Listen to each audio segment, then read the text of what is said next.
Chapter 904. Why fight? Because the enemy is there. This was the famous saying of Group 7 that had shocked the Federation. However, Lan Xiaolong, who had said this at the Nebula Award, was now famous and no longer at the front lines. Why climb a mountain? Because the mountain is there. This was the famous saying that many adventurers worshipped as their creed. However, when Xiong Linquan and the others looked at the unreachable mountain peak in the dusk and the dangerous wall that was cut in half by the leaden clouds and compared it to Su Li's words of directly climbing it, they could not feel any passion in their hearts. Monkey took out the tactical manual and reported the height of this mountain peak to everyone. He then shrugged and said, "The top half of this mountain peak is completely above the turbulent cloud layer. The military satellites in the sky can see the ground very clearly. If we want to secretly climb it, we can only do it at night, and it's still very risky." The height of the height of the height was shocking, and climbing in the dark was even more dangerous. The team members looked at Su Lu. Although they did not directly object, the hesitation in their eyes showed their attitude. "We want to climb this mountain peak, but of course it's not because it's there that I don't like the look of it and have to step on it a few times." Feeling the tension and suspicion in the team, Su Lu made a joke that was not very funny. He pointed at the snowy mountain and said, "It's because other than directly climbing we can't find any other way. The further away from natural danger, the more likely it is to encounter danger from the same kind." "Boss, we haven't seen each other for 3 years. How did you become a third-rate philosopher?" Xiong Linquan said with a frown. He then took out a precise map from his backpack and began to try to find a relatively safe climbing route. Mocking was one thing, carrying out orders was another. This dangerous mountain peak that stood at the edge of the mining area in the southwest of Mohua planet had no name. There was not much green vegetation on the mountain peak that was about 6,000 meters above sea level, only grayish-black volcanic rocks. There were no minerals. The empire that was busy mining graphite on this planet had not really paid any attention to it for thousands of years. The team's final destination was a pass on the left side of the nameless mountain peak. The exact height was 5,477 meters, and this route was relatively safe and easy to walk. The weather in the mountains was a bit abnormal. The lone army walked along the rugged mountain road with difficulty, passing through the silent forest on the mountainside, and finally walked out of the strange thick fog area. Suddenly they came to who knows how many meters thick lead clouds. The battle-hardened team members still couldn't understand why this desperate battle would push the clouds to such a low altitude. If Su Lu was given some time, he could probably use some vague calculations to form a formula between the amount of ammunition, electromagnetic turbulence, and this strange astronomical phenomenon. However, at this time he was holding the stretcher tightly with both hands and staring at the steep mountain road under his feet. Beads of sweat dripped down, and he had no energy to do such boring work. If they had rested for a long time and had just entered the battlefield, it wouldn't have been difficult for Old Seven's team to climb this mountain in one night. However, this team had been on the run for many days in the southwest war zone and was already exhausted. The equipment of the lightly wounded was all taken over by the other team members. Paul and Bede, who were responsible for carrying the stretcher, were already exhausted, and were replaced by Su Lu and Xiong Linquan. As the two most physically strong people in the team, they also carried 5 or 6 heavy guns on their shoulders. They looked like 2 greedy hedgehogs preparing for winter with too many fruits on their bodies. The team members walked in silence within a distance of less than 20 meters. No one spoke, no one talked, and no one laughed, conserving all of their physical strength. No one flattered or tried to take the guns on Su Lu and Xiong Linquan's shoulders, because this was a battle. Everyone needed to do something to maintain efficiency. The mountain road gradually became steeper and steeper, and it couldn't even be called a road at all. The team just picked the gaps between the gray-black volcanic rocks to move forward. The temperature in the surrounding environment was getting lower and lower, and the increasingly heavy breathing formed a thick white fog in front of the team members' lips. After passing through about 7 kilometers of volcanic debris-scattered area, the team stopped to replenish some nutrition and water, and at the same time to recover their physical strength. Su Lu took 2 sips of water and then handed it back to Xiong Linquan beside him. Through the close-range pathfinding light above his head, he looked at the thinner and thinner fog and asked, "How long until we get out of the clouds?" Xiong Linquan wiped the cold sweat on his forehead and took out a heated military blanket from his backpack to cover the stretcher behind him. He said, "The problem is that according to the height table on the map, the road above is much steeper than it is now. It is very likely that there will be snow at the top. Now we can still carry the stretcher, but we definitely can't do it later." "Carry it?" Su Lu licked his dry lips and said without hesitation, We too will change, and then you pay more attention to the warmth of the team members, especially the wounded. There must be no problems. Xiong Linquan nodded and did not raise any doubts. Although carrying a seriously wounded person on his back and climbing the dangerous mountain peak would certainly bear a certain degree of risk, he was very used to doing things according to the orders of the boss, and he was proud of this trust. On the stretcher behind the two of them, Dong Fangyu struggled to raise his right arm and tugged at the military blanket that was gradually heating up.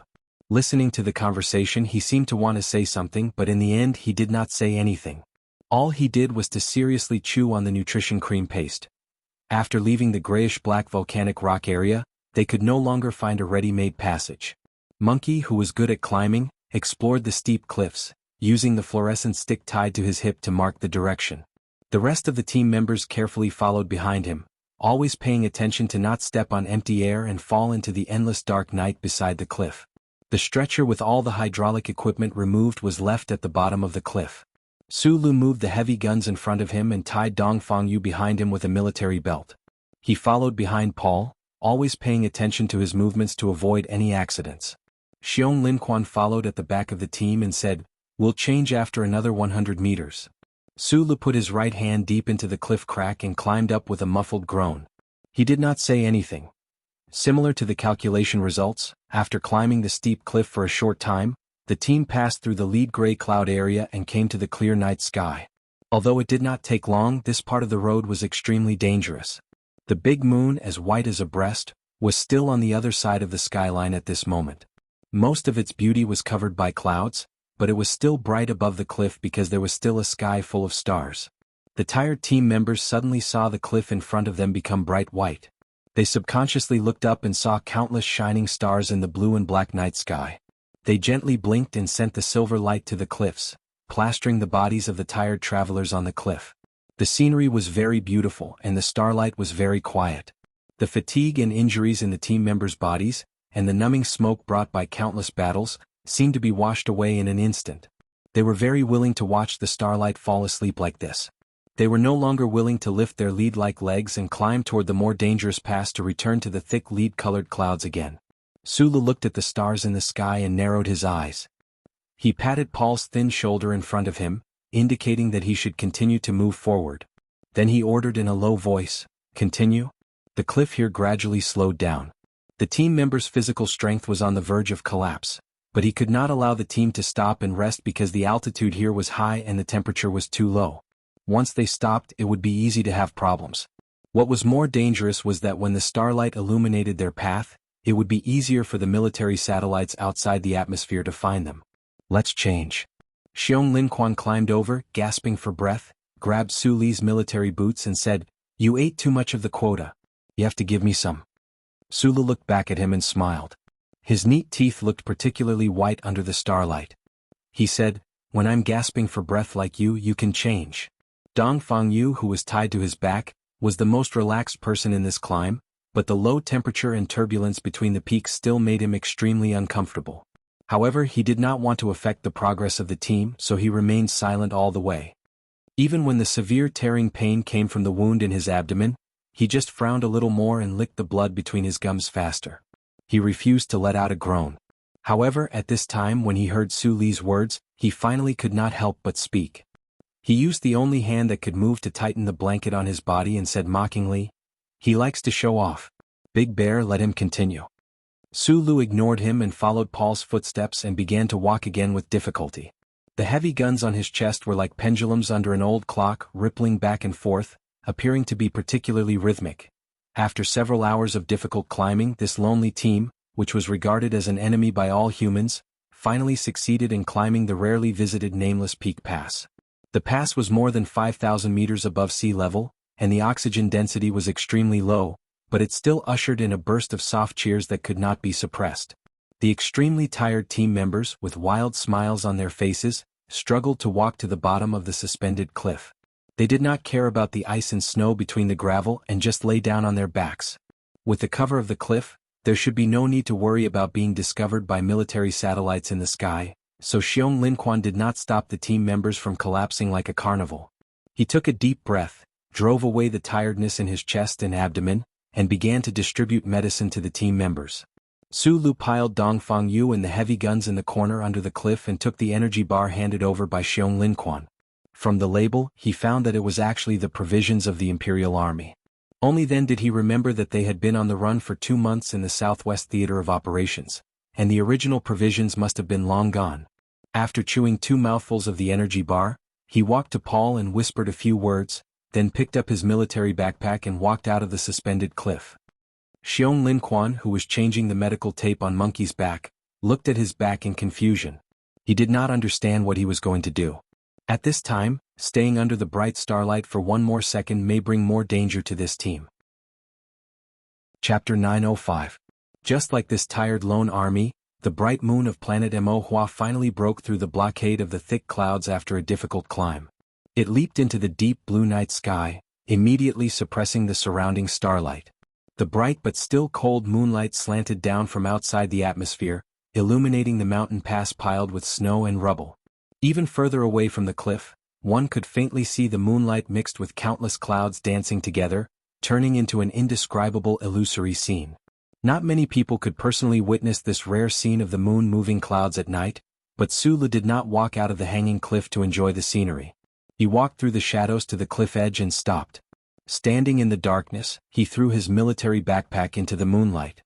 His slender and steady fingers quickly adjusted the equipment, and he listened carefully to the background noise of the electric noise in his ears. He changed the direction of the fan in the air with a fixed rhythm. Finally, he heard the sound that he hated most of the time, but now it sounded exceptionally pleasant. I am here, I am here, I am here, I am here, I am here, I am here.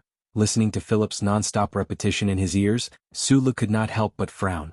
He scolded in a low voice, "Are you a repeater or are you reciting poetry again?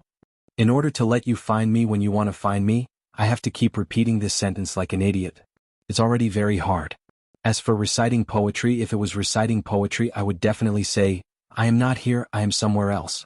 Su Lu was stunned for a moment before he mocked, "Just now, I was mocked for being a third-rate philosopher. Now I understand that it was all because of you, a fourth-rate philosopher. Please, you want a mechanical brain to master philosophy, this boring human magic game? Cut the crap." Su Lu lowered his head and began to pack his military backpack. "Hurry up and send a spaceship to pick us up. There are 14 people in total. You can calculate the location yourself." In his opinion, since the two sides were in contact, it was very easy for Philip to bring this lone army to a safe area with his ability. That was why he was in the mood. Looking at the cold moonlight outside the cliff, he stood in the shadows of the cliff and joked with Philip, who he had not seen in a long time. However, Philip's reply immediately extinguished all of his hopes. Outside the atmosphere of the Mo planet, the strange-looking black spaceship was currently moving at an extremely high speed. Thousands of kilometers away, 2 three-winged spaceships were trying to find something. In the central control room deep within the black spaceship, a slender alloy probe vibrated angrily at a high speed. Philip used a precise ground communication device and screamed towards a nameless peak in the southwest darkness. "That meteorite belt is not my home in Bermuda. How can I hide there forever? In order to find you, an unorganized, undisciplined and good-natured person, how could they not be discovered by those lousy ships? Yes, they're lousy ships. I'm a good ship, but I can't compete with others who have too many ships. Both fleets have discovered me, especially the fleet from the Federation. They're looking for me like crazy. What else can I do other than hide like a thief?" Zhong Huoyin, who was sitting cross-legged in a round chair, was eating ice cream in boredom. She glanced at the picture of the rear area on the light beam now and then, to make sure that the 2 three-winged warships of the Federation charter that were like flies hadn't noticed the burn marks that she had left behind. The beautiful girl had no interest in participating in this kind of scene that had happened frequently in the past 3 years. Although she was worried about Su Li's safety, she knew that Philip was telling the truth. In the past few hours, the Federation fleet had suddenly increased the patrols on the Dark Hemisphere. This seemingly omnipotent spaceship was almost surrounded by several giant ships several times. No one knew what Su Lu said in the communication system, but the slender alloy sensor trembled more and more violently. Like a child whose pure feelings were hurt, she said angrily, "I'm sorry. Of course I have the ability to parachute onto the Mo planet. Don't you know what I'm capable of? I only need to destroy 4 Federation warships, and I can easily take your lousy troops away." Philip's voice suddenly became solemn and dignified at this moment. "According to my calculations, at least 23,556 Federation soldiers have died. Are you sure? There was a moment of silence in the control room. After hearing Su Li's answer, Philip said proudly, I knew that a wavering pseudo-pacifist like you wouldn't have the ability or the determination to make such a decision. If you were Du Shaoqing, would I still hesitate? Then his voice became serious again. Give me some time. I've been trying to hack into the Federation's air and ground command network, but the cold, broken computer under the Federation's underground is obviously well prepared, and the progress is very slow. Let me tell you a piece of bad news. That guy has improved a lot. Xiong Linquan looked at Su Lu, who was walking down the cliff, and noticed that his expression was a little strange. He frowned and asked, What's wrong? I heard you talking to someone just now. I have a spaceship up there. Don't worry, there's no problem. Su Lu didn't put down the heavy marching backpack in his hand and directly said to everyone under the cliff, Withdraw quickly after you've rested. We have to enter the clouds before dawn. No one hesitated. They pulled out the oxygen tubes in their noses, stood up, and began to organize their equipment. Paul, who had been squatting alone in the corner, silently took off the military blanket in his hand and returned it to Mountain Pao. Then, like before, he took the marching backpack from Su Li's hand. When Su Li hung the heavy firearms around his neck and turned around to tie up Dong Fangyu, he found that Xiong Linquan had already tied Dong Fangyu onto his back and had already walked more than 10 meters away. He could vaguely hear Dong Fangyu mumbling on his broad back, I'm a piece of trash, but now I've become a treasure that's being robbed. Su Lu smiled, snatched the heavy supply box from Monkey's hands and strode forward. Nameless Peak still belonged to the Pingliang mountain range. After they crossed the pass, it was equivalent to crossing the entire mountain range and coming to the south. The terrain on this side of the peak was obviously much flatter. Although the distance between the 2 points was relatively far, at least it wasn't as difficult and dangerous as before. It didn't take too long for the team to re-enter the thick lead clouds from more than 5,000 meters above sea level. The clear light in the night sky was once again swallowed by the clouds, and the surroundings were dark. Only the close-range searchlight on the helmet and the fluorescent stick hanging from Monkeys but at the forefront illuminated the path beneath their feet. In a sparse mountain willow forest, the team decided to temporarily rest for a while. Xiong Linquan stood in front of the rock slope, pointed in front and said, Continue to walk for 30 kilometers in this direction and you will see a large lake. Go around that lake and you will reach Autumn Leaf Plains.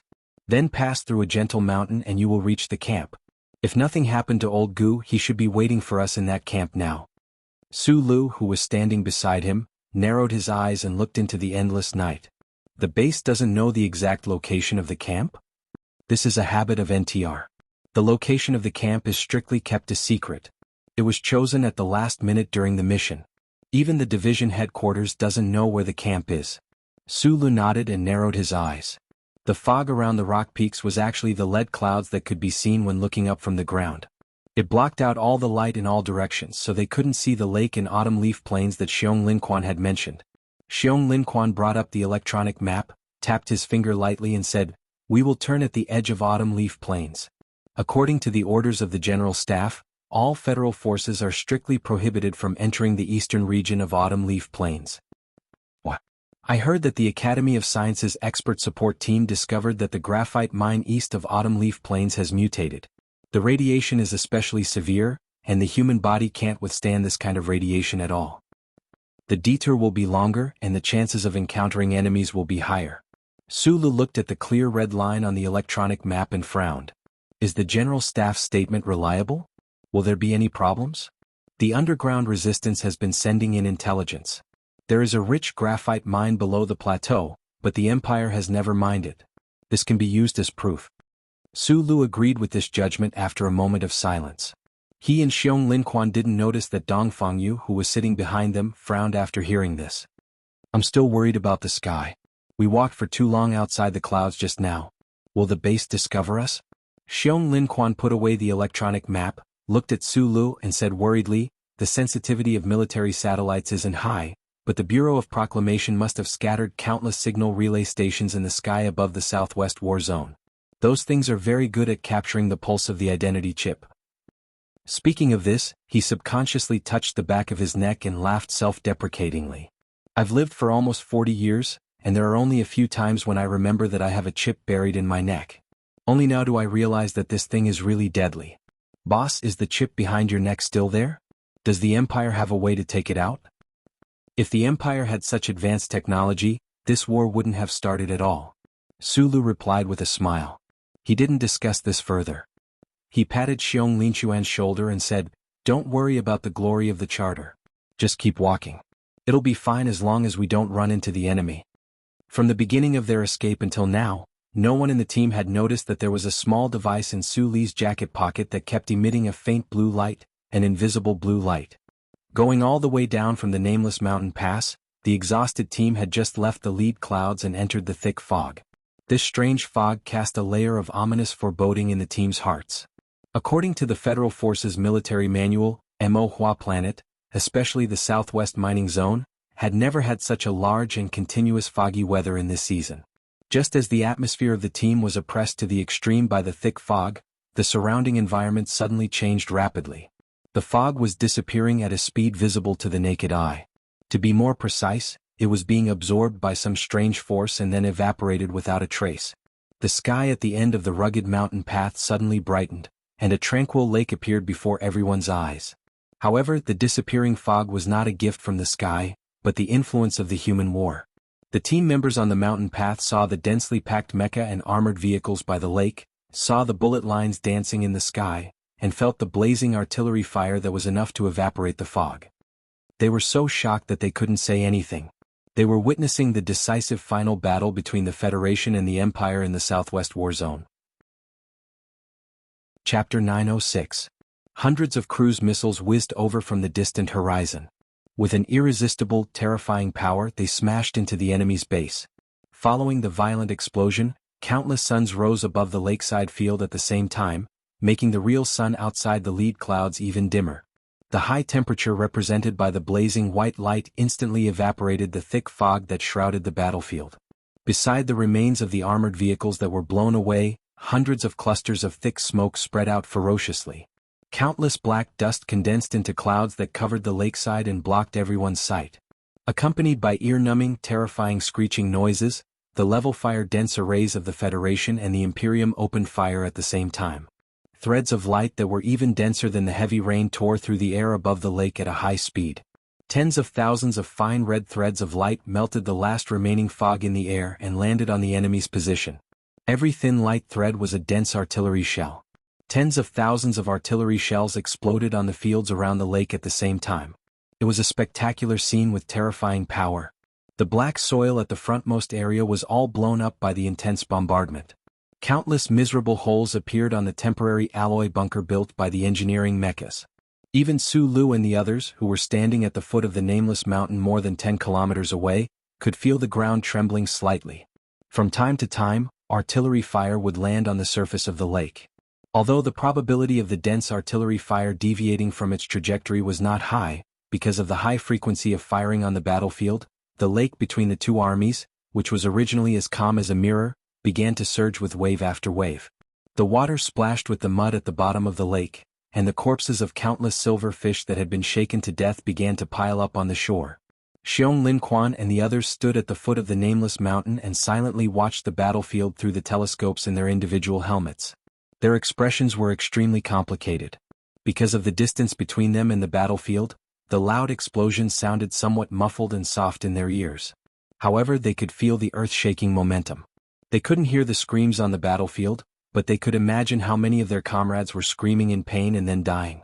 Just as they were lamenting, or perhaps they didn't even have the time to sigh, the Federation and Empire mecha on the battlefield began to charge. Hundreds of the most advanced military mecha in the universe stepped on the soft ground, waving their fire-spitting mechanical arms, and collided with each other like two unstoppable mountain-splitting axes. Ever since the Federation had successfully developed the MX mecha and the Empire had successfully developed the Wolf-Fang mecha, military mecha were no longer synonymous with clumsiness. Instead, they had become terrifying war machines that combined mobility and destructive power perfectly. They had become the main force of direct combat. In this intergalactic war that lasted for many years, countless MX and Wolf-Fang mechas fought fiercely on the surface of dozens of planets. Black and green cold alloy torrents clashed with each other, playing out from time to time. However, after witnessing this scene of hundreds of mecha charging forward at high speed, the people at the foot of Nameless Peak still felt an unprecedented fear. It was as if they could clearly hear the terrifying sound of those sturdy alloy armors being deformed under the high-speed collisions. It was as if they could hear with their own ears the clicking sound of Darren's rotary cannon firing a rain of bullets. There were sounds of collisions, shooting, snapping, and explosions. The sound of drums filled the air. The sound of war drums. The combined forces of the Federation and the Empire's main forces that were battling on the plains by the lake definitely exceeded the number of 4 combined mecha divisions. As the battle at the Straits entered an irreversible end, the Southwest War Zone that had already been engaged in fierce battles for 2 months was about to welcome its final victory. The Federation's reinforcements to the Southwest War Zone had arrived.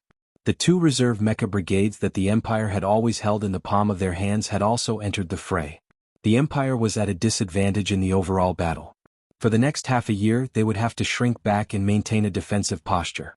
They would definitely do whatever it took to protect the Southwest region, which had important military mineral resources and could be used to guard the route to the north. What was puzzling was that the Federation military had displayed an extremely resolute attitude in this battle. It was definitely not as simple as just helping the frontline troops retreat. The members at the foot of Nameless Peak naturally didn't know the strategic significance of this battle to the Federation due to their position. They only looked at the terrifying front of the battlefield and thought of the battle yesterday. They felt some lingering fear, but they also felt lucky. At that time, if they had shaken off just a little slower, the Empire's Vanguard Battalion would have all come over. They definitely wouldn't have survived. The mood of the members was somewhat gloomy, eerily gloomy. Right now they should be burning with passion, joining their own troops to attack the Empire's enemies. However, right now they could only stand at an extremely far distance and watch silently like bystanders. Let's leave before we are discovered. Sulu retracted his gaze and said to the members, adjust our previous route. Walk into the fog. Wherever there is fog we will walk there. Try to go as deep as possible. The lonely spectators quietly left Nameless Peak and turned back to dive into the remaining thick fog at the southern foot of the mountain. They walked in the fog, silently walking. They didn't know where to go. They only knew that the further away they were from the battlefield, the better. However, on this vast continent of the Ink Flower planet, from the beginning of the 3rd year onwards, green mountains and clear waters were everywhere. How could they hide? Designation: Reconnaissance Battalion of the 11th Division. Who's the battalion commander? Xiong Linquan turned back to look at Dongfangyu. Dongfangyu mouthed a name. He raised an eyebrow, somewhat in disbelief, and replied hesitantly, bandits of the southern mountains? Dongfangyu sighed helplessly, thinking to herself, your eyesight is really too bad. How could you really think of the southern mountains as bandits of the southern mountains? At the other end of the fog, a narrow path could be vaguely seen between 2 boulders. At the other end of the path, the Federation soldier asked in a low voice, why is there no authentication signal? Walking in the fog, it was very difficult to see anything more than 10 meters away. In order to prevent the signal from leaking out, Xiong Linquan had ordered the members to turn off all surveillance equipment. There was simply no way to predict what kind of situation they would encounter. Thus, they were extremely unlucky to have run into this Federation soldier who was either alone or on sentry duty. Fortunately, when they were hurrying along earlier, Dongfangyu had told a dirty joke in the Federation language in order to mock Su Li's lack of discipline. Otherwise, the team would have very likely been shot in the back by the other party. When he thought of this, Xiong Linquan felt some lingering fear. Unable to answer the other party's question about the lack of authentication caused his mood to become even heavier. He gripped the heavy rifle in his hand tightly and turned back to look sternly at the team members who had already entered combat position. He slowly opened his right hand, extended 2 fingers and made a horizontal stroke. The mountain cannon and the beads disappeared into the fog like ghosts. What made Xiong Linquan feel slightly relieved was that Sulu had already disappeared ahead of time. A few muffled sounds came from the rocky path at the other end of the fog. Sulu withdrew his palm and crouched beside the 2 knocked-out Federation soldiers. He pulled out the audio cable in the soldiers' helmets and connected it to his own military backpack. After listening silently for a moment, he said, "We're lucky. There are 2 sentry posts. They should be the tail of a certain unit. They haven't reported the situation in time, so we have a chance to slip away." Using the thick fog, they set off again. Because they were too close to the Federation's reconnaissance company, the team members didn't even dare to breathe loudly. They just silently looked at the blurry figures on the other side of the fog with a somewhat strange expression on their faces. On the other side was their own unit. They were right beside them but couldn't see them. This was like a wanderer who saw the door but couldn't walk in. They could only quietly pass by like this. Or rather, pass by. At some point in time, the team had walked out of the thickest fog. Mountain Pao turned back to take a look. When he thought of the Federation's troops that had brushed past him, his expression was a little downcast. Beside him, Monkey lowered his head and wiped his eyes. Xiong Linquan's expression was also very ugly. What he was most worried about now was that the team's supplies were seriously insufficient and they didn't have much ammunition left. After walking out of the fog area and then out of the electronic cloud screen, the team would definitely encounter more dangers. What should they do when the time came? The only thing he could comfort himself with was that this place wasn't far from Camp Number 1. As long as old Gu, who had used 3 years to feed himself into a fat pig, was still alive, he would definitely have a lot of good stuff hidden away. Sulu looked at the expression on his face and comforted him. We all know old Gu's personality. He's still alive even if anyone dies. That's true. Xiong Linquan shook his head and laughed lightly. Back then he followed you into Charter Square. Among the old guys he was the only one who didn't run away. But he was also the first to surrender. You killed an official of the investigation team. Even if you surrender you'll still die. Then why should I surrender? Our biggest problem now is why are you so fucking heavy? You've clearly lost so much blood, so why are you still so fucking heavy? Gu Shifeng, who had been in the new 17th Division's cooking squad for 3 years, was obviously fatter than before. At this moment he was madly running through the dense forest. Unfortunately, his madly running only had attitude but not speed. His round and thick legs were almost unable to move. Large beads of sweat dripped down his face from time to time, but he was still unable to shake off the pursuers and gunshots behind him. Da Vinci, whose face was pale, weakly said from behind, "Fuck, trash is trash. Am I as heavy as you? You hide in the cooking squad and eat wild boar's feet every day. You're not afraid of the HTD Bureau in the Empire's territory. I asked you to give me 2 but you didn't want to." Gu Shifeng panted heavily and angrily said in a trembling voice, "Who's the trash? You should have just died. You had to come to me with your hands on your intestines. In the end you attracted a bunch of trash and caused the deaths of my boys. You still have the mood to rhyme leisurely. Don't you know how to use your strength on your legs?" Da Vinci anxiously scolded. "I've said before, don't always play with circuits. You also need to train your physical strength. Look at the old guys who's as fucking weak as you." Gunshots rang out from behind the forest again. The white bark of the tree beside him flew, but Da Vinci did not seem to see it at all. He continued to angrily criticize, "It's because the boss and old white spoiled you too much that we ended up in this situation." "Nonsense," Gu Shifeng panted and retorted. However, before he could finish the second half of his sentence, he was forcefully pushed down from behind by Da Vinci, and he fell heavily onto the grass. A rocket came from the forest, and after the explosion the grass was dyed with blood. It was as beautiful as dusk. Chapter 907. Gu Shifeng fell heavily on the grass and felt something warm behind his head. He rubbed his head and looked back, only to see a terrifying crater not far behind him. Da Vinci was lying on the edge of the crater in pain. His lower body was covered in blood. Da Vinci looked at Gu Wenxi's confused expression and used all his strength to yell in pain, "Run!" Gu Shifeng was the only exception in Group 7. He was the best at sneaking away from the battlefield, ready to raise his gun and surrender at any time, and then look for an opportunity to shoot. Da Vinci's shout was like the sound of a starting gun on the track and field. It hurt his eardrums. He instantly returned to the battlefield of the past. His comrades, who were covered in blood, were desperately waving their arms in the midst of the gunfire, telling him to leave quickly. So, before his brain could think clearly, his body had already reacted instinctively. With a whoosh he ran out of the grass like a fat rabbit. He stared and desperately ran forward, waving his arms desperately.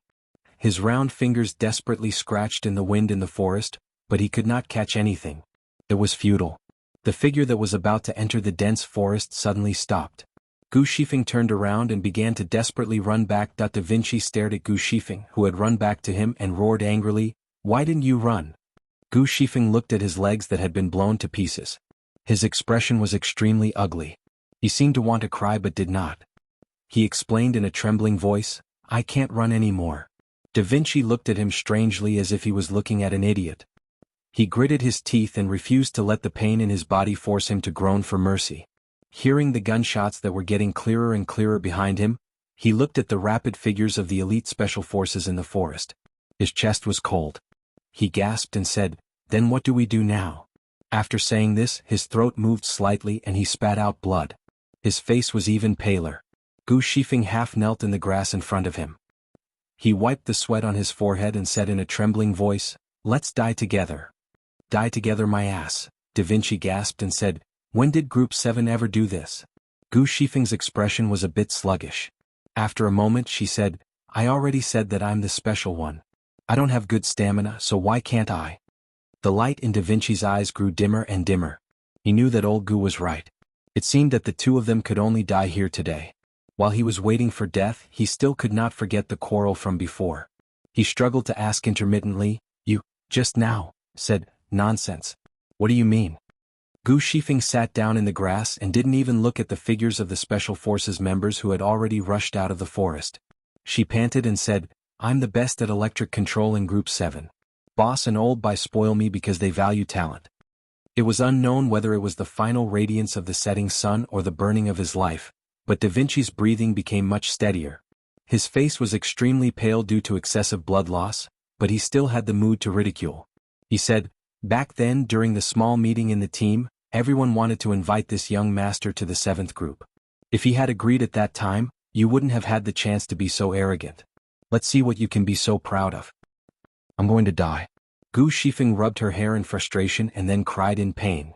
"Da Vinci, you're going to die too." "I'm going to die too. Don't be afraid." Da Vinci lay on his back in the blood-soaked grass. With his increasingly blurred vision, he looked at the enemies who were closing in on him. He said in a low and trembling voice, "Don't be afraid. Ever since I came to the West Woods, I won't be afraid anymore." A clear gunshot rang out from an unknown direction in the forest and reverberated in the air. Gu Shifeng knew that these pursuers were more cold-blooded and cruel than the people of the Empire. They would never give him any chance to pretend to surrender and shoot him in the back. Thus, when the gunshot rang out, he closed his eyes. He didn't want to use his dirty tactics against those black barrels out of habit. He didn't want to embarrass Group 7 in the last moments of his life. The gunshot rang out, reverberated, and then disappeared. It was only a very short period of time, but to Gu Shifeng, it was as long as his own life. After the incident, he even insisted that he saw all the important scenes from his birth to his death, including the first time he fired a gun on the battlefield and the first time he visited a prostitute. Why wasn't it as painful as the previous few times? Or was it because people didn't feel pain after they died? Gu Shifeng, who was holding Da Vinci's body in his arms, opened his eyes hesitantly after what he thought was a very long period of time. Then he saw a scene that he never expected. His dry mouth opened subconsciously, but he didn't make any sound.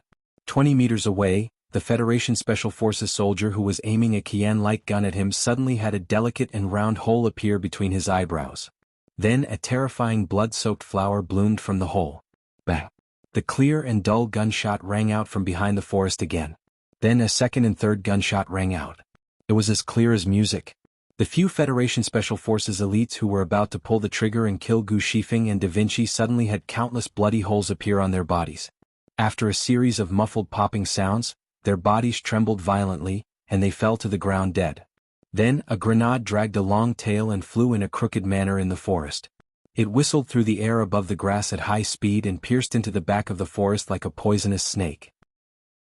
It accurately hit and instantly destroyed an armored mountain vehicle behind the forest. Datsu Li's left foot was in front of him, and his right foot was behind him. His body was as calm and straight as a poplar tree. The modified gun in his hands made muffled sounds with a steady rhythm. Every time there was a flash of light, a Special Forces soldier from the Small-Eyed Special Forces would fall to the ground in the forest. The distance wasn't too far, and the positions he chose to shoot were all focused on the heads and throats of the Special Forces soldiers. Blood kept spurting out between the eyebrows and throats of the Special Forces soldiers, and they fell like wheat that had been cut down by the muzzle of his gun. Under the big tree a few meters away, the ashen-faced Xiong Linquan had already activated the heavy gun in his hands. The whistling rain of bullets was like the fishing net of the Grim Reaper, trapping the scattered enemies within. Every time the net was pulled, a piece of flesh would be torn apart. After the team's last grenade successfully destroyed the armored mountain vehicle, this sudden battle ended. The battle ended too quickly. The few startled birds on the treetops didn't even have time to fly away. The forest quickly returned to silence. Only the bloody corpses and the burnt yellow bark on the ground proved what had happened in the short span of a dozen seconds. When the team members cleared the periphery of the forest, they captured 4 injured captives. However, at this time no one cared about these guys. Everyone anxiously ran back to the grass and came to Gu Shifeng and Da Vinci's side. Looking at the crying Gu Shifeng and the shocking blood on the grass, everyone's expression gradually stiffened. Chapter 908. The team members surrounded Da Vinci in silence as they looked at him lying in a pool of blood.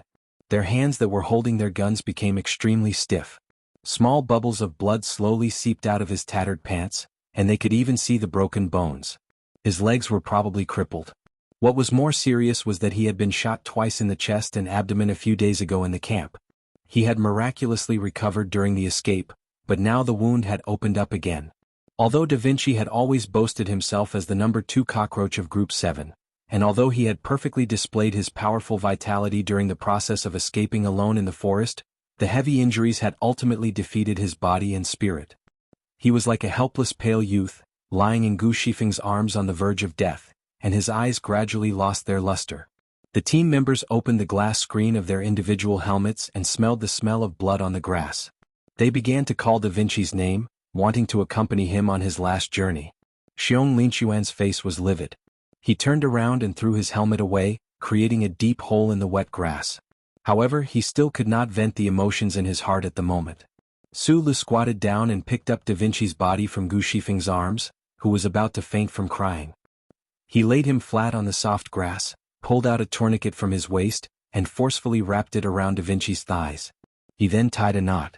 Su Li's movements were very fast. As soon as the knot was tied, he took out the high-efficiency hormone injection from his military backpack. He quickly tore open the outer packaging, aimed the round needle at Da Vinci's chest, and forcefully pushed it down. The hormone injection was quickly injected into Da Vinci's body. Da Vinci did not know whether it was the effect of the drug or because he felt that there were many people around him. He opened his eyes with difficulty and stared at the blurry figure beside him. He recognized Xiong Linxuan's broad back purely by feeling and murmured, "Captain Xiong, I want to say my last words." Su Lu half knelt beside him and opened the medical kit. When he heard the word, last words, he slightly frowned, but his hands did not stop moving. He took out the L-shaped surgical probe. "Captain Bertel. Gao Lu's sister, don't wait for me." Da Vinci narrowed his eyes and looked at the thick clouds in the sky that could not be seen clearly. His dry lips moved slightly and he said in a weak voice, "It's all Gao Lu's father's fault. He stubbornly refused to agree. Otherwise we would have married and had a son 3 years ago." Xiong Linquan turned around and squatted beside him. He held his right hand, which was full of dust and blood, and said in a deep voice, "I will pass the message to you." Monkey, Mountain Pow, and the other members of Group 7 knew the story very well. It was a story that happened at Creek 3320.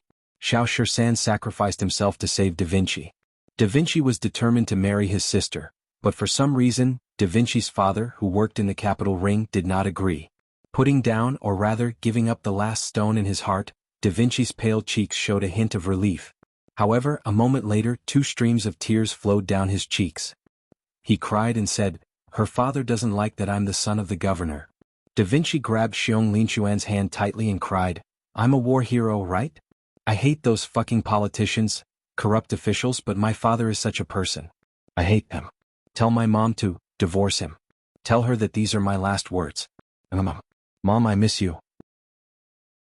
Although they were all soldiers who were used to life and death on the battlefield, when they saw Da Vinci, who was usually the most unyielding, crying and calling for his mother in the face of death, many of the men on the grass still had tears in their eyes.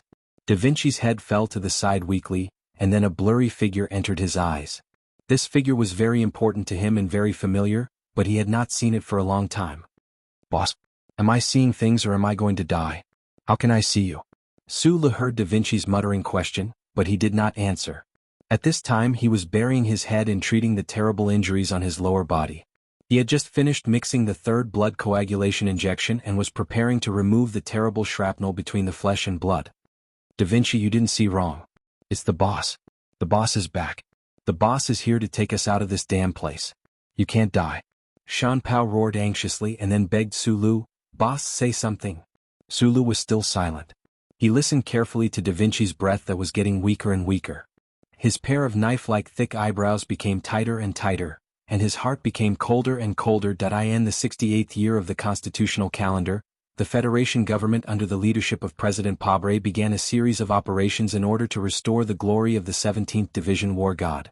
In this operation, more than 100 soldiers of the Federation's nobles who were happily gilding themselves in the 83-84 garrison unit of the port city were secretly sent to Ceylon and began to receive Group 7's devilish training. The three demonic instructors, Su Lu by Magnolia and Xiong Linquan, left a deep impression on those children that would never be erased for the rest of their lives. It was no exaggeration to say that it changed their lives because from then on, they were no longer the dandy children of the Federation who were ridiculed behind their backs. Instead, they became members of the federal military's illustrious group of heroes. Among those new members of the noble families, Da Vinci and Xipeng had the best military qualities. Xipeng couldn't get rid of her old entanglements and left Group 7 early. Da Vinci stayed and quickly showed his outstanding side, becoming the first new member to follow the old members on missions. Su Lu silently looked at Da Vinci's pale cheeks and closed eyes. He naturally recalled the sweat on the West Woods field, the liquor in the auditorium, and the blood on the battlefield. He silently paid respect to the soldiers who were about to die. His father was the governor of Xixia State, but he was just an ordinary soldier on the front line. This was not something that anyone could do. Xiong Linquan's face was ashen as he looked at Gu Shifeng and asked, "Where are the others in the camp?" Gu Shifeng retracted her shocked gaze from Su Lu and said dejectedly, "They're all dead." NTR Group's forward camp was located in an extremely remote location, and their disguise was extremely good. However, they still couldn't escape the Federation's search. A total of 200 people from the Small Eyes Special Forces took a fighter and launched a surprise attack. The camp, which only had a dozen members, was instantly destroyed. Only Gu Shifeng and Da Vinci managed to hide ahead of time. Hearing this, Xiong Linquan's face turned even uglier. He walked behind Su Lu and whispered the names of a few people who had died in the camp. Su Li's eyebrows slowly rose. Those familiar names represented fresh faces. Those names had all appeared in Group 7's roster. They were all his closest and most reliable subordinates or companions. Ever since his identity as a citizen of the Empire was made known to the world, the situation of the members of Group 7 had become awkward. Fortunately, they all had family backgrounds in the capital ring, and with the protection of the 17th Division and Teacher Yu, their days on the front line were not difficult. Until the commander-in-chief at the front line was replaced, the members were transferred to the most dangerous NTR group in batches and began to undergo inhuman tests again and again in the Southwest Theater. However, what was strange, or perhaps admirable, was that not a single member told the situation at the front line to their powerful parents in the rear in an attempt to be transferred away from NTR. This was because they firmly believed that the duty of a soldier was to appear on the most dangerous battlefield.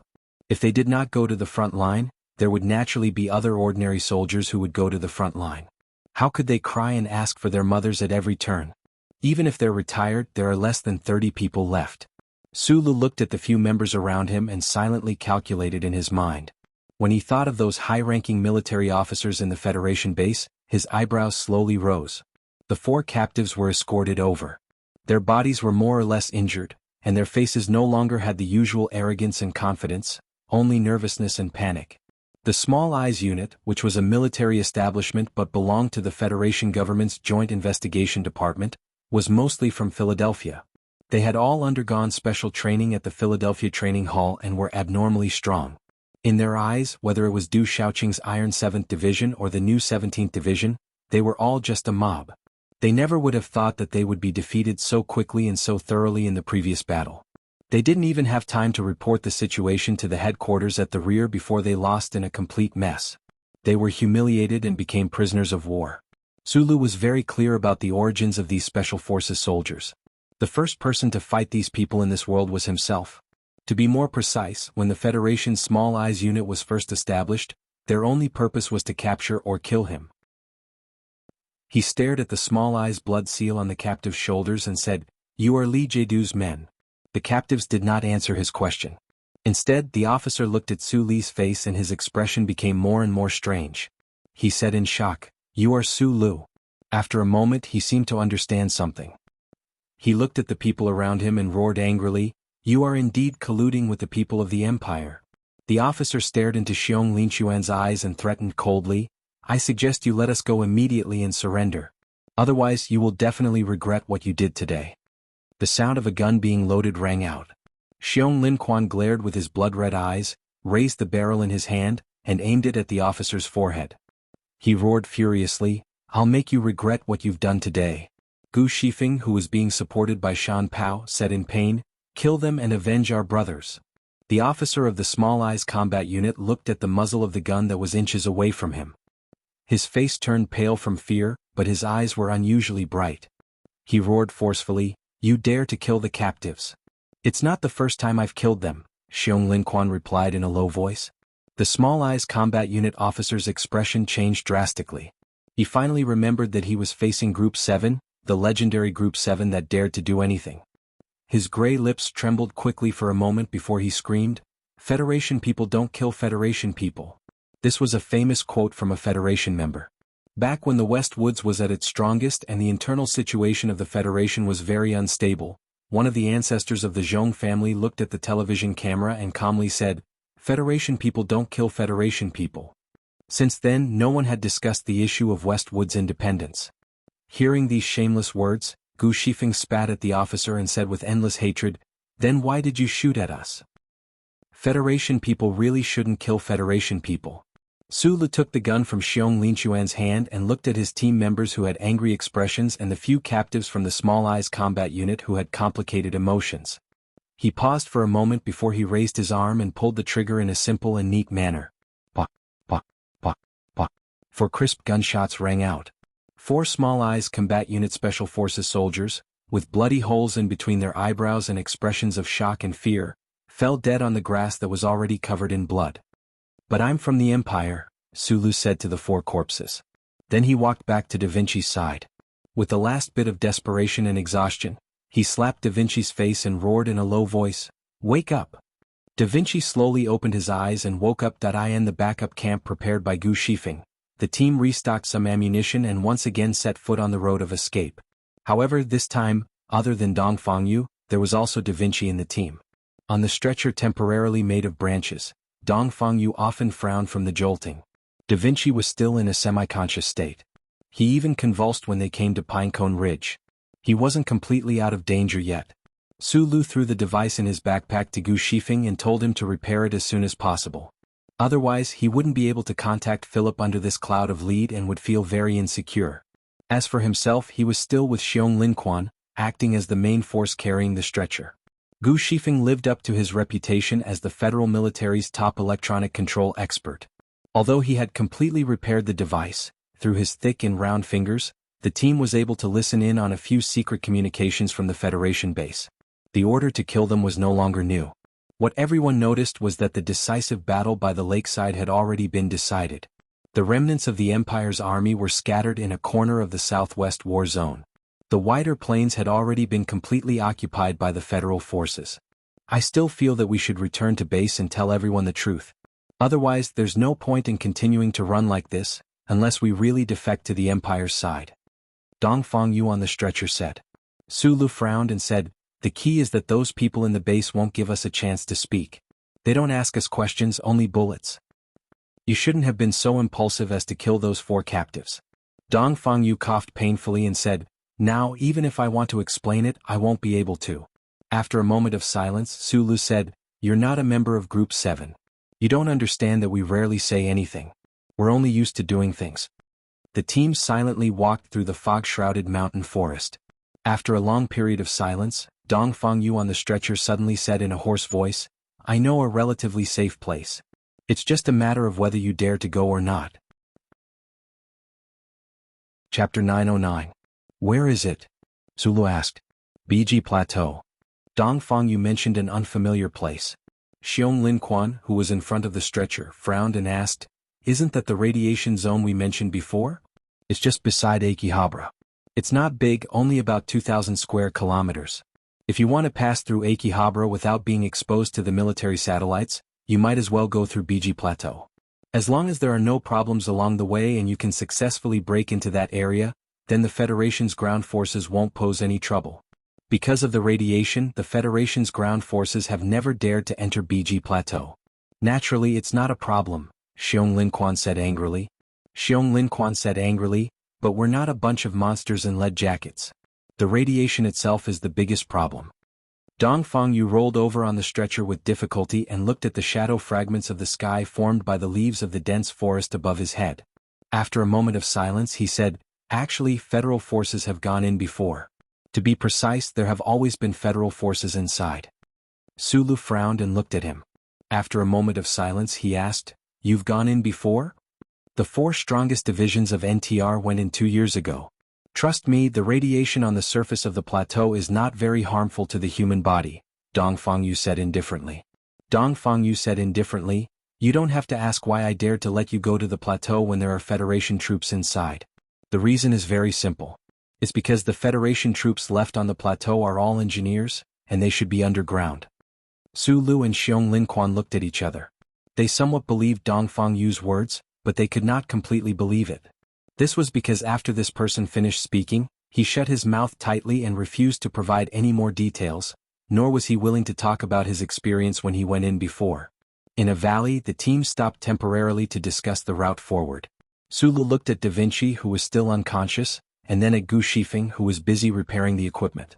He said, "Our destination is now the Golan Highlands, which is close to the Straits War Zone.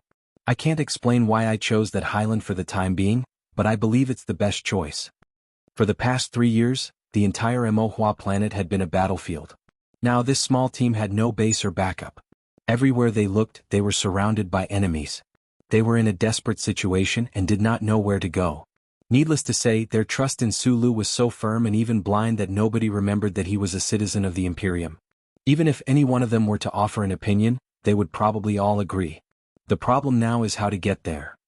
The original plan was to force our way through the foothills of Autumn Leaf Field, but this path is very dangerous, especially after we pass through the lead cloud electronic shield.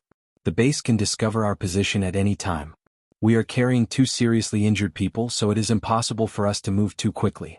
Sula continued, "Dongfang just gave a suggestion. The team will go directly from Autumn Leaf Plain to the Biji Plateau, and then go through the tundra to reach the Golan Highlands. This route is easier to take, but you should have heard that the Biji Plateau has abnormal radiation. The federal forces and the Imperium don't dare to enter." Then he repeated Dongfang Yu's reasoning. The team members fell silent, each thinking. At this moment, Gu Shifeng suddenly stopped repairing the equipment and looked up at Su Lu. "According to the records, the Imperium has been migrating to Mohua planet for several thousand years. The Baijin dynasty's mining of graphite began fully 600 years ago. If the radiation of the highlands is as Dongfang said and not as serious as what the military said, then why has the Imperium not dared to enter? Why did they leave the rich graphite or under the highlands alone?" Gu Shifeng looked at Dongfang Yu on the stretcher and said, "I'm not suspecting that your suggestion has any evil intentions, but I think it doesn't make sense logically." Faced with everyone's questioning gazes, Dongfang Yu said with an expressionless voice, "I can't explain it, but speaking of logic, the Imperium's people have always been creatures without logic. They are very afraid of the Biji Plateau, but in the Imperium's language they call that plateau Futian. This is also very difficult to explain. So, I'm a creature without logic. No wonder Professor Lin was so disappointed in my theoretical physics and mathematics standards back then." Su Lu thought to himself in a self-deprecating manner. Then he looked up at everyone and said, "Since that's the case, we'll follow the edge of Autumn Leaf Plains. That dry water dividing line is at the edge of the lead clouds, so it's relatively safe. If we encounter a large force of the Federation or an extremely dangerous situation, we'll immediately retreat to the highlands." After confirming their destination and route, the team, who had been through hundreds of battles, had a rare moment of relaxation. This was especially so after crossing Pine Cone Ridge for the second time, where they had unexpectedly captured 4 scattered Imperium soldiers. Due to their lack of manpower, they could actually take turns carrying the stretcher. However, words like relaxation and joy could not accompany people's escape forever. On the contrary, in all sorts of adventure novels, escape was always a synonym for bad luck.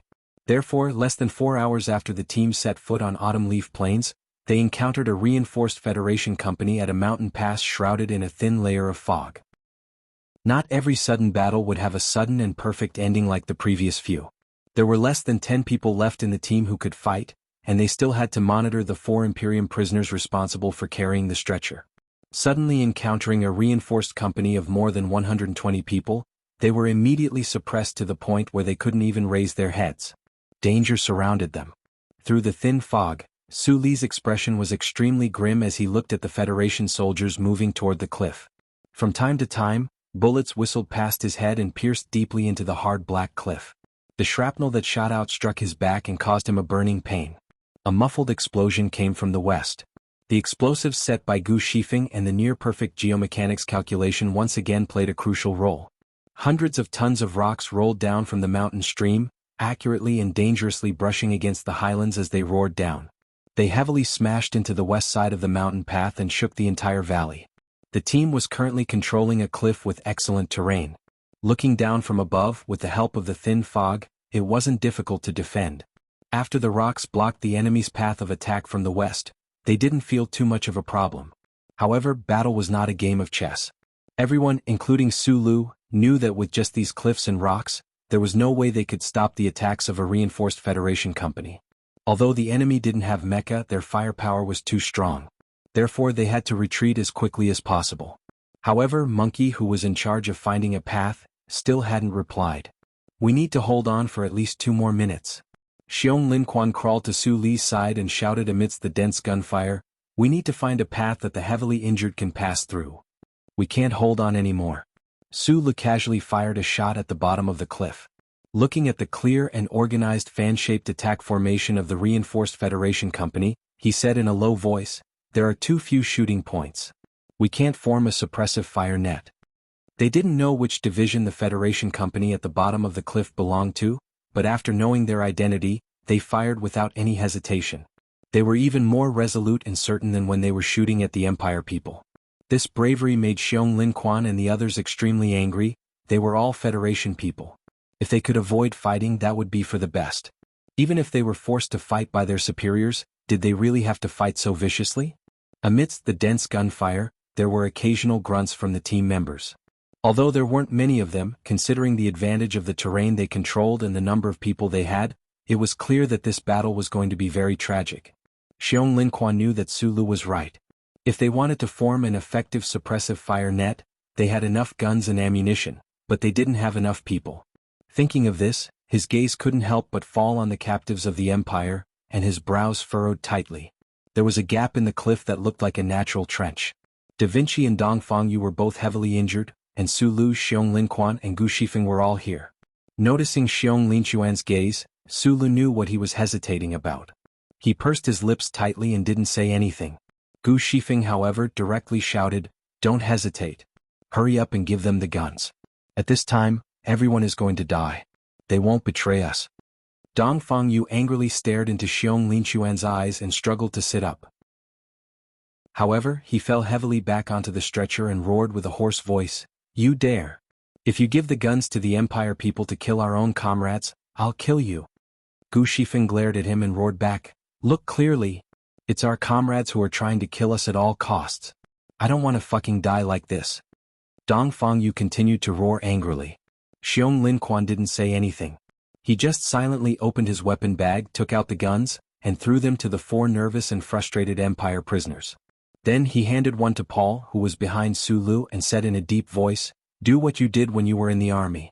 Throughout the entire process, Xiong Linquan didn't ask for Su Li's permission. He didn't even look at him because he knew that he could only make this difficult decision. After Paul took the gun, he ran to the fire control point on the south side without hesitation. He lay down on the cliff and began to steadily shoot down. After the other 4 Empire prisoners received the guns, they were stunned for a long time before they reacted. They walked to their positions in shock and started to shoot together. This team, which was already extremely complicated to begin with, became even more indescribable. The sounds of gunfire on the cliff suddenly became dense. The war heroes of the Federation and the Empire prisoners held the same guns and interacted like comrades. They covered each other and made all kinds of simple tactical gestures. They even began to worry about each other's safety. They came from different planets and belonged to different races that had been hostile to each other for many years. But now they came together for the same purpose and began to fight side by side. The purpose was very simple. It wasn't for the glory of their race, the rise and fall of their country, or hatred. It wasn't for the interest that the merchants valued the most. It was just for survival. Half an hour later, the team that had retreated to the edge of the plateau rested on the spot. In the gloomy twilight, Su Lu looked at the team that had shrunk in number, looked at the team members in ragged clothes, looked at the nervous captives of the Imperium, and felt the suffocating atmosphere. Therefore, he repeated the following words in the Federal language and the Imperium's language twice. In front of us is the BG Plateau, which is also known as Fujian in the Empire language. There may be dangerous radiation on the plateau, or there may be happy springs. But since we're all together, fate must have made the most suitable arrangement. Then, let us live together or die together. Chapter 9-10. 10 days was a long plot. There were many points that I liked, many points that I had prepared for a long time, and many parts that I would get excited when I looked at the outline. I liked Lin Banshan's phone, Lin Banshan's shoulders, Lin Banshan's arrogance, Lin Banshan's gifts, and him as a person. I liked the picture that the female anchor received. I liked that the president in the picture was a man of character. I liked the dark horse head on the bed. I liked that the director who received the dark horse head was a fan of the Godfather's novels. I liked the old clockmaker and the young girl Azula. That was the feeling of the city of war that the parrot wrote down in Sure Hang's excerpt. Although it was short, it had to have some. I liked the old clockmaker's words. A happy person only needed to do one thing, and that was to live. I liked that whether it was Xiong Linquan or Su Lu, both of them accidentally helped the Empire's young girl, who had the right and reason to live and really lived. Of course, I liked the reunion of Su Lu and Group 7 the most. I was really happy to write that chapter. New wine in an old bottle. I've said it many times before. This time it was the first time.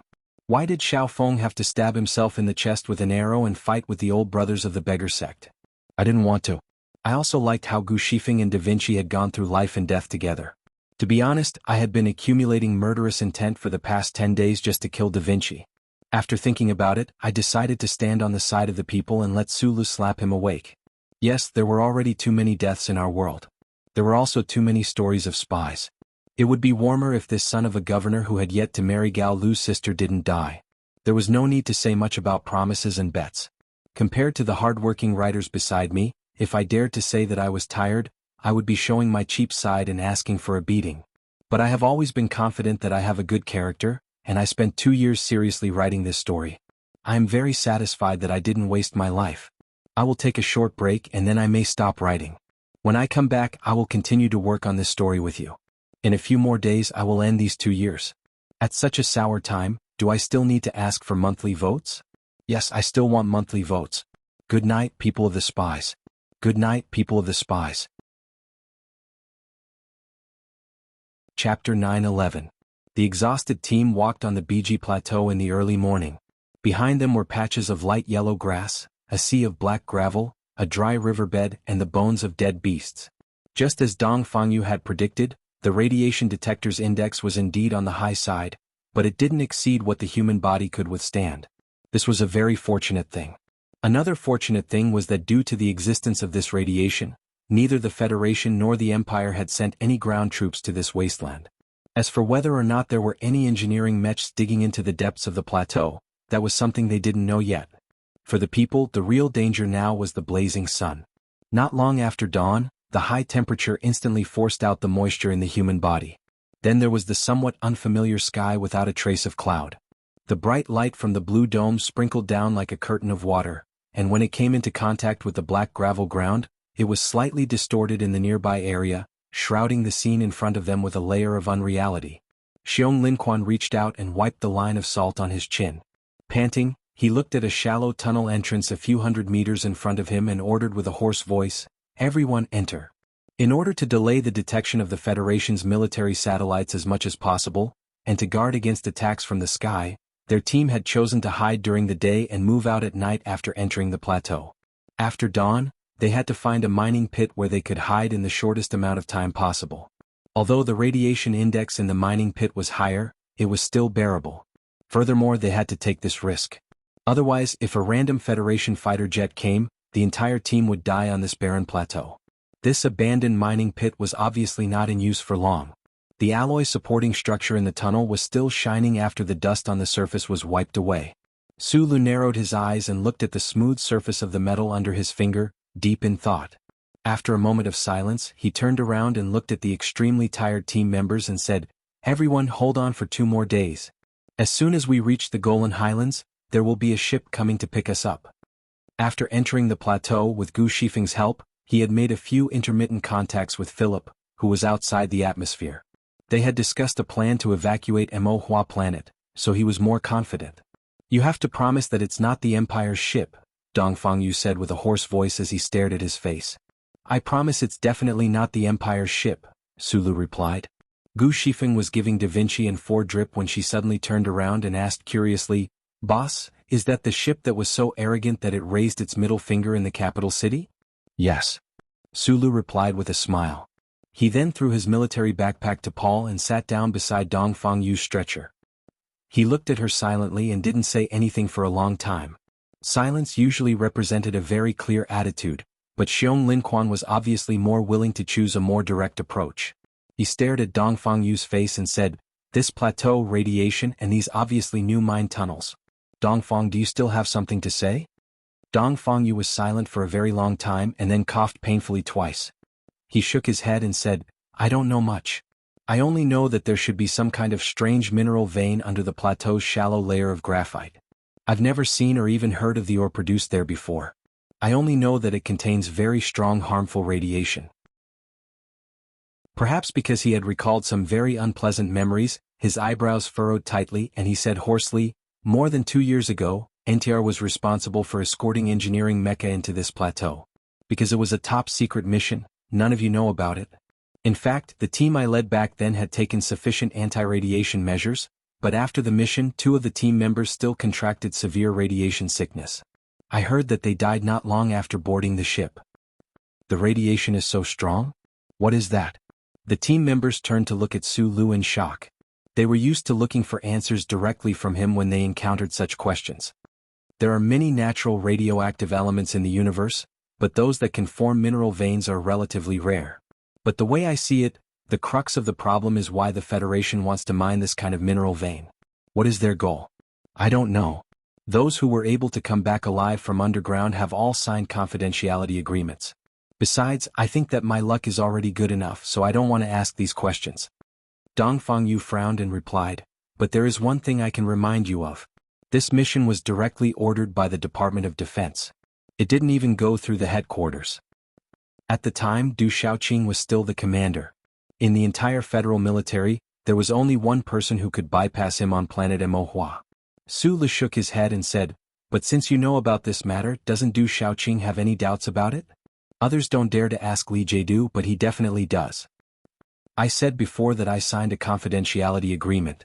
Besides, I'm no longer a direct subordinate of the commander. According to the commander's teachings, I can't report to him above my rank." Xiong Linquan threw away the cigarette but in his hand and said mockingly, "Like person like soldier. I wonder if Du Xiaoqing regrets teaching you so rigidly." The discussion about the strange radioactive mineral vein under the BG Plateau did not go any further. For this fugitive team, their most important and only mission right now was to survive and board the ship that was coming to pick them up. The federal military upper echelons, or to be more precise General Li Jiedu, had given the order to excavate this mineral, was not a question that they had the energy and ability to think about right now. Even if they had a strong sense of justice and decided to maintain the peace of the universe, there was no way they could go deep into the plateau in this exhausted and broken state. Is it a new type of alternative energy source or something? Sulu walked to the end of the deep tunnel and looked at the slightly wet rock wall. The suspicion that had just appeared in his heart was immediately overthrown. According to the radiation intensity described by Dongfang Yu, it would be very difficult to turn this mineral into a stable and reliable energy source. Sitting down next to the stretcher, he looked at Da Vinci, who was still in a semi-conscious state. Sensing his increasingly long and steady breathing, he couldn't help but narrow his eyes. Why did he not feel any discomfort in such a low-intensity radiation environment? On the contrary, he even felt somewhat comfortable. It was hard to describe the feeling. The weak invisible radiation in the rock wall was like layers of warm waves that wrapped around his body, making every cell in his body excited from the inside out. After a moment of silence, he held Da Vinci's wrist softly and adjusted his breathing to be longer and gentler.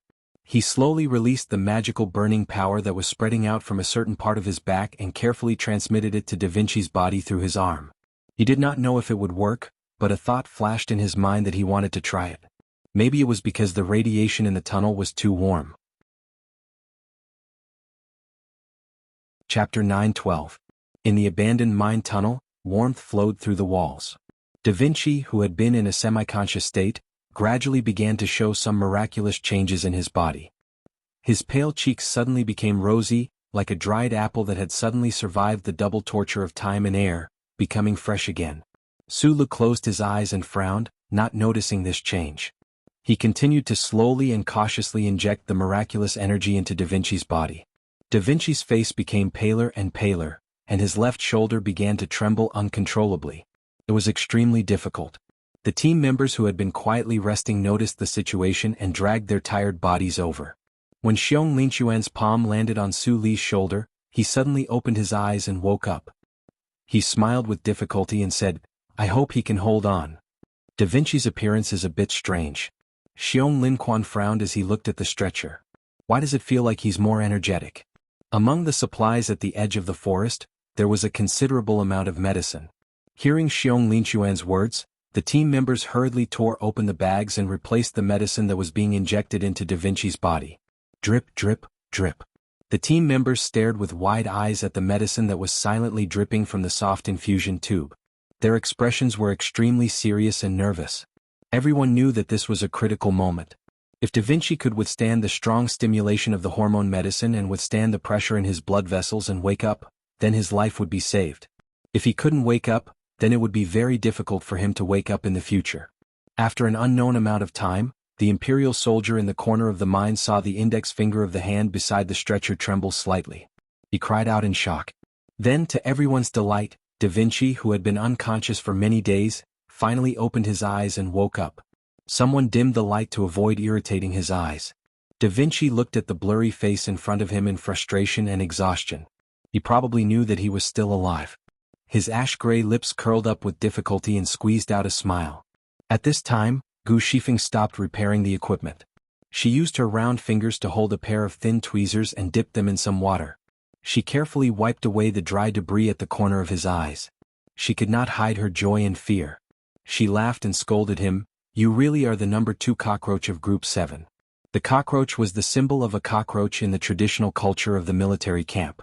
It represented an incredible vitality and would not die no matter what. Hearing this description, the pale-faced Da Vinci smiled tiredly. His throat made some noises but he could not say a complete syllable. Sulu had already retreated to a corner and was wiping the sweat on his forehead with a towel. Previously, he had injected his true qi into Da Vinci's body purely as a subconscious reaction. He didn't expect that it would actually have some effect. He was pleasantly surprised. Hearing the word cockroach, he recalled the stories that Philip had once told him about the transformation of the 3 planets in the capital ring by the previous generation of human civilization. He could not help but smile.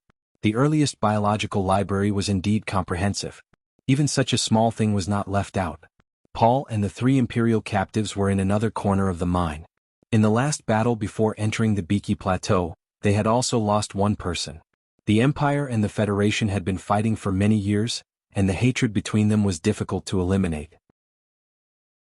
Although they had fought side by side with these Federation people, and although Sulu had said before entering the plateau that this was the arrangement of fate and that everyone was destined to live or die together, the 2 sides were still subconsciously divided into 2 parts and rarely communicated with each other. Looking at the lively scene, Paul lowered his voice and translated for his companions. Probably because they felt that it was difficult to understand why the Federation people regarded such ugly things as cockroaches as sacred, several of the Empire people could not help but laugh. The tunnel was very warm, and the atmosphere was very good because of the occasional laughter. Paul looked at that area and hesitated for a moment before breaking the long silence between the 2 sides. He asked Xiong Linquan in choppy Federation language, "Then, who is the number 1 cockroach? The number 1 cockroach of Group 7? The Federation soldiers laughed and pointed to Su Lu in a tacit agreement. Xiong Linquan smiled and replied, "Of course it's the boss. This guy seems to be unable to die no matter what kind of desperate situation he encounters. As the most fearless stone, he probably would not be willing to find trouble with death."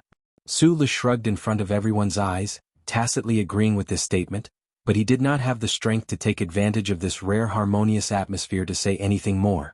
At this time he just felt extremely tired and hungry, as if he had returned to the battlefield of the past. As long as he squeezed out all the true energy in his body, he would turn into a gluttonous monster. "Find something to eat." He looked at Paul and said, "I'm so hungry right now that I can swallow a mech." At this moment, Pearl's low and excited voice sounded from the battlefield infantry communication system. She, who was patrolling around the camp, found something interesting. "Boss, you have to come over. I found a few mechs." The starlight on the plateau was a little strange. When it fell on the gray protective suits of Su Lu and the others, it was suffused with a strange purple, and when it fell on the black gravel, it suddenly disappeared without a trace. Su Lu lifted his helmet and looked at the two charred and damaged military mechs and a large excavation engineering mech in front of him. He was not shocked or disappointed by the degree of damage. In fact, before he came out, he knew very well that a mech that would be abandoned by the federal military definitely would not have much repair value. Of course, the so-called repair value here was the concept of normal mech repair and did not necessarily include him, the main designer of the MX mech. Thus, he did not hesitate to walk towards the 3 piles of metal garbage and began to climb up. The army can't leave the military MX to the Empire people. Since it did not self-destruct, it means that it has been judged to be of no repair value, or even possible to repair. An NTR team member said disappointedly. He had always been in charge of mech repair work in his original army and was very trusted. However, today he found that his judgment was not supported by anyone. Everyone, including Pearl and Mountain Pow, was looking nervously at Su Lu, who was pulling something out of the mech wreckage. After a moment of puzzlement, they remembered Su Li's identity and immediately shut their mouths. "The repair arm is good. Both arms are good." Su Lu stood up straight on the mech wreckage, both hands holding up a miniature repair arm. He shouted loudly at the team members below, looking as excited as a savage who had picked up a large bone. "Can you repair it?" Mountain Pow asked loudly. Su Lu put down the repair arm in his hands, patted his butt and rubbed his hands together. He said with a smile, "I'll try." "Won't they notice if you make too much noise?" Pearl pointed at the night sky. Chapter 9:13. Like stone sculptures that had been eroded by the wind for many years, the 2 military MX mechas and 1 engineering drilling mecha lay quietly and sorrowfully on the plateau.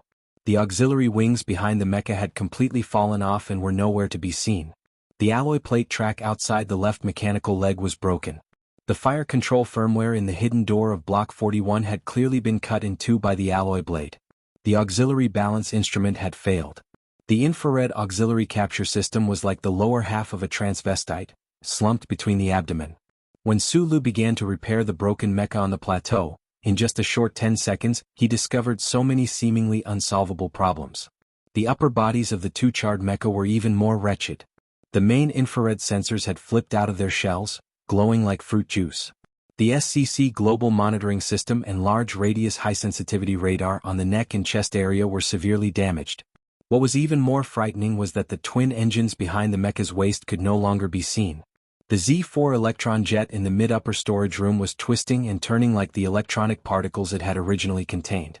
There was no way to repair such a serious problem, which was why the NTR repair soldier from before had been dejectedly sentenced to death. Su Lu frowned as he watched for a long time. The miniature mechanical repair arm in his hand began to turn. The low humming sound spread out for tens of meters in the darkness of the wasteland, disappearing as the dark yellow grass and black gravel rubbed against each other. The low humming sound of the rotating motor, the crisp clanging of metal, and the ear-piercing sound of metal rubbing against each other. Once it started, it did not stop for a long time. Pearl and the other members of Mountain Cannon watched the busy figure on the mecha nervously. From time to time, they would pass various parts according to his instructions. As the repair process progressed, layer by layer, luck began to envelop all the fugitives. The 3 mecha were like 3 severely disabled people. The one without arms had legs and the one with a head injury had healthy legs. The so-called piecing together, or rather making up for each other, happened in this way. The darkness of the night faded away, and the morning sun gradually rose. When the light on the BG plateau was still dim, the exhausted Su Lu wiped the sweat off his forehead and entered the cockpit under the expectant gazes of his team members. He groped around in the dark and found the left control stick. His fingers quickly pressed the 17 intact quick-touch buttons and completed the Start Group Action command. Su Li's lips curled into a smile. 3 days later, in the BG Plateau, a fierce battle was taking place. This was what Su Lu and the others had expected, but they didn't expect this day to come so quickly. The airborne missiles danced in the air and then turned into countless deathly gray and black flowers that bloomed on the black plains, forming a large circle that surrounded the lone team. The high-speed machine artillery shells were like countless sharp blades, simply and directly splitting open the dry earth. Occasionally they would hit the center of the circle, smashing viciously against the tough alloy armor, making dull and terrifying thuds. The 4 Federal Close-Air Greyhawk fighter jets soared through the blue sky at high speed like ferocious birds. They wantonly unleashed cannon fire, completely overturning a certain temporary tunnel camp of the lone army. They looked so insufferably arrogant. However, upon closer inspection, one would discover that the attacks of these 4 Close-Air Greyhawk fighter jets were actually very careful. They were trying their best to increase the distance between them and the ground. Because of this kind of careful combat posture, the seemingly fierce firepower against the ground appeared to be very scattered, and those bullets that could hit the target were ineffective. Because within the lone team there was a dark black, clumsy, bloated, and even strange mecha. This was a monster that didn't look like an MX, nor did it look like an engineering mecha. Its left and right were extremely unbalanced, and its mobility was severely reduced. It only had a seemingly strong body, but it was like a stupid boar twisting its muddy butt. However, such an ugly mech that had been pieced together was able to bitterly hold on under the attacks of the 4 close-range combat aircraft. It protected its team members who were trying to hide below. The modified Darlin's autocannon on its left mechanical arm had even formed a powerful anti-air firepower. Pay attention to concealment. 6 o'clock. Mecha crouch. From time to time, Su Li's quick but still calm orders rang out in the individual soldier system.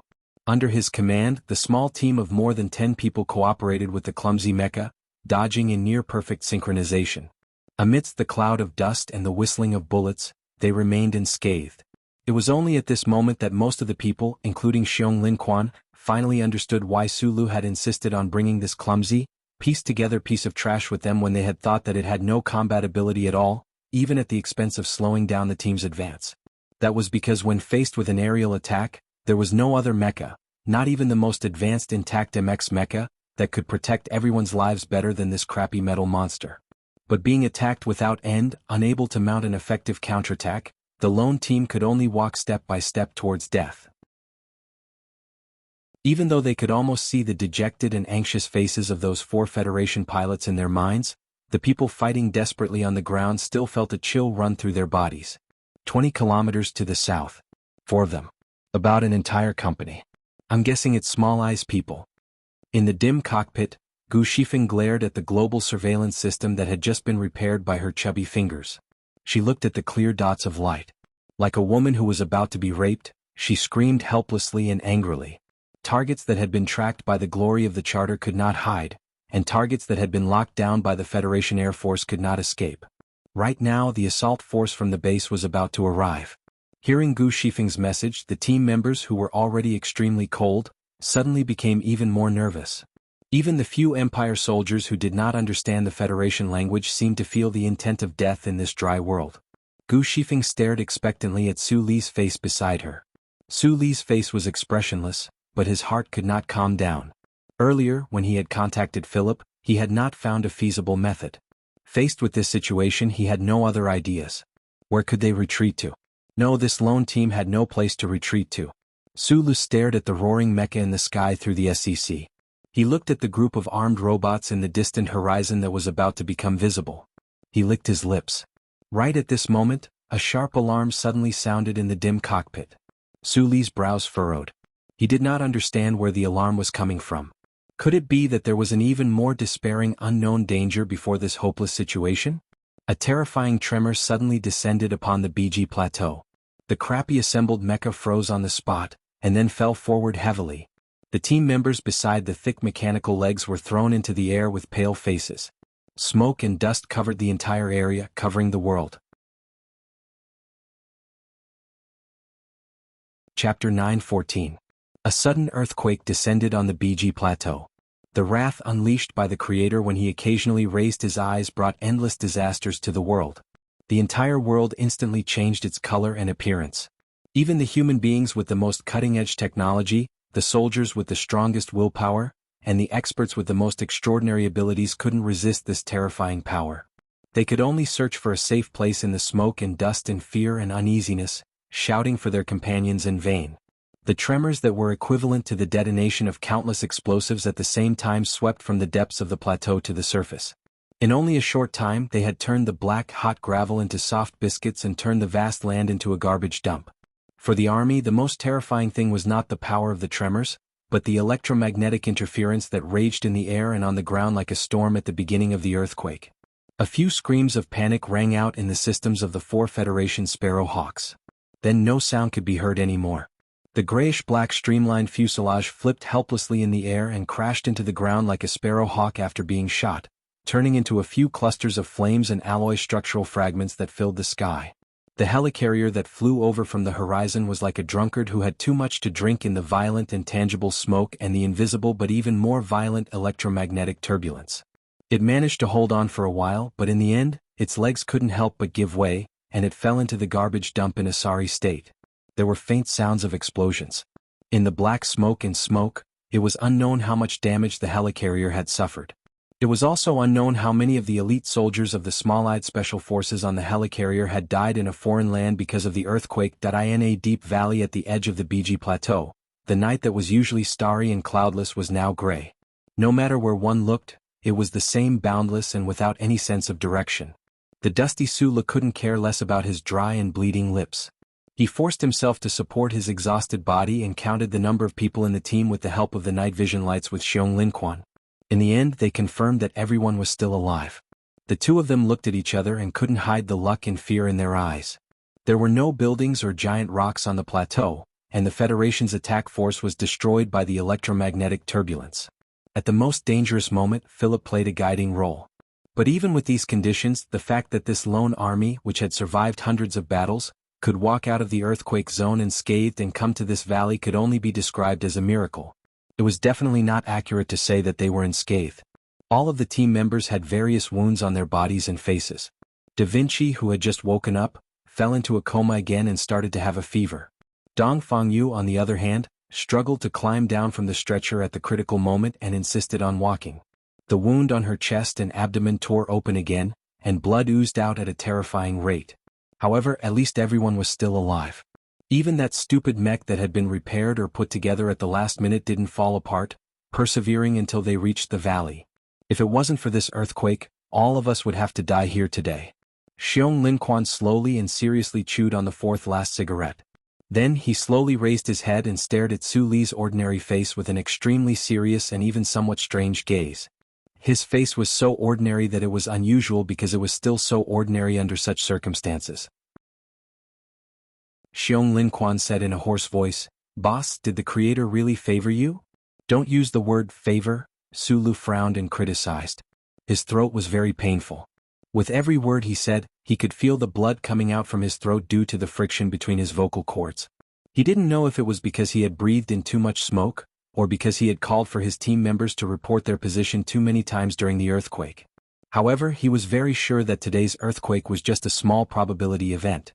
It wasn't because the Creator had a special favor for him. If he had to say that this kind of luck was wearing a holy cloak, then it would be better to say that Philip, who was on the spaceship, used his powerful calculation and analysis ability to point out a path for the team to cross the Dead Sea. Although this path was full of thorns, flowers bloomed at the end. Xiong Linquan was silent for a moment before he said in a hoarse voice, "I don't want to die in the hands of my own people. The earthquake can only help us cover our tracks for a while. We're going to the Golan Highlands tomorrow. I feel that it's very dangerous there." Su Li used an even more hoarse voice to reply, "The spaceship that comes to pick us up must quietly avoid the Federal Fleet and the ground's anti-air network. According to my calculations, the Golan Highlands is the best place to land. That highland is far away from the Federation's main battle zone. As long as we calculate the time accurately enough, we can get on the spaceship before the base can react." Thinking about the danger that Xiong Linquan was worried about, he slowly narrowed his eyes and said softly, "There's something you should know first. According to the results of my calculations, if the base finds our tracks tomorrow, then they will definitely send the retreating mecha squad from the Straits war zone to try and kill us in one fell swoop." "Because it's closer?" Xiong Linquan frowned and asked. "Other than that, it's also because they're stronger." Su Li's expression suddenly became extremely relaxed. He looked at him and smiled. "It's Madman Li's personal mecha battalion." Hearing the name Madman Li, Xiong Linquan was stunned for a moment. He angrily spat out the bitter ashes in his mouth onto the ground. He glanced at Su Lu and couldn't help but shake his head. As one of the most outstanding officers in the Federation, Xiong Linquan knew very well what kind of awe-inspiring military ability that young officer called Mad Manly had. Although the other was still only a colonel, he was far from being an expert that he could contend against. According to the information that Gu Shifeng had eavesdropped on, this battle in the Straits had been single-handedly commanded by this person. He was the continuation of the glory of the Lees of Philadelphia's military god. He had the reputation of being unrivaled in the entire military camp at the age of 16. The mottled golden stars that represented the number of enemies he had killed had long filled the two strong mechanical legs of Jianxi. He was an unparalleled expert on par with the Empire's Princess Huai Chaoshi. Yes, their most powerful leader had once defeated the other. At the very least, his strength was definitely not weaker than that madman's. However, could it be that they would expect their leader to operate that crappy compatible machine to go against the most advanced MXT controlled by Mad Manly? The earthquake was a blessing bestowed by the heavens. Was a myth. If Xiong Linquan hoped that Sulu could still defeat Mad Manly in this state, and that the team could still escape from this hopeless situation, then it was no longer a myth, but a joke. Sulu noticed Xiong Linquan's slight shaking of his head and knew what he was thinking. However, a gentle smile hung on the corners of his dry and bloodied lips. Thinking that after leaving the valley tomorrow, he might see that guy's violent and proud figure, his mood became somewhat strange. He was not anxious but abnormally calm. I understand him. Sulu stood up, patted Xiong Linquan's shoulder and said, "So I can deal with him." Chapter 9:15. After entering the tunnel, Xiong Linquan told his concerns and Su Li's analysis to the team members. The stone walls that were darker than the valley began to fill with an oppressive and tense atmosphere. The team members' expressions were very heavy. From time to time, they looked up and seemed to inadvertently glance at Su Li's figure. They knew very well that if the lone army was intercepted by Colonel Li Feng's mecha battalion before boarding the spaceship, the remaining 1 in 1,000 survival rate would all be on the boss. After the Empire people in the team heard Paul's analysis in a low voice, their faces full of thick beards were full of panic. They were even more frightened than the team members because until now, they still didn't know the true identity of Sulu, but they knew very well how terrifying the Federation officer named Mad Manly was. The dim backlight flickered slightly. An Empire person held his head in despair and cursed a few words in the Empire language with a Northern Star region accent. They fought for a long time on this meat grinder-like Emohua planet and were defeated by the lake. Then, they were inexplicably captured by this Federation team.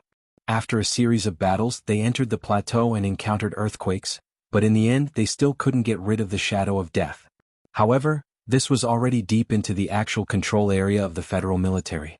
Other than desperately running with this Federation team and hoping that the goddess of luck who was laughing more and more at them, what else could they do?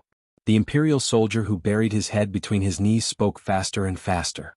His hoarse voice suddenly became sharp, and then without any warning, it turned into a roar mixed with crying. His thin and weak shoulders kept trembling, and tears dripped down from his dirty beard. Shan Pao and several other Federation soldiers stared at the corner in shock and vigilance. Their palms slowly moved to the side of their guns.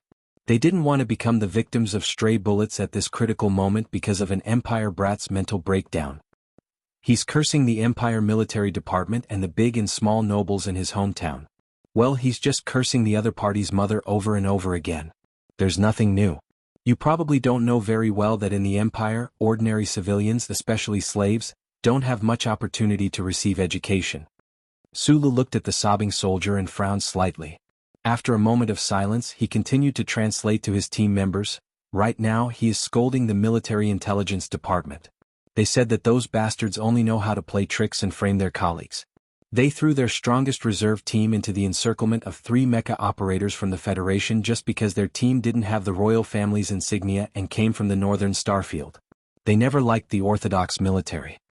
Hearing Su Li's translation, the tension in the team gradually relaxed. They silently looked at the other side and naturally thought of their own experiences. They thought of the pursuit by the base, the infamous Federal Investigation Department of the federal government, and the small-eyed special forces that had left many of their brothers lying in a pool of blood. They felt sorrow in their hearts, and only then did they realize that everyone was in the same situation. The tunnel was silent. The people of the Federation and the Empire had fought side by side for the past 10 days. Even if there was no friendship, there was some trust between them. They also felt the same emotions. Thus, they all closed their eyes tiredly and began to prepare for the final battle tomorrow. Sulu didn't close his eyes. He checked on Da Vinci's condition and sat down beside the simple makeshift stretcher. He rubbed his slightly tangled eyebrows and silently looked at everyone's faces. He saw the helplessness and pressure in everyone's hearts. Just hearing the name Madman Li almost made the Empire soldiers collapse. It could be imagined how terrifying that person was in their hearts. Including Shan Pao and Xiong Lin Quan, the Federation soldiers also found it difficult to suppress their nervousness and despair. If the battle was fair, the members of Group 7 would definitely be full of confidence in Sulu. However, the problem now was that the Federation military wouldn't give them any fair chance to fight. Conspiracy, framing, pursuit, base and small number of people, the division between justice and betrayal, there was no fairness in this matter. We might die tomorrow, so I have something to say to you. Lying on the stretcher beside Sulu was Dong Fengyu, the former high-ranking officer of the Iron 7th Division, whose wound had split open again, turned his head with difficulty and said with a hoarse voice, "The purge targeting Group 7 definitely has nothing to do with the division commander. I hope you can believe this." Although the members leaning against the stone wall of the tunnel had their eyes closed, they were thinking about many things. Perhaps it was like how some literary novels described, seizing the last moment to reminisce about the most beautiful scenes of their lives. They weren't really asleep at all. When they heard this, they all opened their eyes and looked at him with puzzled frowns. Dong Fengyu didn't seem to feel the mixed emotions in those gazes. His face was expressionless and his hoarse voice was abnormally calm. It was very obvious that he was just trying to give some explanation before he left this world. Also, the attack on Group 7 on planet Yellow Doom had nothing to do with the division commander because I was the one who did it. Several members of Group 7 died because of that incident. Logically speaking, I should have died a long time ago. I also wanted to kill myself, but I didn't expect bad people to live for 1,000 years.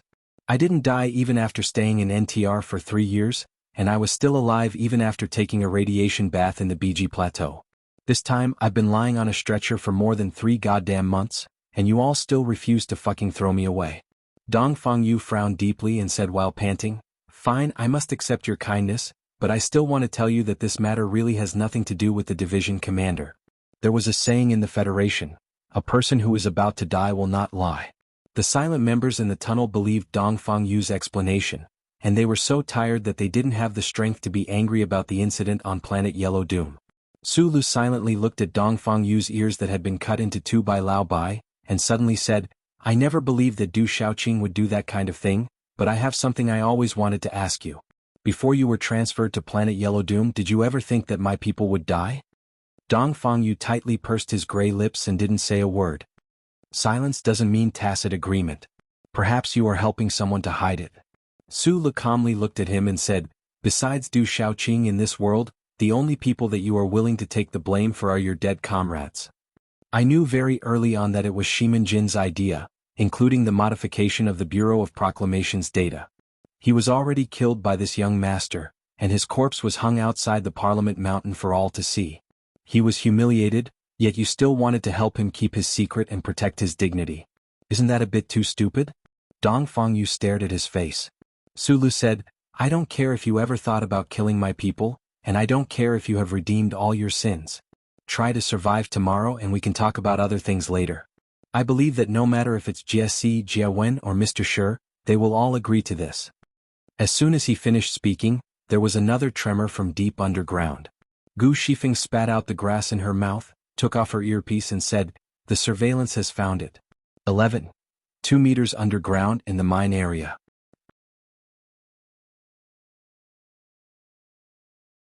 Chapter 9:16.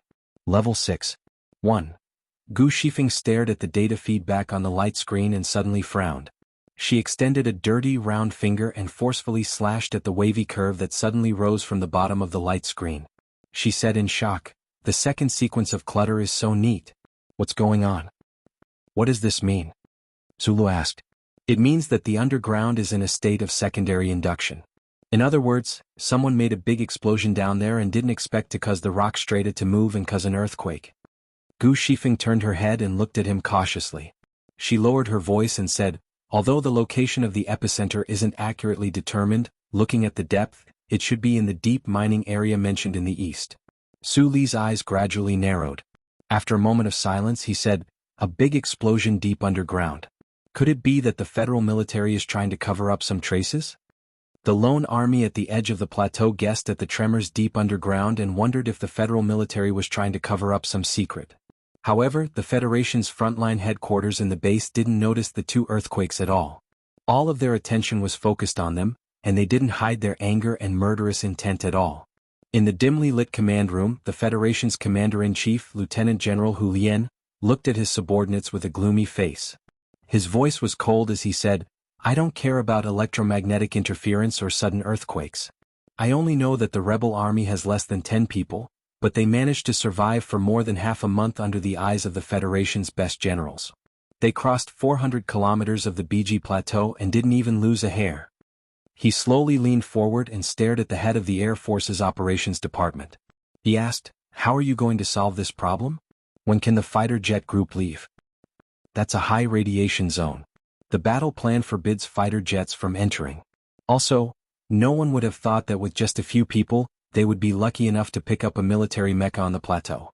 The head of the Air Force's Operations Department wiped the cold sweat off his forehead and explained with a trembling voice, "General, electromagnetic interference still exists after the earthquake. This is an objective fact. I can't let my pilots take the risk.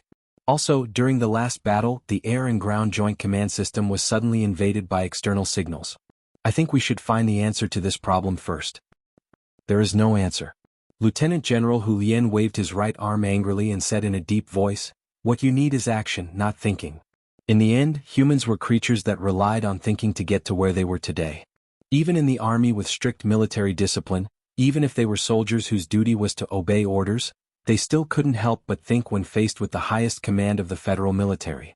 This was especially the case for the 7 or 8 generals of the ground forces. They sat in their chairs and didn't say anything. However, the expression on their faces and the expression in their eyes, as well as the long period of silence and disregard, fully expressed their attitude. The atmosphere in the combat command room was very stifling. The Air Force combat troops nodded and began to prepare the air strike plan in the early hours of the morning. The generals of the ground forces slowly looked at each other, and then one of them opened his mouth to question. The commander of the 11th Division, Major General Cheng Yimou, who had just returned from the bloody battle in the Southwest War Zone, frowned and looked at the commander on the stage. He said with a hoarse voice, "Sir, I still have my reservations about this accusation. In my opinion, the new 17th Division, NTR, is the most outstanding and most resilient group of soldiers in the federal military. They have no reason to betray us." After a short pause, without waiting for General Hu Lian to reply, Major General Cheng Yimou said in a deep voice, "Betrayal always needs a reason. They were carrying out the most dangerous mission. Now only less than 10 people out of 70 are left. Furthermore, they have already completed the mission. Once they return, they will become heroes of the Federation. What reason do they have to abandon their glory and homeland and rely on those hairy people of the Empire?" The generals of the federal military ground forces had already begun to have doubts about the command center's order to spare no effort in hunting down that small group of rebels. Especially after the previous conflict, they were even more conflicted. They always felt that there was a thick smell of conspiracy, and as an iron-blooded soldier, they were the most resistant to this point. Lieutenant General Hu Lian slowly raised his eyebrows and looked around at the people in the room with a cold expression. He was not Du Shaoqing. He did not have the qualifications or charisma to suppress this group of arrogant and powerful generals who had been on the battlefield of life and death for many years. If he could not take out something powerful at this moment, then he might face a very embarrassing siege. He might even have to pay a price for the previous conflict. Even if he used his superior's authority to suppress these people in the end, he would never be able to regain his dignity. Hu Lian's furrowed eyebrows gradually relaxed. He tapped lightly on the table with an expressionless face and brought up dozens of high-definition ground photos continuously taken by military satellites. A rebellion needs a reason. A group of the Federation's most outstanding soldiers betraying the Federation even more needs a reason. I understand your doubts. Hu Lian looked at the small group of rebels who had escaped in the photos, looked at the 2 simple stretchers, and looked at a certain person whose face was blurry but whose features could be seen clearly in the crowd. He said, "I think all of you should recognize this person." He turned around and looked coldly at these valiant and proud division commanders. Looking at their shocked expressions and their tightly pursed lips, he could not help but feel happy. he said slowly, "You need a reason. The betrayal of these outstanding soldiers needs a reason. In my opinion, Su Li's appearance is the simplest reason." The generals in the room could not suppress their shock as they stared at the blurry face in the photos. Some of them were the division commanders of the Federation's elite divisions, and some of them were the commanding officers of the ground forces. However, they knew very well the power of this face. Yes, in the eyes of many people, including them, the outstanding soldiers of Old Seven's group had no reason to betray the Federation. However, as long as Su Lu appeared in front of them, they would die for him at any time, let alone betray him. The battle command room was silent. The air mixed with the smell of tobacco and coffee suddenly froze. No one opened their mouths to speak. Hu Lian looked at everyone's reaction and turned his head to stare at He Lei, who was being restrained by 2 military police in the corner. He said coldly, "Division Commander He Lei, you must be suspended from your duties and be investigated by the Military Law Office. I understand today, so I forgive your rashness. However, if you pull out your gun again, place it on the table and scream, I will shoot you directly." He Lei's face was ashen. His 2 arms, which were being held by the military police, trembled violently. He wanted to say something, wanted to do something. However, looking at the instructor's face in the photos, which had not changed at all 3 years ago, he lost all of his strength. Chapter 9:17. The new 17th Division was on the brink of a mutiny. The new 17th Division was preparing for a mutiny. This ace division with a glorious military history had inherited the undisciplined and ruthless style left behind by their predecessors. They were used to shielding their own, good at external battles and good at internal strife. When there was a need to abide by military discipline, they were the role models of strict military discipline. On the battlefield of life and death, they often forgot about military discipline out of habit. If they had only focused on discipline, their old teacher Li Pifu would not have been able to lead them to such a shocking achievement. If their hands and feet could be easily bound by the word discipline, Yu Qinghai would not have been able to protect so many members of Group 7 3 years ago. Furthermore, during the 3 years when Du Xiaoqing had been commander-in-chief, they had still been as strong and fierce as ever. When the soldiers of the division found out that their comrades had been inexplicably accused of mutiny and then hunted down by the base and that damn Joint Investigation Department, there was no way they could remain calm and wait patiently like little white rabbits for the final result. Their reaction was very direct. Under the cloud of conspiracy hanging over the base, all levels of officers of the 17th Division began to secretly mobilize their forces with the theme of defending against a surprise attack. In the armory at night, the sound of the 100 or so heavy MX mecha self-checks could be faintly heard. If the upper echelons of the federal military could not give a convincing explanation, if that damn Joint Investigation Department did not hand over the culprits who had hunted down Team NTR, if they could not make the more than 10,000 soldiers of the new 17th Division feel good, then what would happen next around the base was something that no one, including Lieutenant General Hu Lian, could imagine. He Lei was escorted back to the headquarters of the new 17th Division by the military police. His face was ashen as he looked at his subordinates around the table. After a moment of silence, he said, "This is the front lines. Do you want the 17th Division to be the first unit in history to rebel on the front lines? We are not rebelling." The new 17th Division's mecha commander, Hua Xiaoxi, looked at him with a serious expression and said, "We need to put enough pressure on the base. Otherwise, I cannot imagine how many more days Xiong Lin Quan and those fellows can hold out." Lin Ai frowned at He Lei and said, "What exactly happened in the command room? Why is Division Commander's expression so ugly?" "I have already been officially suspended from duty." He Lei looked at the group of senior military officers in the room and said, "But I have to warn all of you. Stop all troop movements immediately.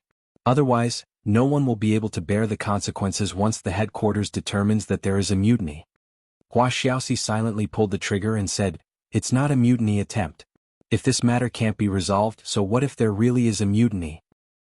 He raised his head and looked at He Lei with a cold gaze.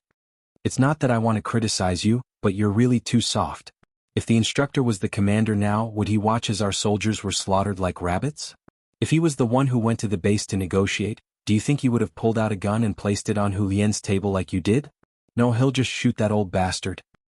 He Lei looked out of the door and his gaze fell on the military police. He lowered his head and looked at his junk box.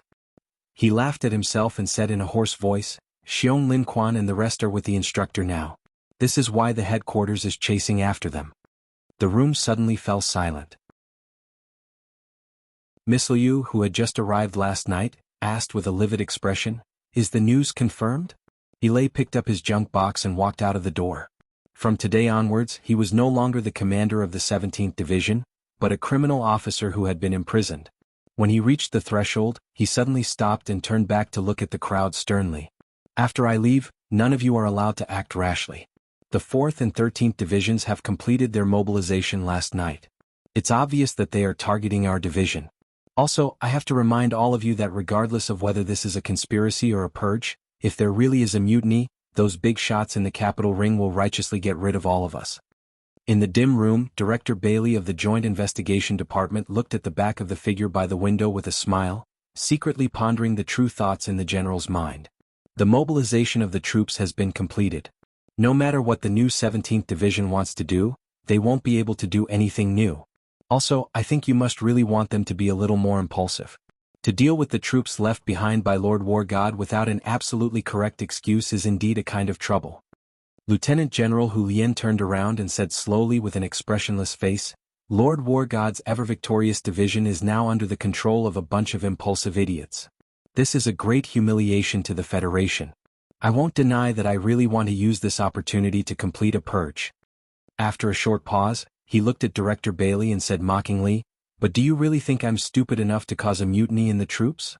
When the time comes, neither you nor I will be able to bear the responsibility.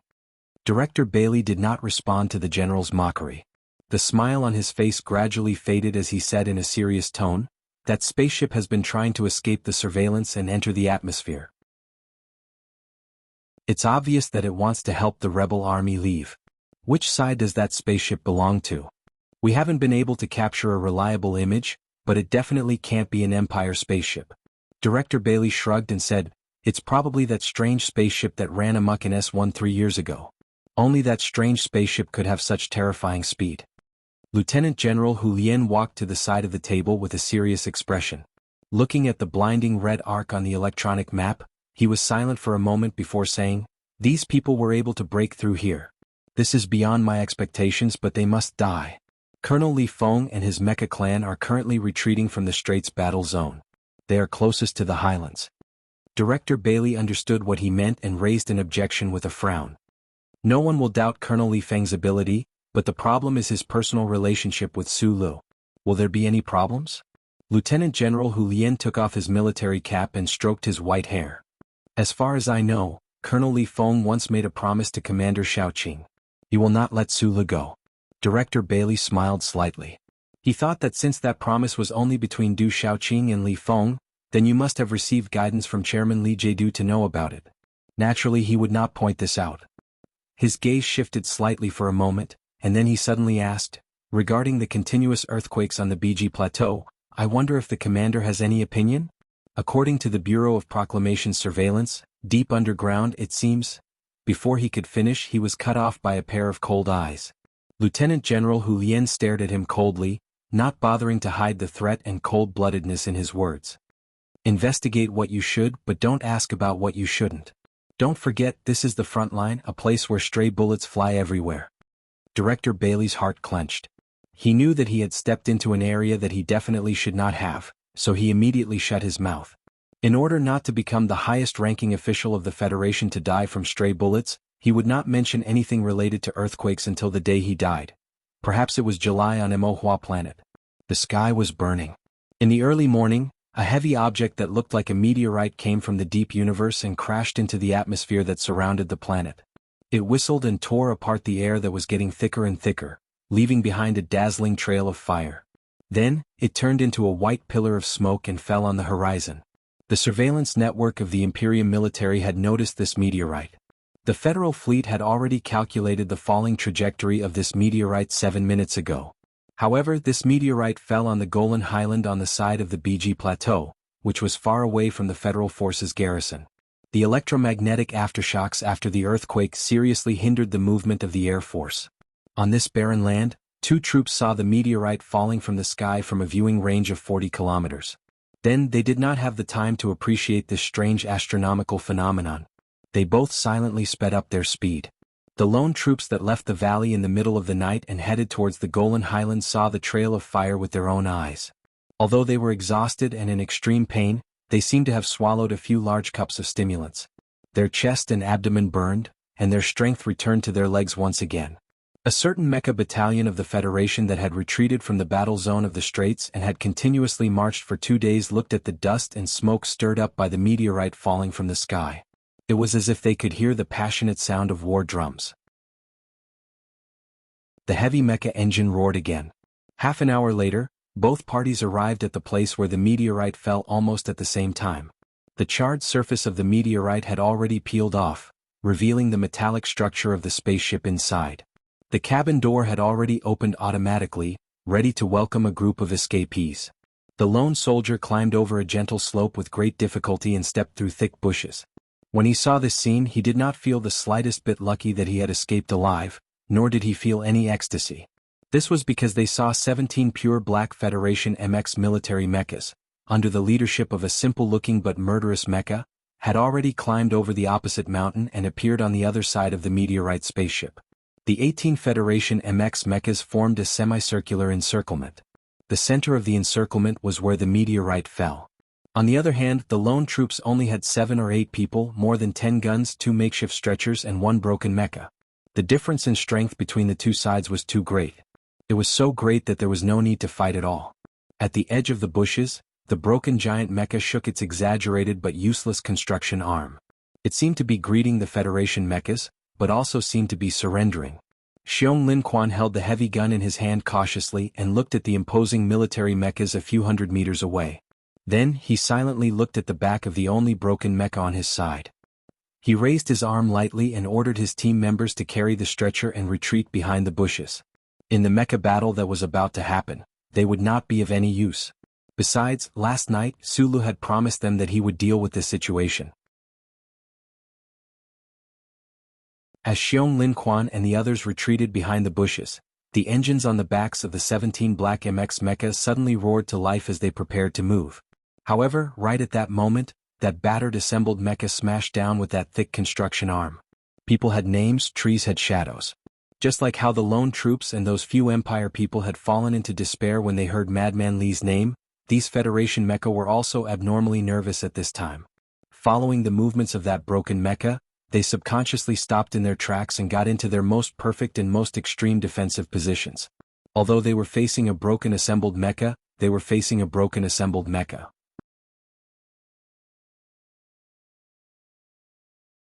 Chapter 9:18.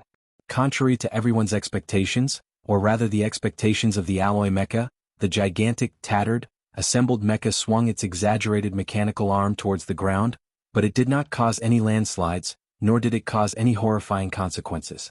In fact, the crater it made on the ground was rather pitiful. That seemingly thick and strong mechanical arm had been broken into countless pieces by the recoil, looking exceptionally pitiful. They had been prepared to receive the strongest blow from the strongest opponent, only to see such a scene instead. They could not help but feel a little strange, a little ridiculous. After all, this was a makeshift mecha made up of countless discarded parts, so its structure was rather pitiful. However, even if it was just a bluff, it still managed to deter the ambush of those Federation MX mecha. After a slight delay, Xiong Lin Quan and the others quickly retreated back into the bushes. The 17 black MX mecha did not care about those fellows who were retreating from the battlefield. They only stared warily at the tattered mecha in the middle of the field that had already lost an arm and looked like a crippled beggar. They knew very well that with the mobility of those crippled soldiers, there was no way they could escape from the Golan Highlands. The only thing they needed to do was to defeat and destroy this tattered mecha in front of them and erase the powerful name in the cockpit of the mecha. Right then, the tattered, assembled mecha moved once more. The cockpit door slowly opened with an unpleasant creaking sound. The dim light of the morning shone in, revealing Su Li's ordinary but extraordinarily calm face. 200 meters away, the black mecha in the middle of the Federation's mecha group, which had a darker shade of black, popped out the exaggerated alloy blade at the front end of its right mechanical arm. The thick cockpit door opened, revealing Madman Li's face. His still delicate features held the same hint of madness and violence. After not seeing each other for 3 years, separated by 200 meters on the wasteland, Su Lu and Madman Li looked at each other from afar. They looked at the traces of timidity on each other's faces and remained silent for a long time. Who knew if it was because they had seen images from a long time ago? Just like Kachifeng on the old moon, the knife in his chest and the blood between his teeth in the Linyuan, the sound of gunfire in the mountains and the words in the prison cell, one after the other, he ran wildly towards the blue sea. For a very long period of time, the two of them were publicly acknowledged as the strongest in the Federation. They had fought before, but they had never truly fought to the death. It was only when they met again after 3 years on this bloody battlefield that they finally reached the final moment. The cockpit door opened downwards, like a large door at the tail of a battleship, leading to the endless and deep universe. Sulu looked at the meteorite ship nearby through this cross-section, and at the 10 or so black Federation MX mecha in the distance. His gaze finally and naturally fell upon that mecha, upon Madman Li's face. "Duel?" Sulu asked. His voice was not very loud, but it clearly penetrated the morning high ground and entered everyone's ears. "No way," Madman Li replied. His voice was just as proud and cold as before, like a ruthless blade that directly cut through all the messy reminiscences of old times. Hearing these two words that seemed to jump out from fiber paper, Su Li's thick eyebrows rose slightly. He looked quietly at him in the distance and said, "You won't even leave us a chance for a fair duel? I'm carrying out military duty, not a street brawl." Li Feng replied in a low voice, "You were also once a soldier of the Federation. You should understand very well that talking about fairness on the battlefield and calling it a duel is very childish thinking." Su Lu frowned slightly. After a moment of silence he said, "The problem is that even you don't believe that you're carrying out military duty. If you say that you want to kill me because I'm a citizen of the Empire, then there's no reason for Big Bear and the others to be killed by you." "A soldier's duty is to obey orders," said Li Feng. Su Lu said mockingly, "What's the point of saying this? 3 years later many people will laugh at me for becoming a third-rate philosopher. 3 years later, I don't want to laugh at you for becoming an ice demon like Du Shaoqing. When have you ever taken the military orders of your superiors seriously? I must bring everyone back." Li Feng's brows creased slightly. "If they are wronged, I guarantee that they will receive a fair trial." Su Lu looked at him like he was looking at a naive child. He smiled and said, "The Federation still has such a thing as fairness?" Li Feng loathed the way he looked at him. He laughed coldly and said, "Do you think that only the Empire can find fairness? No, there's no fairness in the Empire either. The Empire is a pile of dog shit." Su Lu calmly looked at that familiar face in the distance. After a short pause he continued, "But you can't be willing to throw a pile of dog shit called the Federation in your face just because of this." Li Feng looked at that tattered mecha assembled together, and was silent for a long time. "As the grandson of the war god, you should understand the way our 17th Division does things, and you should also understand the way Team 7 does things. When we are insulted and harmed, we will not believe that any outsider can help us solve the problem. We only believe in ourselves." Su Lu said, "So don't count on them surrendering today." Li Feng's furrowed brows slowly relaxed. After a moment of silence, he looked at that face in the morning light and said, "Su Lu, I will give you a fair fight. If you lose, your people must give up resistance. I don't want this operation to become a one-sided massacre." Su Lu looked at him quietly, his left hand slowly and steadily sliding over the control stick. At this time he did not have the simulation system. He was sitting on a tattered hybrid mecha that could collapse at any moment. The so-called fair fight with dignity was actually just bullshit. However, no one knew that under his calm expression, there was a smiling flower. Just as he had said to Xiong Linquan last night, he understood Madman Li so he could deal with Madman Li. The situation was progressing according to his plan. "And if I win?" he shouted in that direction. The most powerful MXT mecha against a tattered, assembled mecha. The difference in strength was too great. More importantly, the person operating the MXT mecha was Madman Li. Under these circumstances, even if War God Li Pifu was reborn, Feng Yu crossed the stars to come here, or Huai Chaoshi suddenly doubled in strength, they still would not be able to defeat the opponent.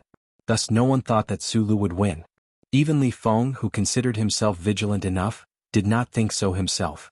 But strangely, due to some hidden worry in the depths of his heart, Madman Li replied seriously after a moment of silence, "If you win, I promise that those people behind the bushes will not be harmed in any way, but you must die."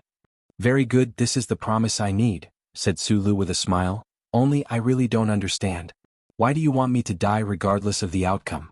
Whether as your uncle or uncle, you have no reason to hate me so much. There were only 3 MXT mecha in the entire Federation, and only 2 people in the entire Federation had the ability to operate a MXT mecha using turbo technology. Those 2 people were Su Lu and Madman Li. Su Li's little white flower was currently hiding in an unknown armory of the Federation, covered in dust. Meanwhile, the other MXT mecha with an even darker black had shone brilliantly on the Mo Hua planet for 3 years, fighting several battles with White Sausher's Peach Miasma, exceptionally valiant. Today, in the morning light of the Golan Highlands, the black MXT mecha was like a god of war. The alloy blade at the front of its right mechanical arm slowly lowered, pointing at its chest with an inexplicable fighting spirit. Then Li Feng's low and murderous voice came out. "You named Little White Flower Lucio. You're such a sissy. I'm different. My mecha is called Beheading Joy. You should know the meaning of this name very well." Su Lu heard the indomitable interest in his voice, and his eyes slowly narrowed. The voice from the black MXT mecha continued, "That year in the wilderness I saved you from Du Xiaoqing's gunpoint. At that time you told me that you weren't from the Empire, and in the end, you were from the Empire. In Allure prison I watched over you for a few nights. I asked you if you were from the Empire and you said no. In the end you were from the Empire. After that, for 3 whole years I stayed by Du Xiaoqing's side. It was because I owed him a life of yours. I want to repay this life, but as long as I don't kill you, this life of mine will never be completely repaid. 3 years ago, I was the one who saved your life, so I have the responsibility and obligation to let you die." Li Feng looked at the broken mecha at the edge of the bushes in the distance expressionlessly. Looking at the familiar yet strange face in the morning light, the vision at the edge of his eyelashes suddenly blurred. It was as if he saw the day of the riot in Allure prison, when Huai Chaosher jumped out of the snow and chased after this small-eyed man for hundreds of miles. In the end, he chased him to the deep and blue sea. His mood gradually turned cold and violent, and he shouted in a low voice, "I saw you jump into the sea. You should have died then. Why didn't you die? Do you think that I'll watch you, the Empire's crown prince, slip away from my eyes again? I'll stop you from thinking about it. Go to hell." As the 3 words roared out like 3 bombs, they smashed into the peaceful wasteland of the Golan Highlands. The black mecha's cockpit door closed with a whoosh. Accompanied by the violent roar of the twin engines and the unique beeping sound of the turbocharger, the black MXT controlled by Li Feng suddenly turned into a black cannonball. It roared out, shattering the surrounding air, and blasted towards the broken mecha 200 meters away. There were no beautiful evasive maneuvers, nor were there any seductive stances. The killing intent that the black MXT had accumulated over the past 3 years was unleashed with this simple yet direct straight line. Its terrifying power was concentrated into a single point. The broken mecha also moved, sprinting down the gentle slope. However, the temporarily repaired mecha couldn't enter combat mode at all. The engineering mecha's wide tracks carried an extremely heavy body, crushing the wasteland. It looked as pitiful as the picture of an old cow pulling a broken cart in a prehistoric picture book. The straight black line slammed into the huge body of the broken mecha, accompanied by the terrifying sound of metal tearing and heavy components colliding. In an instant the outcome was clear. Under the violent slash of the black MXT's more than 10 sharp blades, the broken mecha fell apart, turning into a desolate rain of metal pieces that fell to the ground with a clatter. No miracle happened. Maybe a miracle was going to happen.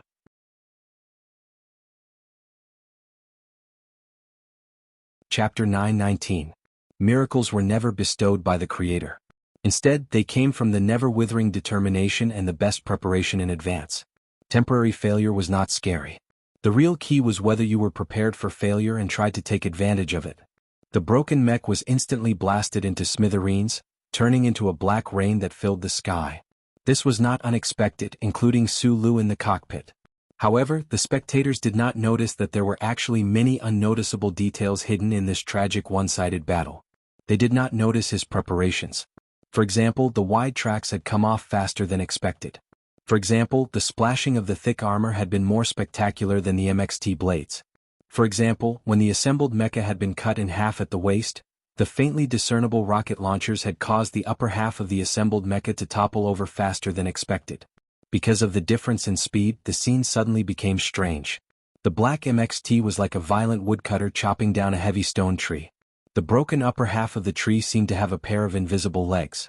With a few muffled sounds, it broke away from the heavy alloy fragments that filled the sky and smashed towards the front right with a whoosh. On the right front, There were 2 Federation Mecha MX military mechas silently observing the battle. They watched as that half-section of the engineering mecha, weighing several dozen tons, came crashing down like a giant rock from outer space. However, they were unable to react in time, only able to watch and wait for the collision to happen.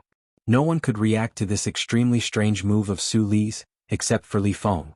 The seemingly ruthless Mad Chop was in fact in an extremely cautious and calm state. He knew how difficult and powerful an enemy Su Lu was. He knew that this person would definitely not be so stupid as to wait for death. Instead, he would have many strange tricks up his sleeve. For example, at this moment, with the help of the rocket launcher, the assembled mech had turned its heavy upper half into a primitive catapult.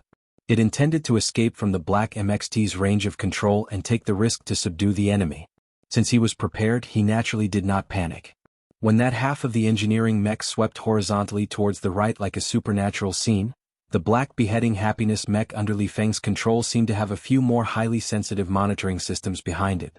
With a swoosh, it turned around and the Daeron's autocannon at the front of the mechanical arm opened fire. The high-density rain of bullets was tightly sealed within an area of 30 square centimeters, turning into an extremely lethal straight line that chased after half of the engineering mecha in the air. Bursting, countless white flowers blossomed. The heavy half of the engineering mech was hit by more than 100 large-caliber bullets. It could not jump more than 200 meters. As if it was struck by lightning, it fell heavily on the wasteland of the Golan Highlands with a dull thud. Dust and gravel splattered everywhere on the hard ground. The clumsy half of the mech rolled around in vain. The charred body of the mech was a mess. Electric sparks shone sorrowfully between the raised panels. The battle was not over yet. This was just the beginning. Just as that half of the engineering mech fell to the ground, a clear splashing sound once again came from the cockpit door. 12 miniature self-ejecting rocket pillars exploded at the same time, and the heavy cockpit door was pushed far away with a bang. Su Lu stepped on the edge of the cockpit and exerted force in his legs. Using the terrifying initial speed of the ejection, he swept out like lightning, avoiding the dense rain of bullets behind him. Like a thunderstorm, he charged more than 100 meters. Then he turned around and gently landed on the target mech like a falling leaf. The Daeron's autocannon at the front of the mechanical arm of the Black Beheading Happiness mech suddenly stopped firing. This was because Su Lu, who was sticking to the mech like a falling leaf, was constantly climbing and jumping. It was very difficult to lock onto him. What was more troublesome was that if Li Feng tried to use the dense rain of bullets to kill him, then it was very likely that the mech he was in would also be destroyed at the same time. Bang! The Federation pilot in the cockpit of the Black MX mech immediately reacted. He understood the real reason why Colonel Li Feng had stopped attacking. His eyes widened as he operated the heavy mechanical arm to smash down on the cockpit door of the mech. Even though this action was very likely to lead to his death, he did not hesitate at all. The large and hard mechanical arm smashed heavily on the cockpit door. The alloy door was clearly deformed, and an ear-piercing screech of metal could be heard. Su Lu stepped on the crevice of the Area 41 armor and narrowly avoided the attack. His body rolled like a falling leaf as he climbed straight up the shoulder of the tall mech. The construction mechanical repair arm on his arm began to move quickly, buzzing and vibrating. The duck beak-shaped repair arm probed out and removed the hidden plate behind the MX mech's shoulder. A high-speed rotating drill bit quickly disassembled the 6 positioning screws. The densely packed data cables were exposed before Su Li's eyes. His face was expressionless as he gripped them with his hand. Then he used some force to slide them down. The plastic sheet cracked, and the data cables were truly exposed, including the core lines inside. His steady palm continued to hold the exposed core lines. The scorching power behind his waist surged out, passing through his wrist and instantly turning into a trickling stream under his subtle control.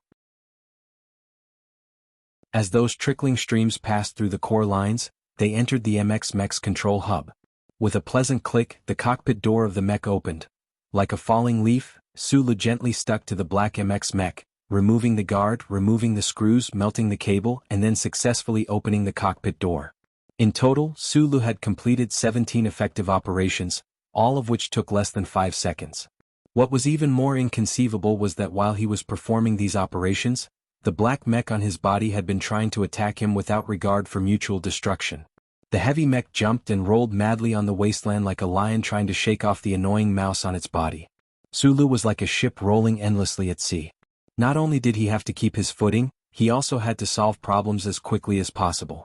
As the designer of the MX mecha, he knew all the minute details of this mecha and even every hidden design.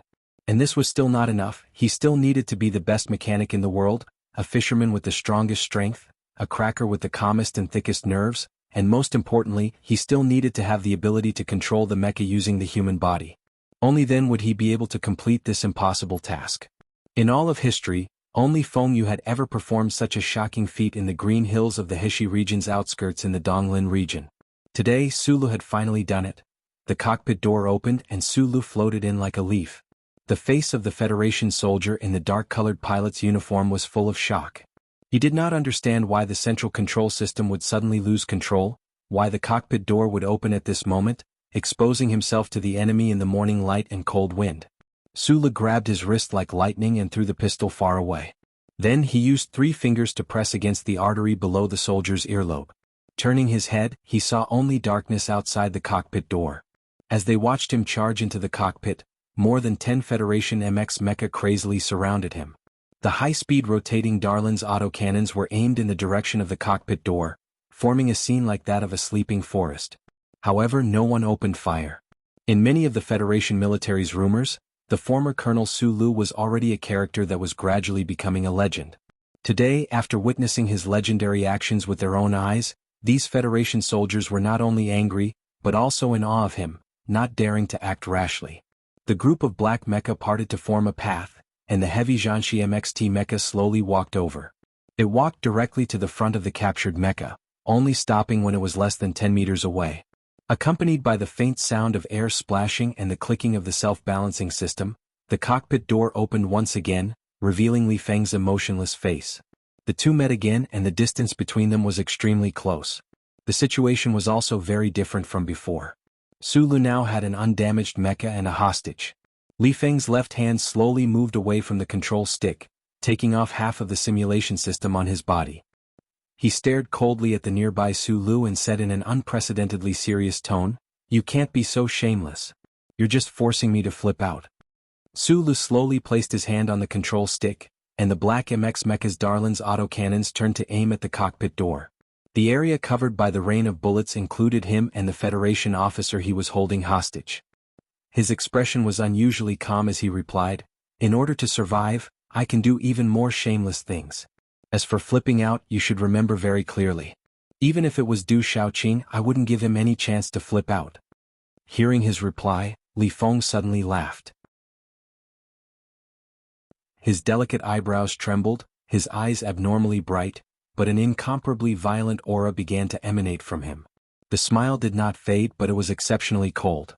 Li Feng said coldly, "He's a soldier. I gave you a chance to fight fairly, so you shouldn't have ambushed him.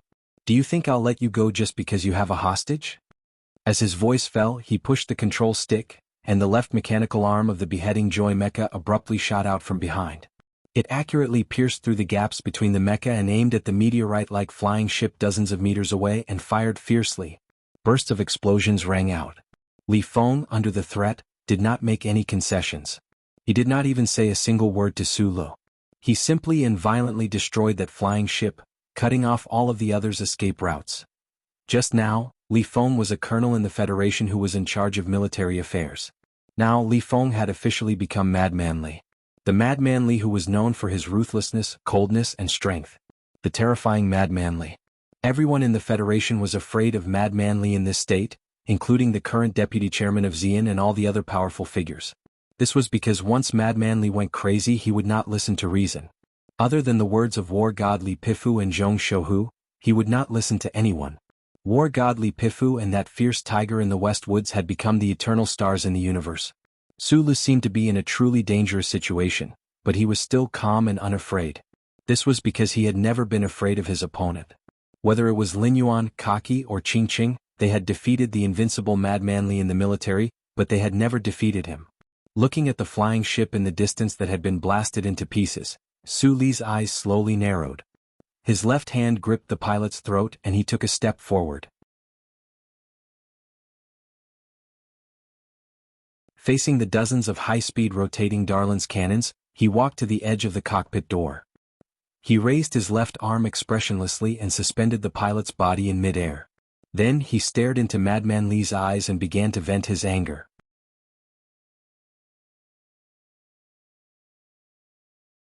Chapter 920.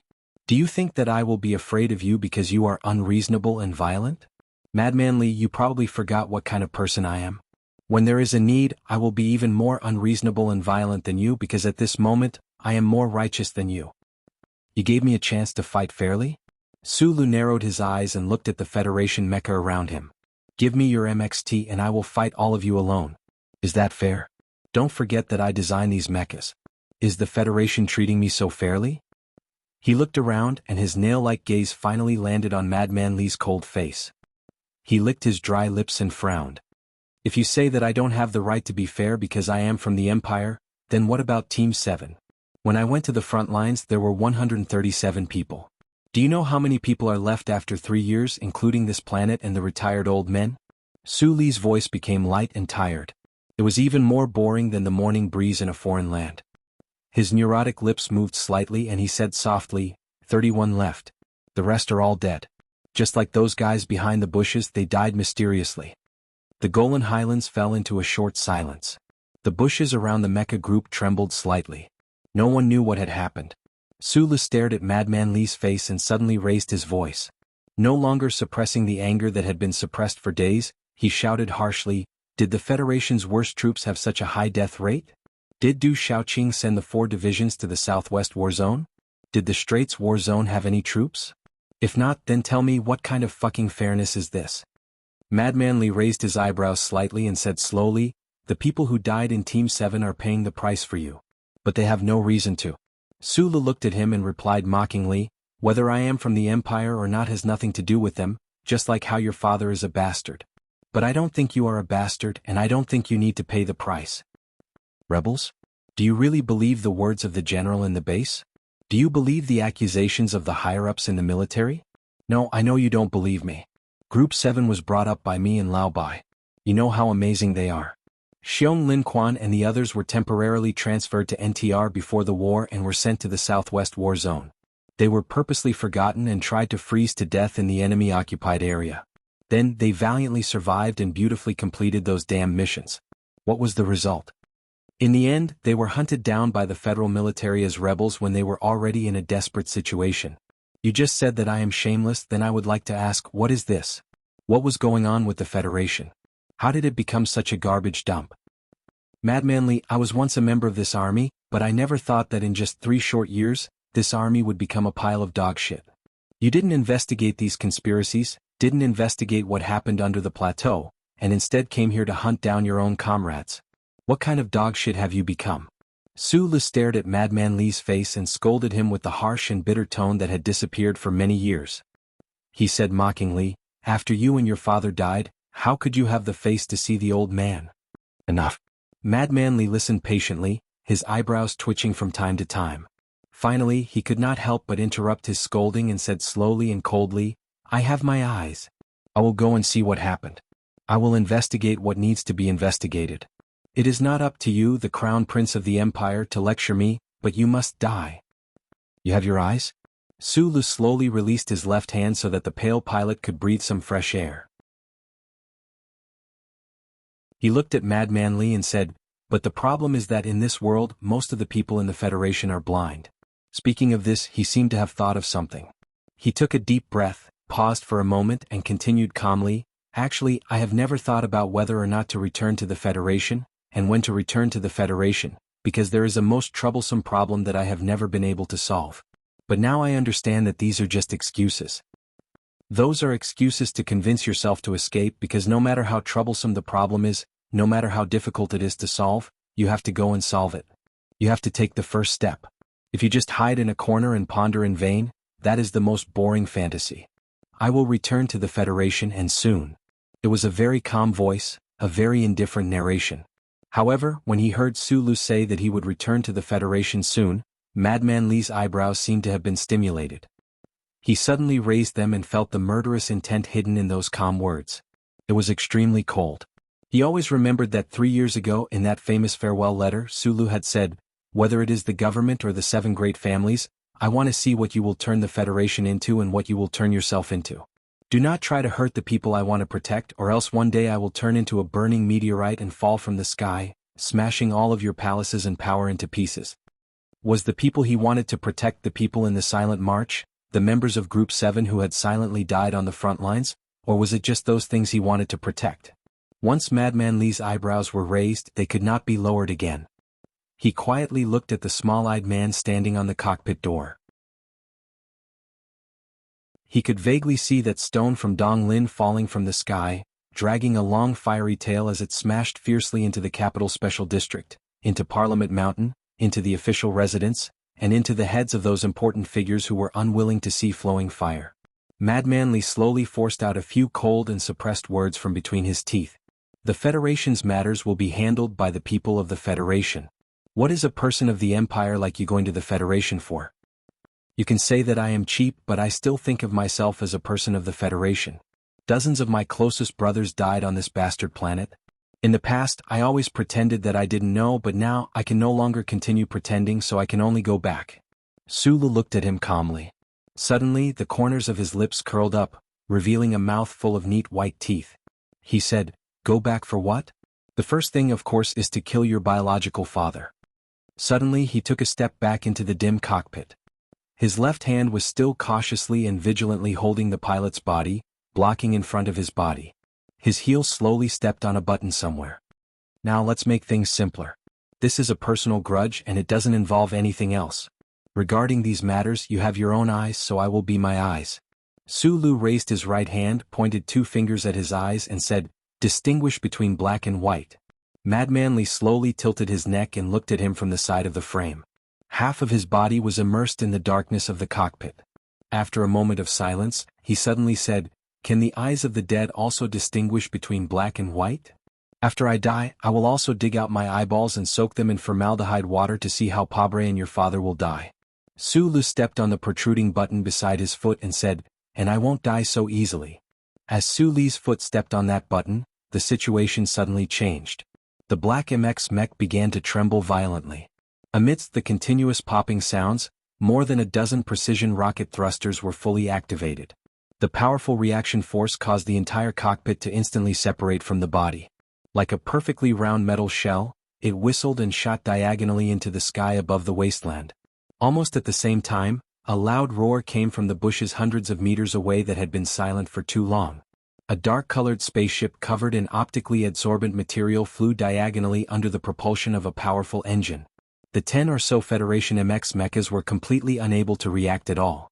They could only watch as the cockpit that had been ejected and the spaceship that had been hidden behind the bushes at some point in time completed an incredibly precise mid-air capture maneuver in mid-air.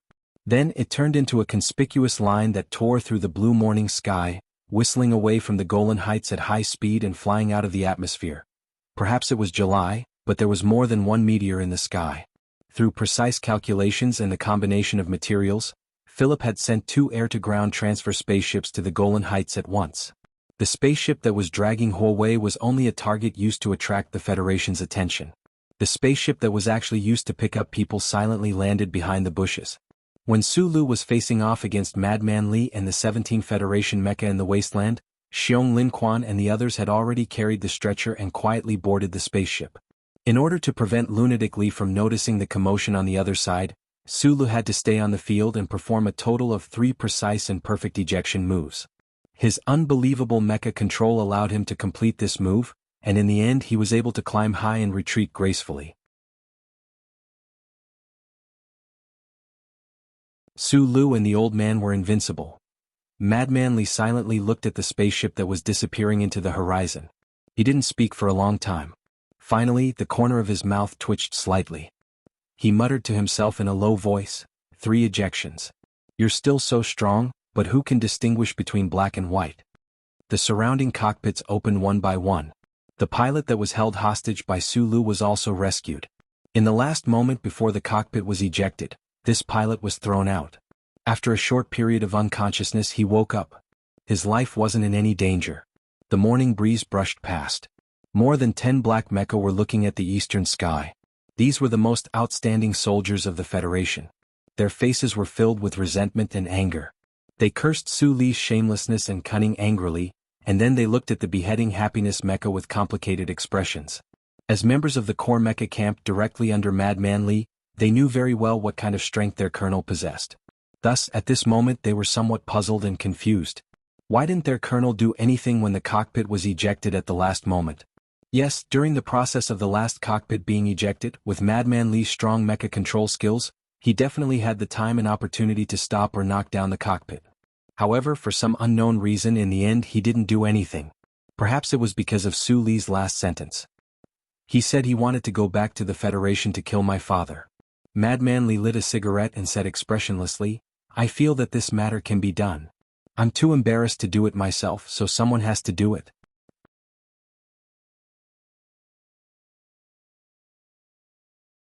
Chapter 921. There was a saying in the Federation that the thinner the lips, the colder and more ruthless the temperament of a person. This saying was hard to prove with Su Li's attitude on the surface, but when probed into the depths of his heart, it vaguely made sense. On the other hand, Madman Li was the opposite. He was the youngest colonel in the Federation with thin lips. If he hadn't been willing to silently protect Du Shaoqing for 3 years, he might have already become the youngest general in the history of the Federation. In the eyes of many people, he had a ruthless and cold temperament. As he watched the spaceship leave, he could coldly discuss how his own father was about to be hunted down by someone like Su Li. In reality, however, not many people could touch the true fire in his ruthless body. The military vehicle driving towards the base shook uneasily. The cigarette swayed uneasily between his thin lips. From time to time, he would flick out a few wisps of smoke, smearing the glass for a moment before disappearing without a trace. Just like the thoughts that were rapidly flashing through his mind at this moment. Before Du Shaoqing was transferred back to the capital ring, he had a long conversation with him in the battlefield graveyard. During the conversation, the Federation General's greatest concern wasn't the war situation on planet Emohua after he left, but the internal problems of the Federation forces. The political atmosphere of the Federation, especially the Capital Special District's political atmosphere, had long been corrupted. The infamous Joint Investigation Department had long wanted to extend their tentacles into the front lines outside the Space Channel, but they didn't dare make a move due to Du Shaoqing's power and influence. Du Shaoqing was worried that after he left, no one would suppress the Joint Investigation Department, which had extremely high authority. He was worried that those filthy political conflicts would invade the forces, so he secretly instructed Li Feng to closely observe, pay attention, or guard against such anomalies. This seemingly difficult task was very simple for Li Feng because he was the grandson of the Lis of Philadelphia, the son of Chairman Li Jiedu, and everyone knew that the man behind the dark curtain was none other than Li Jiedu. As per Du Shaoqing's instructions, Li Feng had been keeping a vigilant eye on the 17th Division. Even after being sent to the Straits to take charge of the battle, he had not forgotten about this matter. When he confirmed that the new 17th Division would not be going to the front lines, and that the upper echelons of the military and the investigation department probably did not do anything, he relaxed. Then, at the end of the continuous battle, he was somewhat shocked and angry to receive news that the NTR team of the new 17th Division had defected. This was an accident. If Da Vinci had obediently accepted the investigation and not chosen to fire back, then none of the subsequent events would have happened. In a dark room in the headquarters deep in the base, General Hu Lian, the commander-in-chief of the federal military, looked at the young officer in front of him. After a moment of silence, he continued to explain, "You should be very clear about the whole process of the matter. According to the on-site investigation and testimony, the shooting incident could have been an accident, or it could have been a cold-blooded murder by Leonardo da Vinci and others." General Hu Lian was the highest-ranking officer on the front lines. He had the highest authority and authority. Logically speaking, there was no need for him to explain these things to a colonel. However, because of the other party's special identity and the ruthless aura hidden under his calm expression, he had to explain. Li Feng's thin lips slightly opened. There was no emotion in his voice. An accident and murder are two completely different concepts. But in the end, people died. General Hu Lian looked into his eyes and rubbed his forehead. He said in a low voice, "Small Eyes combat team and reconnaissance team died. There were also people in the NTR 2nd Camp of the 17th Division, and then Leonardo da Vinci fled. Deserters and defectors are still two completely different concepts." The young officer's voice was still calm. No matter how hard the general tried to discern his true intentions, he was unable to do so. General Hu Lian's expression gradually became serious. He frowned and stared at his face. After a long silence he said, "Everyone in the army knows the temper of the bandits in Old Seven's group. Do you remember how Magnolia cut off Dongfang's ear 3 years ago? If Xiong Linquan and the others knew about this shooting incident, how would they react? They would definitely act recklessly. I am the commander.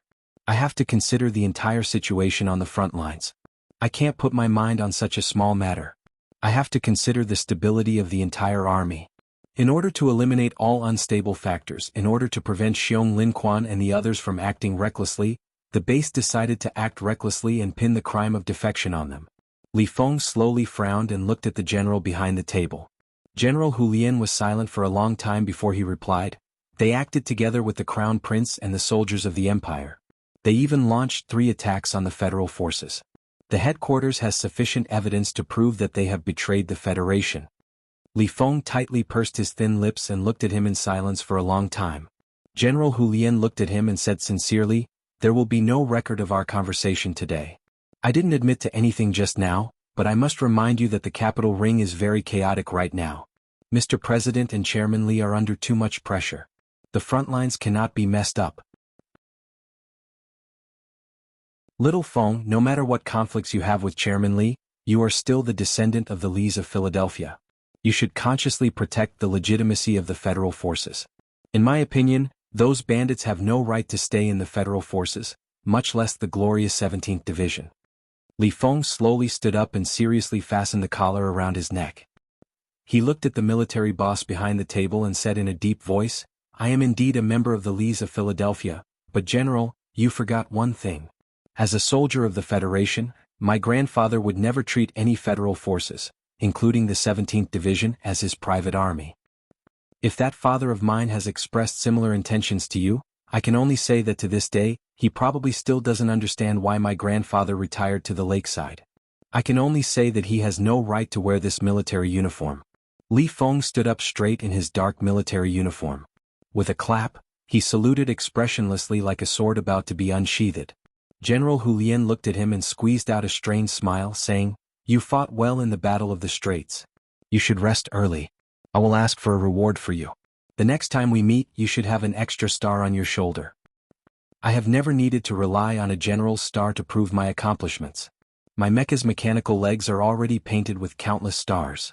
Li Feng slowly put down his right hand and said in a deep voice, "Since you insist on the legitimacy of the federal forces and insist that the 17th Division is an army of the Lees of Philadelphia and cannot tolerate any scum, then no matter the reward, please hand over the new 17th Division to me.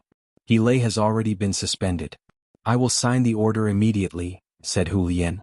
Li Feng walked towards the door of the office, but he suddenly stopped at the doorstep and said, "Since from now on the new 17th Division is my unit, then I hope that Sir General will be able to transfer the 3 mechanics around our encampment away as soon as possible.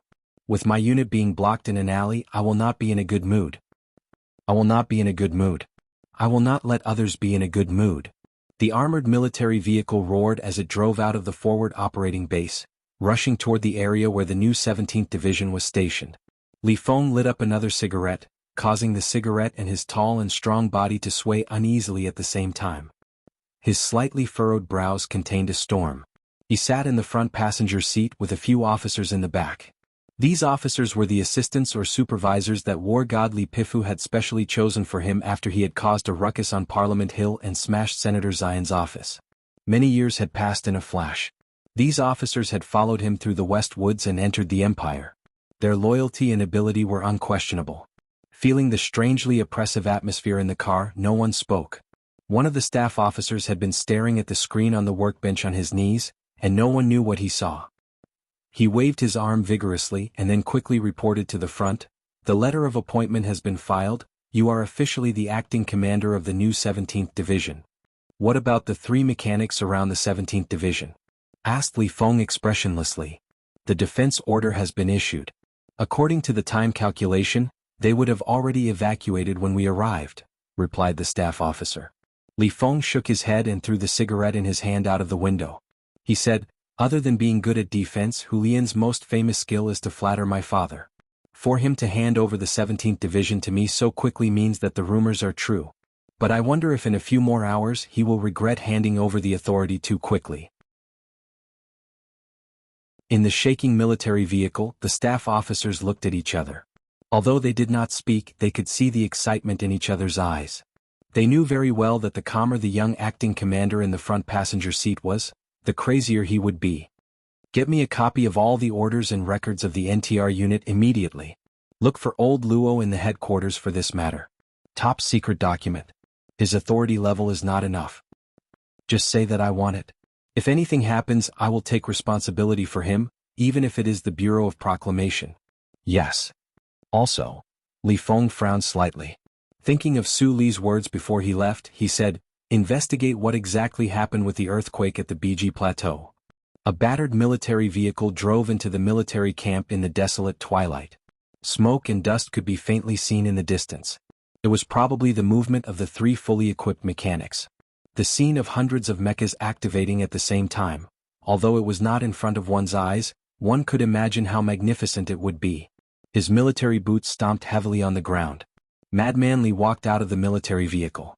There was no emotion on his face, only a violent rage that was almost impossible to suppress. On the way, he had already obtained all the secret records and completely understood the so-called rebel army's command and pursuit, so he no longer hid his true emotions. He did not care to hide them. Get out! Get out! Get out! The young acting commander's burly body burst into the military camp. The military police who were ordered to monitor the 17th Division were directly blown away by a series of thunderous roars. Walking into the new 17th Division headquarters, the first thing Madman Li did was to stop He Lei's confinement. Then, he gathered all the officers of the new 17th Division above the rank of colonel for an impromptu meeting. My name is Li Feng. From today onwards, I will be the acting commander of the new 17th Division.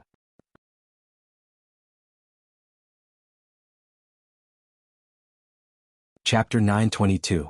This was Madman Li's opening speech as the new commander of the 17th Division. For an outsider to declare his ownership of an ace division of the Federation, he seemed so righteous and rude. Hua Xiaoxi, Amy, and the other officers of the 17th Division looked at each other silently, but even with their arrogance, they did not raise any objections. Just as Hu Lian had said, in the eyes of everyone in the Federation military, the 17th Division was born with the surname Li. History and tradition began with the military god Li Pifu. After the reorganization, the new commander, Yu Qinghai, was Li Pifu's chef. In the past, the candidate for commander had been Su Lu, who was personally chosen by Li Pifu. Until today, the grandson of the Lis of Philadelphia had finally made his debut. It's not so easy to be the commander of the 17th Division. Madman Li looked at He Lei expressionlessly and said in a low voice, my grandfather can do it, so can old Commander Yu. If Su Lu is not from the Empire, so can I. But you can't. Do you know why?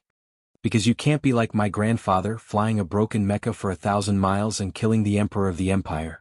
You can't be like Commander Yu, flying into a rage at the general my father sent to interrogate you all, like an old rabbit protecting its cub, ready to bite at any moment, daring to call Du Shaoqing a pretty boy to his face.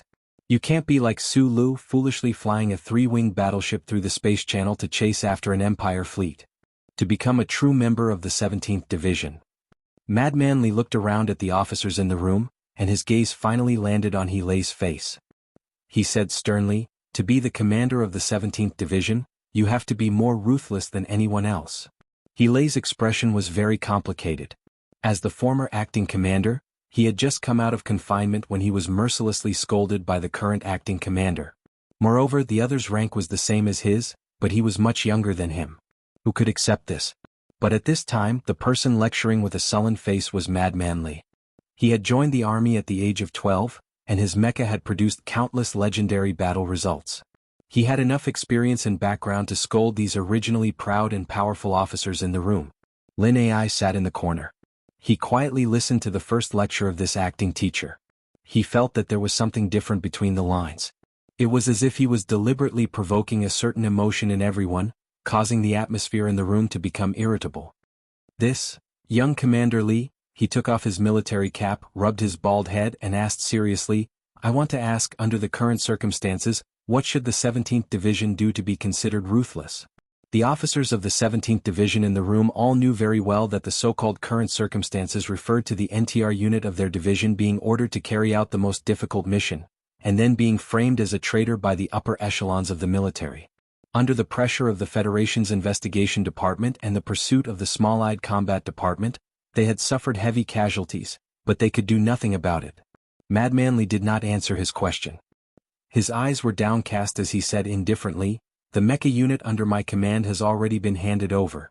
I want to know where the mecha of the 17th Division are now, what their condition is, and whether they can fight. Other than the engineering-related mecha, our division has a total of 144 MX model military mecha, all in camp. The mecha group is in good condition, and their self-test frequency has not decreased. They are ready for battle at any time, but Commander." The new 17th Division Mecha Manager Hua Xiaoxi stood up to report. As time passed, his voice grew more and more excited, but also somewhat doubtful. He had vaguely guessed something but did not dare to believe it. He asked in a trembling voice, "Where are we going to fight?" "As soldiers of the Federation, wherever the enemy is, we will go to fight." Madman Li said a phrase very similar to Group 7's famous saying, and after a short pause he continued, "Whether those enemies are outside or inside the army." Hearing this, the officers of the 17th Division in the room finally understood what he wanted to do. The expressions on their faces fluctuated between shock and doubt, excitement and hesitation, and in the end, they were all replaced by an iron-blooded ruthlessness. All the officers, including He Lei, pushed back their chairs and stood up. With a clap, they stood at attention and saluted the acting commander behind the desk. Although they remained silent, their attitude was already clear. Acting Commander Li Feng, who had just entered the 17th Division's camp less than half an hour ago, led his subordinates in dozens of bulletproof military vehicles, leaving the camp in a cloud of dust. The convoy's destination was the base where the Federal Military Headquarters was located. The black explosion-proof tires rotated at high speed, letting out ear-piercing screeches from time to time.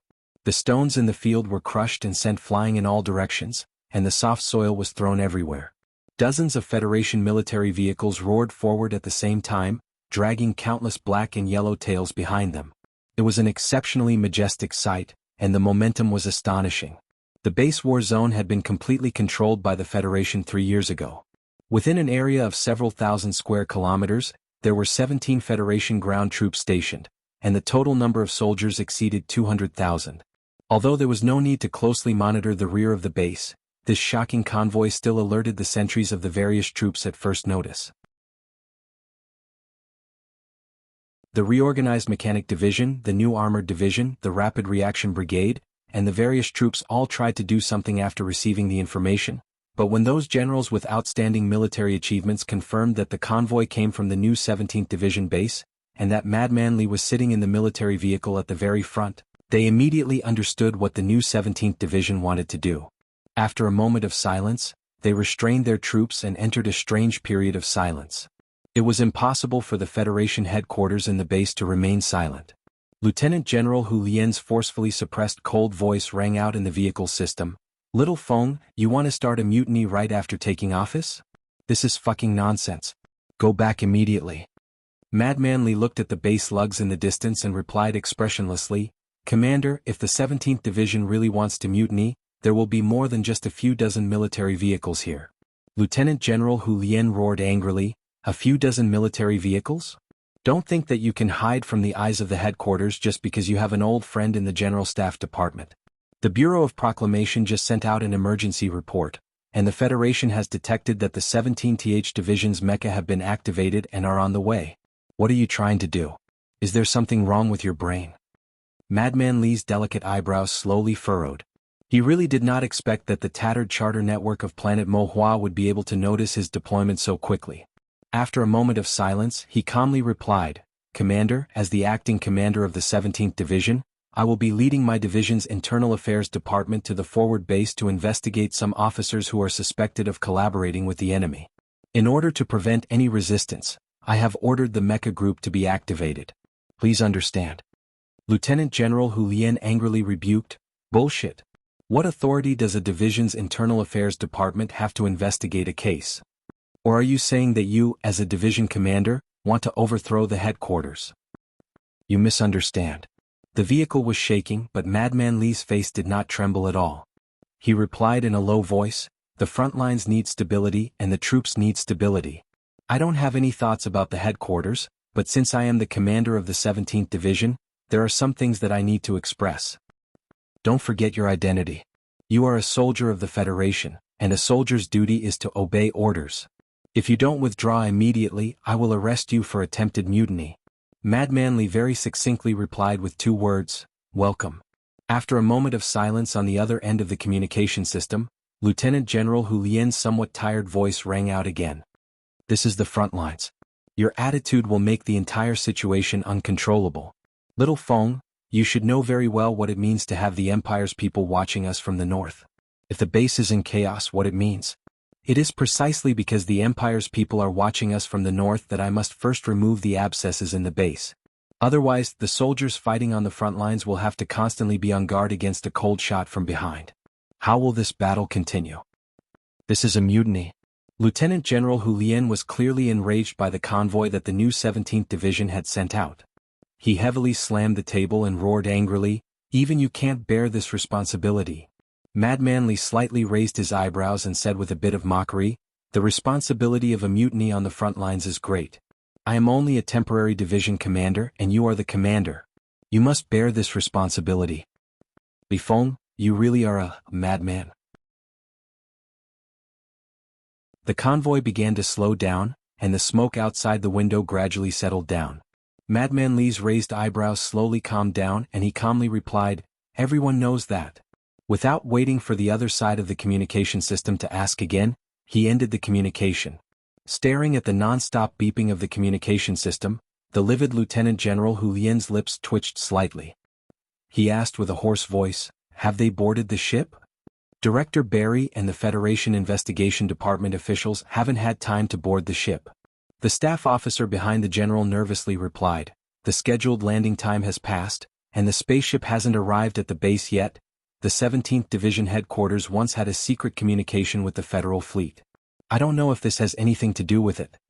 Lieutenant General Hu Lian placed both hands on the table, his shoulders slightly trembling. After a long period of silence, he ordered with a tired voice, suspend the defense of the base and withdraw all ground forces from Area Y3. As for the Federation Investigation Department, just inform them. The staff officer looked at him in shock and then immediately sobered up. He understood that the general had finally chosen to retreat and betray the enemy when faced with the madness of Little Division Commander Li. The gates of the base were opened wide to welcome the guests. The various heavy weapons hidden in the corners were silent and quiet like the girls in a nightclub. Facing the dozens of new 17th Division military vehicles that roared in, they were incomparably reserved and shy, not making any active reactions. The new 17th Division fleet roared into the base, and then accompanied by the sharp screech of brakes, they surrounded Area Y3 where the Joint Investigation Department was located. More than 100 fully armed soldiers pushed open the doors and alighted, raising the guns in their hands with murderous intent. After the Joint Investigation Department received the information, under the forceful orders of the base headquarters, they prepared to leave in a somewhat sorry state. However, for some reason, the warship in charge of transport still hadn't arrived. This was their misfortune but also their fortune. Because right now in Area Y3, the Small Eyes Special Forces that belonged to them had already gathered. These Federation's most powerful special forces numbered no less than 300 people. The strength comparison was very good. Director Barry looked at the other side with a gloomy expression, and began to prepare a lecture to seize the other side's courage. Then he would painfully explain the situation to facilitate negotiations. With a muffled bang, the doors were slammed shut. Li Feng slowly walked to the center of the field, facing the 300 Federation's most elite special forces, and said with an expressionless face, "There is no negotiation, only surrender."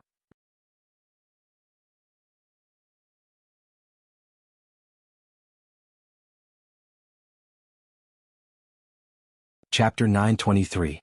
The most powerful secret force against the most elite army soldiers, with the newest guns in their hands, seemed to be in a tense confrontation, but everyone knew who had the upper hand. The new 17th Division was the trump card of the Federation, but the Small-Eyed Force was known as the most powerful special force of the Federation government. Countless bloody facts in the past 3 years had long proven this point. More than 100 ordinary soldiers of the new 17th Division wanted to take the guns of 300 Small-Eyed Special Force soldiers. No matter how you looked at it, it was impossible. But it was precisely in such a situation that Madman Li walked out of the military vehicle and was too lazy to say anything. He said that there was no room for doubt. It seemed stupid and arrogant, but in fact, it was more of a contempt that originated from powerful strength. The elite special forces of the small-eyed unit stared at the young colonel who had delicate features but gave off a strong sense of oppression. They gripped the automatic guns in their hands tightly and frowned. They did not surrender. Instead, they raised the muzzles of their guns a little because of a strong sense of danger. The situation was urgent, and it was on the verge of breaking out. It was the appearance of some officials urgently needed. Director Bailey, who had just squeezed out an angry expression to hide the panic in his heart, saw the reaction of his subordinates and calmed down a little. He lightly coughed twice and coldly reprimanded, "Colonel, I order you to immediately withdraw your troops, or the Joint Investigation Department will arrest you with third-level authority." Madmanly did not even look at him. He still looked at the black mass of Special Force soldiers in front of him with a blank face. His eyes swept across their military uniforms and the eye-catching blood-red small eye emblem on the left arm of the military uniform. After a moment of silence, he reprimanded with a slightly mocking tone, "You are not soldiers. What qualifications do you have to be here at the front line? Do you think you can become a soldier by wearing a turtle robe?" The fat on the tip of Director Bailey's eyebrows faintly twitched. In addition to the anger of being ignored, he was more puzzled. As a senior official who was transferred from the Bureau of Proclamation to the Joint Investigation Department, he only needed to answer to the President and Chairman Lee Jae-do. He had a very high authority. He did not believe that the crazy people of the new 17th Division would dare to mess around in front of thousands of people, let alone hurt him. Yes, he admitted that he was indeed very afraid of Madman Lee, but he firmly believed that even someone as crazy as this person would not dare to bear the crime of harming the Joint Investigation Department, because that would mean going against the Federation, which was equivalent to a mutiny or even a rebellion. Since that was the case, the new 17th Division seemed to have charged into the base with a murderous aura, but it was nothing more than trying to regain some glory. It was nothing more than Colonel Li Feng's new acting division commander trying to win the hearts of the soldiers, forcing the Joint Investigation Department to apologize and make a few symbolic concessions. Director Bailey firmly believed that his judgment was wise and correct, so he couldn't understand why these people were ignoring him. Even if they didn't want to negotiate for the sake of acting cool, how could he lower his head if he didn't negotiate? Madman Lee still ignored him. His eyebrows were like a wildfire that was about to burn. He stared at the 300 most powerful Special Forces soldiers of the Federation in front of him and said, "I know you guys are from Philadelphia and think that you are the best fighters in the world, so you are used to being arrogant." He suddenly raised his voice and spat out like a violent flame, "But in front of me, none of you have the right to be arrogant. I've been to all of your training halls and beaten up all of your masters. Before I die, you bunch of trash from Philadelphia better not put the name of Philadelphia on your heads. The purpose of forming this unit is to kill Su Lu. More than 300 people have chased after him for 3 years, but you couldn't even cut off a single hair on his head. Before that small-eyed man dies, what right do you have to be arrogant? No matter how arrogant you are still trash after all." The more than 300 soldiers of the small-eyed Special Forces suddenly changed their expressions. Some of them finally recognized the identity of this ruthless young division commander in front of them and remembered the past in Philadelphia many years ago. They remembered the 12-year-old boy who humiliated all the training halls in Philadelphia. If it were any other time when this group of powerful Special Forces from Philadelphia were humiliated like this, they would definitely throw away all the restraints of discipline and use their blood to regain their honor. However, it was impossible for them to do so today because they were also facing people from Philadelphia.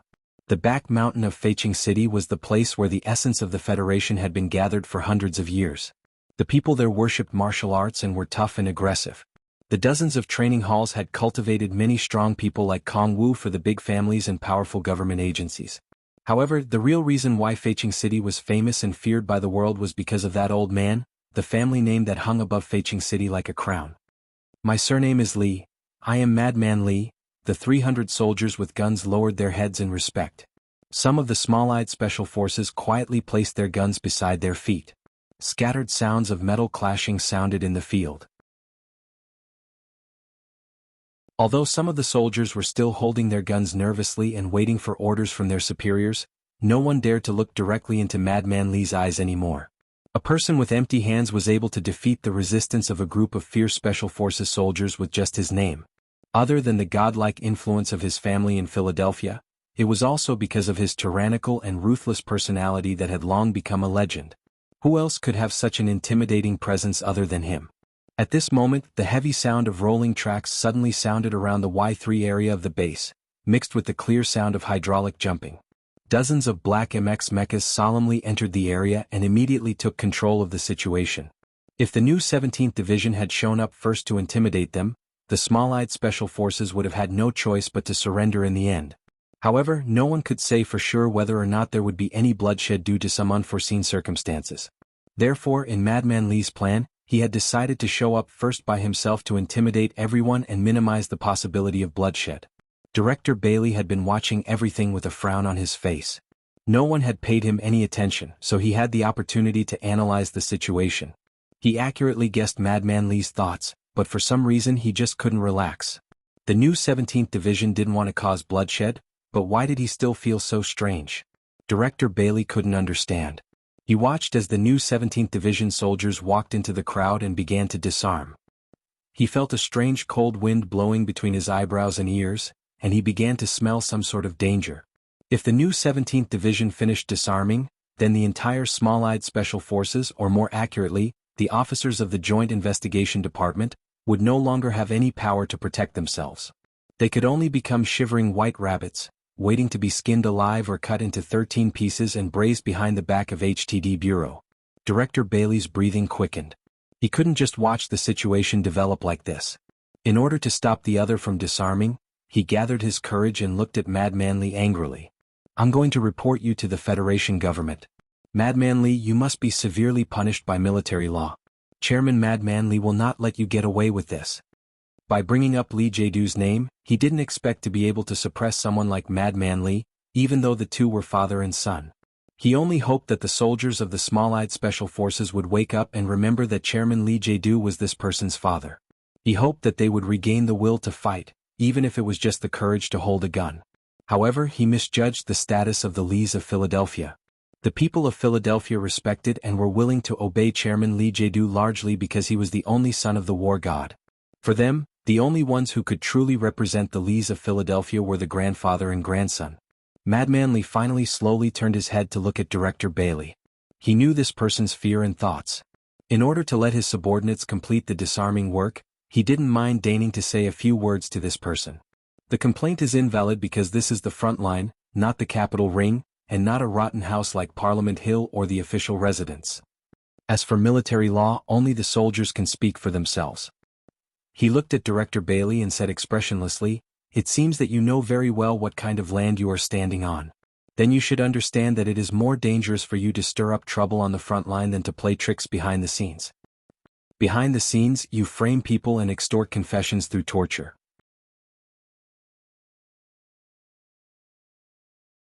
Perhaps 2 or 3 opponents will plead guilty and be framed to death because of this. But in a place like the front line, what you do will put thousands of people in danger." Madman Li's conclusion was, "So people like you should never appear on the front line in the army." There was a cold, murderous intent hidden in the calm words. Director Bailey felt his body getting colder and colder, as if there was a layer of frost between his eyebrows and eyelashes. For some reason, his voice became unusually hoarse and slightly trembling as he said, "If there is any violation of the rules of the Joint Investigation Department, I am willing to accept questioning and investigation under the framework of the Joint Staff Committee. If Commander Li agrees, I am willing to surrender to the military police headquarters and take the responsibility." The officers of the Joint Investigation Department behind him looked over in astonishment. They didn't know why the director suddenly became mentally ill and actually said that he would take responsibility. As a high-ranking department of the Federation government, any case they investigated was in accordance with the charter. What responsibility was there to talk about? Director Bailey didn't explain anything to his subordinates. He waved his hand and signaled for all the officers to leave with him. He would rather admit to framing the NTR unit of the new 17th Division than stay in front of Madman Li for another 2 seconds. This is a very clever man. Unfortunately, he used all his cleverness to frame the dark curtain. Madman Li silently thought as he looked at Bailey's back. He suddenly frowned and smiled somewhat strangely. He took the pistol from the staff officer beside him and inserted it into his belt. He said, "Who allowed you to leave?" Director Bailey's body stiffened and he stopped. Madman Li said, "I said that people like you should never appear in the army and appear on the front line." "I am very happy to see you accept the investigation," but I am more concerned about how to guarantee the word forever. What in this world could be called forever? Other than time, there was only death. Young Commander Lee thought so.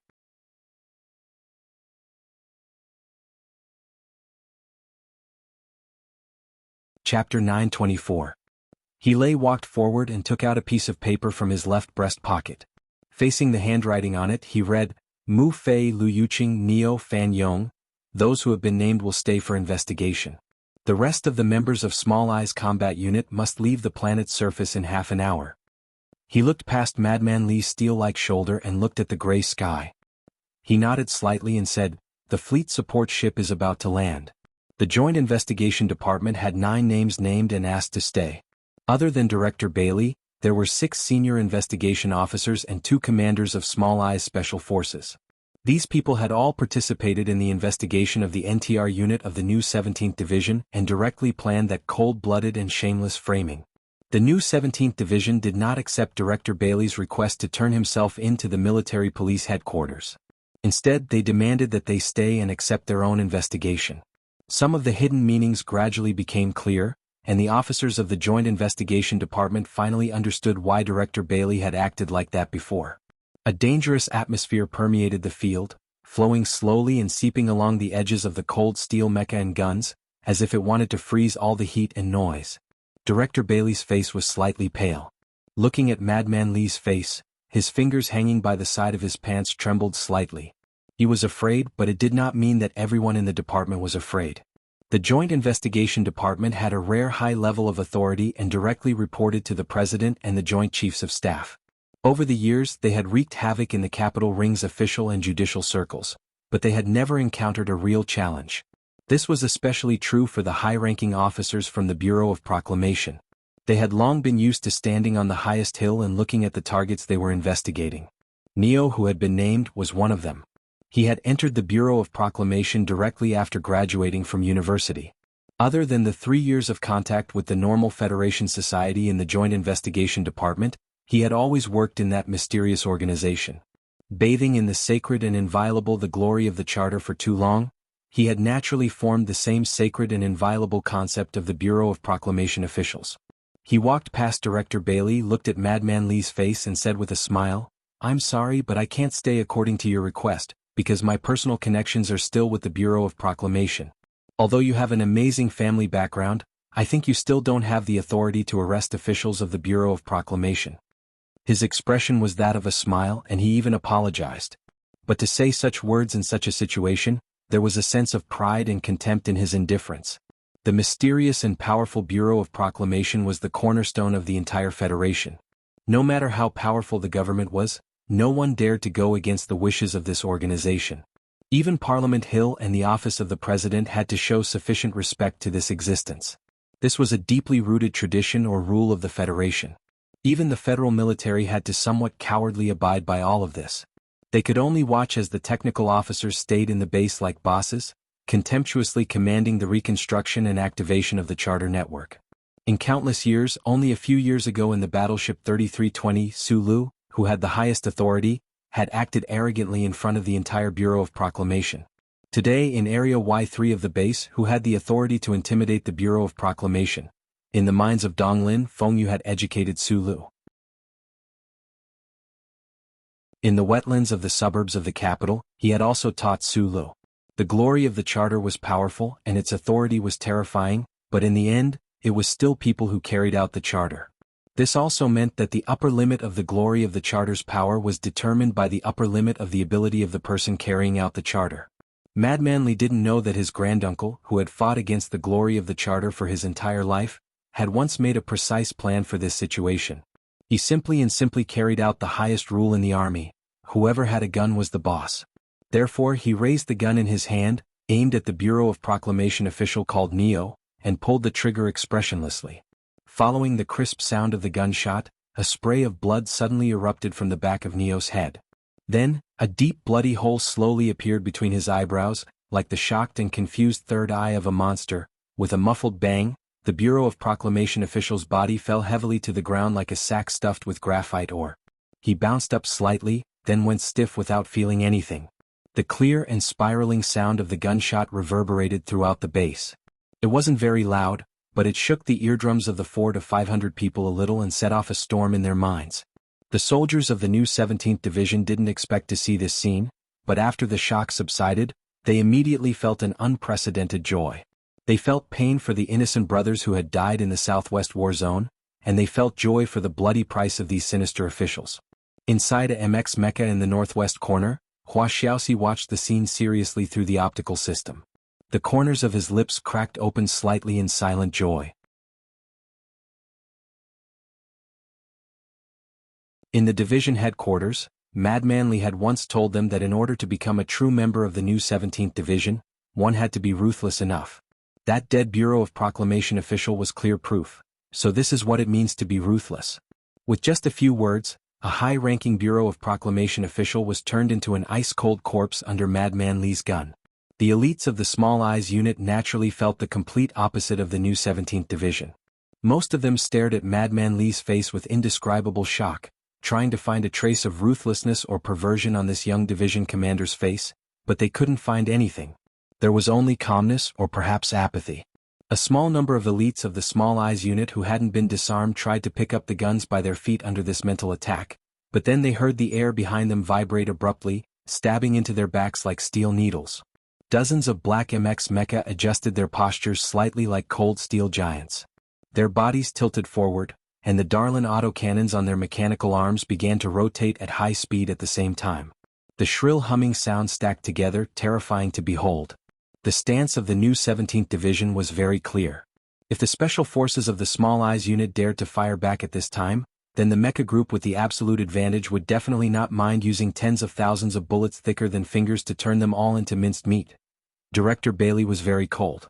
From the moment Madman Li stepped out of the military vehicle, this famous conspiracy expert who struck fear into the hearts of countless important figures in the Federation government and society had begun to feel cold and fearful.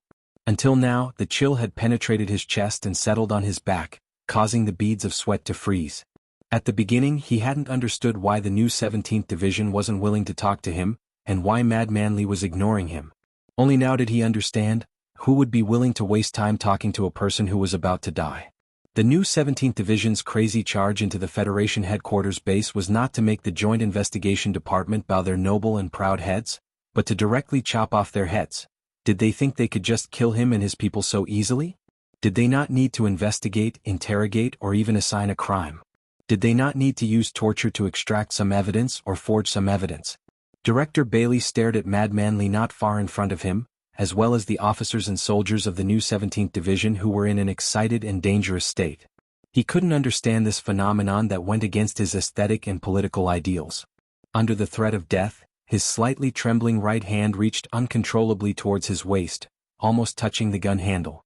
Now that the situation had developed to this point, everyone present was sure of one fact. A cold, cruel, and undeniable fact. The 9 people who had been named by Hele would definitely be killed by the new 17th Division today. One of them was already dead, slumped on the ground.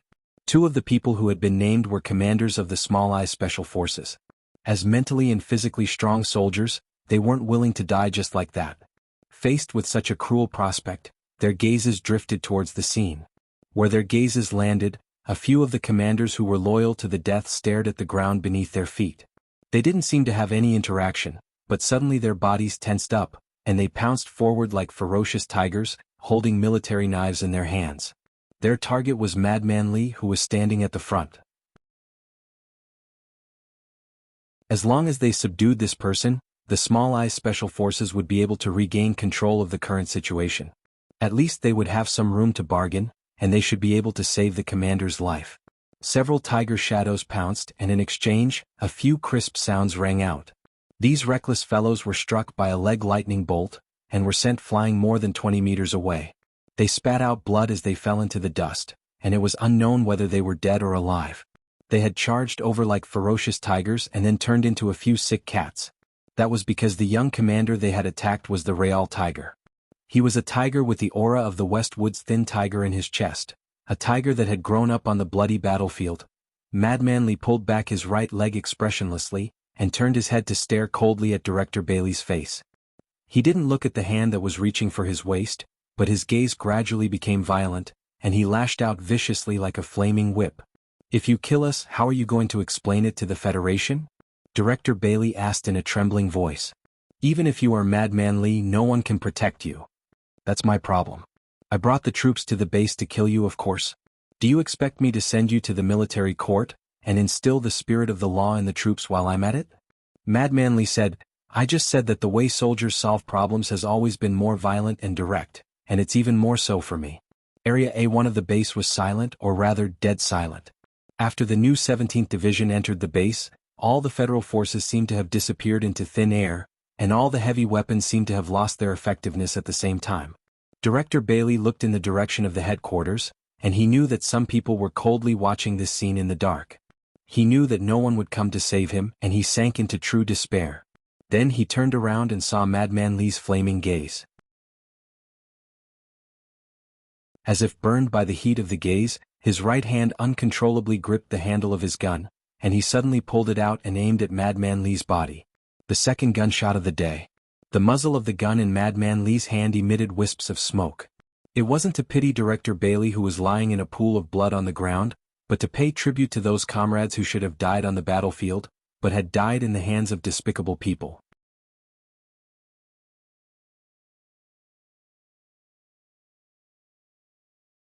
Chapter 925. Buck, buck, buck.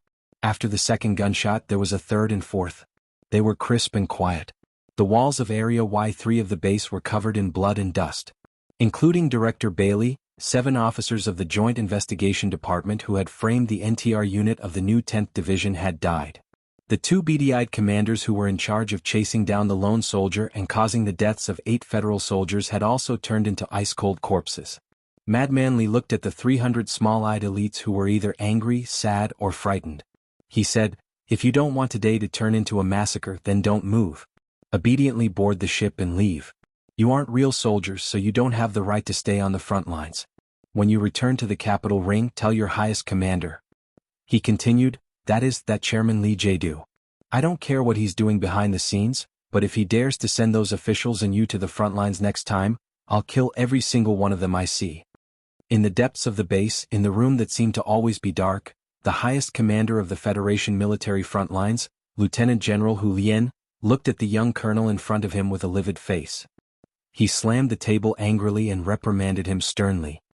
Using a violent machine to execute high-ranking Federation officials without trial, and 9 of them at once. Where did you get the guts to do that? Li Feng's expression was no different from when he was supervising the executions in Area Y3 of the base. He was still calm and indifferent.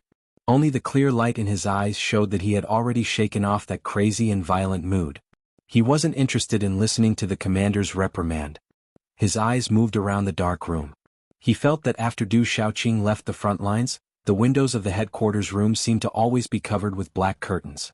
It made him feel a little unhappy. Do you know?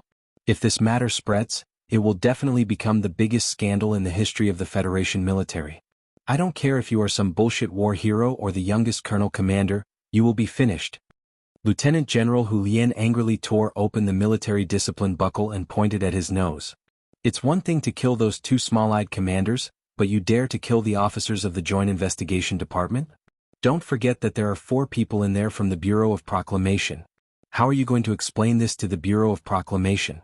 How do we explain this to the Federation? Li Feng replied expressionlessly, if Director Cui Zedong has an opinion, I think he will directly target me and not put pressure on the military. Lieutenant General Hu Lien was suddenly at a loss for words. His fingers trembled as he didn't know what to say. As for why I want to kill people, you should know very well that a character like Director Bailey will only use those dirty tricks to bite people like a mad dog. If such a person stays at the front line, the mood of the soldiers will become worse and worse, and it may even cause a real mutiny.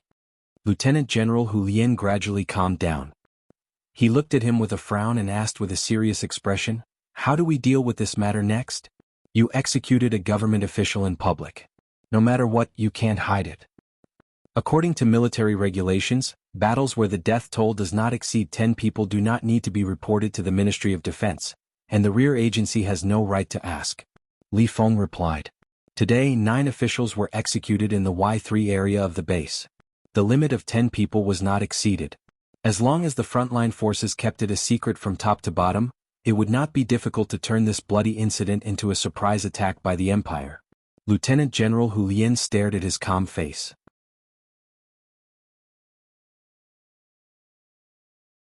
He wanted to confirm whether this was an excuse that he had thought of beforehand, or if it was just a moment of inspiration. For the first time, he realized that there was actually such a meticulous strategic ability in the body of this crazy young man. Suddenly, His Excellency felt like Director Bailey was already dead. He silently thought to himself, if the military regulations of the Federation limited the death toll to more than 10 people, then how many people would have died in the base today? Would he have died? Let's not talk about the glory of the Charter. Even if all the soldiers in the frontline forces kept silent about this incident, how are you going to make those 300 small-eyed soldiers shut up? The Special Forces of Small-Eyed Soldiers belong to the 1st Military Region. We all know who these people belong to. After knowing the truth about the explosion of the ancient bell, Madman Li no longer called that person father. After a moment of silence he said, Chairman Li Jiedu can make them shut up. I believe that President Pabre also doesn't want the media to know about this incident. As for you, Mr. General, now that Su Lu is no longer in the army, I am the only hero. If the military doesn't protect me, who will they protect? Li Feng said, to be more precise, the military would rather protect me than you. So if you want to protect yourself, you must first protect this incident. As for how to make the frontline forces forget about what happened today, I'll leave it to you. Lieutenant General Hu Lian's beard trembled slightly, representing the anger in his heart. As the highest commander in the Federation's frontline, he did not find the slightest bit of respect or even equality in the tone of this young commander in front of him. This young man's attitude was as if he was the commander. However, he could not be angry because the bloody incident caused by the new 17th Division did not involve the headquarters. If the new 17th Division or Madman Li insisted on finding out who was responsible, how could he and the headquarters stay out of it? I've said before that the army cannot be in chaos, so this incident will not involve you. However, I think today's incident should wake you up a little. Sulu has returned to the Federation. Madman Li detonated a bomb without any warning. He stared at Lieutenant General Hu Lian, whose expression changed drastically, and said, a lot of things will happen in the capital ring. Those things are not something you can get involved in. Lieutenant General Hu Lian frowned and did not say anything. Madman Li looked at him and said with slight mockery, if you had the right to get involved in those things, Commander Xiaoqing would not have been transferred back by His Excellency the President. Why Chaosher definitely knows about this. The Empire's army will definitely not let go of this opportunity, so your current mission is to command the army and prepare for another battle with the Empire's army. Li Feng said, and my mission is to fight the Empire's army under your leadership, and at the same time, crush all the bugs that come from the rear to cause trouble. Lieutenant General Hu Lian knew that this was the condition the other had proposed. After a long period of silent consideration he slowly nodded.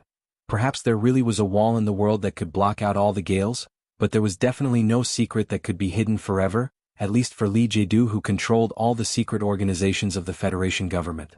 In less than 2 hours after the cold-blooded shooting incident on planet Mo Hua, the detailed report of the incident had already been delivered to the table in front of him. In the report, the details of the incident were described in an extremely objective and calm manner, as if the narrator was on the scene, or even one of the people involved. This was the work requirement that Li Jiedu had for the Joint Investigation Department. He believed that this objectivity had nothing to do with the person involved being his own son. The slightly cold coffee was still rippling in the porcelain white cup. Li Jiedu walked to the window and looked at the cold scenery of the capital. Looking at the leaves swaying under his feet after the rain, a self-mocking smile appeared on his calm face. The incident report was suppressed by him. Except for His Excellency the President, no one in the capital ring knew what his own son had done at the front line. There might be rumors after the incident, but so what? Because I'm your father, you can't kill me to avenge Commander Zhong, so no matter what you do, I have to cover it up for you because you're my son. Li Jiedu looked out of the window calmly. Thinking of his son who he had not seen for 3 years, countless light years away, he sighed silently in his heart. The major battle at the front line has ended. The battle at the Strait on planet Mo Hua was a complete victory. Colonel Li Feng, who is that Madman Li, fought particularly fiercely. The only bad news is that the team of the Joint Investigation Department stationed at the front line was ambushed by a special force of the Empire in the Southwest War Zone. 7 senior officials and 2 field commanders were killed. Speaking of which, these people were all my colleagues. They were too unlucky to encounter such an incident on the first time the department went to the front line. It had been more than 3 years since he was transferred from the Research Institute to the Joint Investigation Department, but Chen Yijiang still maintained that wooden look. He took a sip of coffee, looked at the two people across the table and said, "I heard that because of this reason, the frontline command was very dissatisfied with the Small Eyes team and drove them all back. Thank you for telling us this news. Speaking of which, you arrested me for treason but you couldn't produce any evidence. How long are you going to lock us up? We're not allowed to contact the outside world, and we're not even allowed to read the newspapers. We can only listen to you tell us these stories every day." Sitting across the table were Chief Editor Bob and reporter Wood. Wood angrily rubbed his tangled curly hair and complained incessantly, while Chief Editor Bob was concentrating on tasting his coffee, enjoying it very much. Chen Yijiang pushed the glasses on the bridge of his nose and said slowly, "That money has corrupted the middle and lower structure of the government and the entire political environment. At this time you still want to speak for them. I don't understand." Wood leaned his body on the chair and looked at him mockingly. "Does criticizing the government mean that you're speaking for those big families? But Mr. President and the government always want to do something good. They want to change the current decadent federation status quo and achieve true democracy. What is true democracy? Is it the democracy that those thugs in South Kazhou want to kill your whole family?" Wood's harsh and vicious tone made Chen Yijiang very uncomfortable. Although this kind of chat over coffee every few days had been done many times, it was still in a state where no one could convince the other. "You think that the election under the control of the big families represents true democracy?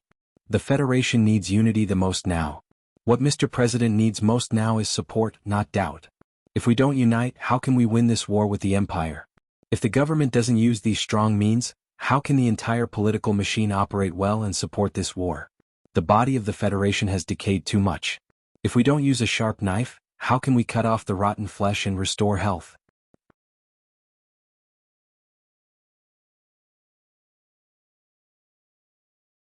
Chapter 926. Wood mocked with a smile, "You seem to have memorized more and more political terms after a few chats.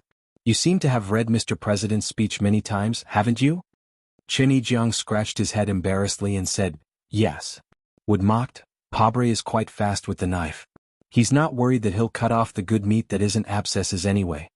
Chen Yijiang hesitated for a moment and said, "There are always some inevitable sacrifices."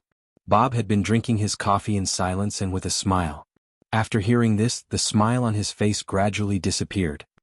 He put down the coffee cup and said softly, "This has been repeated many times. An involuntary sacrifice can't be called a sacrifice. It can be called being sacrificed or murder." At 5 o'clock in the afternoon, Chen Yijiang got off work. Bob and Wood looked at the raindrops and body pieces on the window with ugly expressions.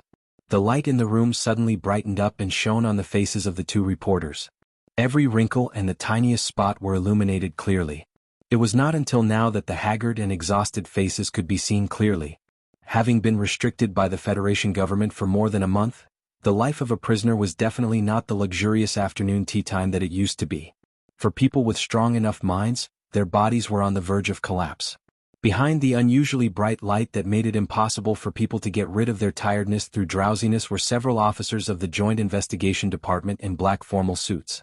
Their faces could not be seen clearly, only vague outlines could be seen, and the cold and sharp sound of metal grinding could be heard. "Citizen number, SL6546789322153 Bob. Citizen number, SL65560835245 Wood. According to Article 4, Section 77 of the Patriot Act, your detention will be extended by 7 days. The Joint Investigation Department has completed this reading in accordance with the Special Authority Act and the authorization of the Bureau of Proclamation." Wood covered his eyes with his hands and roared angrily, "Why?" The black shadow behind the light replied without any emotion, "Due to the seriousness of the suspected crime and the complexity of the investigation, the suspect is extremely uncooperative, so we need to extend the detention time to complete the investigation." Wood angrily grabbed his tangled curly hair and slammed the table, shouting, "Do you want to keep us locked up like this forever?" The black shadow replied, "Of course not. According to the Special Authority Act, the maximum detention period of the Joint Investigation Department will not exceed 1 year." Wood fell into silence. He rubbed his sunken eyes and no longer spoke. The official in a black suit sat down. His eyes fell on Wood's thin face along with the dazzling incandescent light. He took out an electronic notebook and asked in a deep voice, "Regarding the special report in the Capital Special District Daily, how much money did you personally receive from the Sanlin United Bank?" There was no answer, only silence. Reporter Wood, your annual salary is more than 10 times the average salary of the Journalists' Union in the 70 years of the constitutional calendar. How do you explain this? Can we interpret this as a transfer of benefits from the Sanlin United Bank to you? This question could be answered.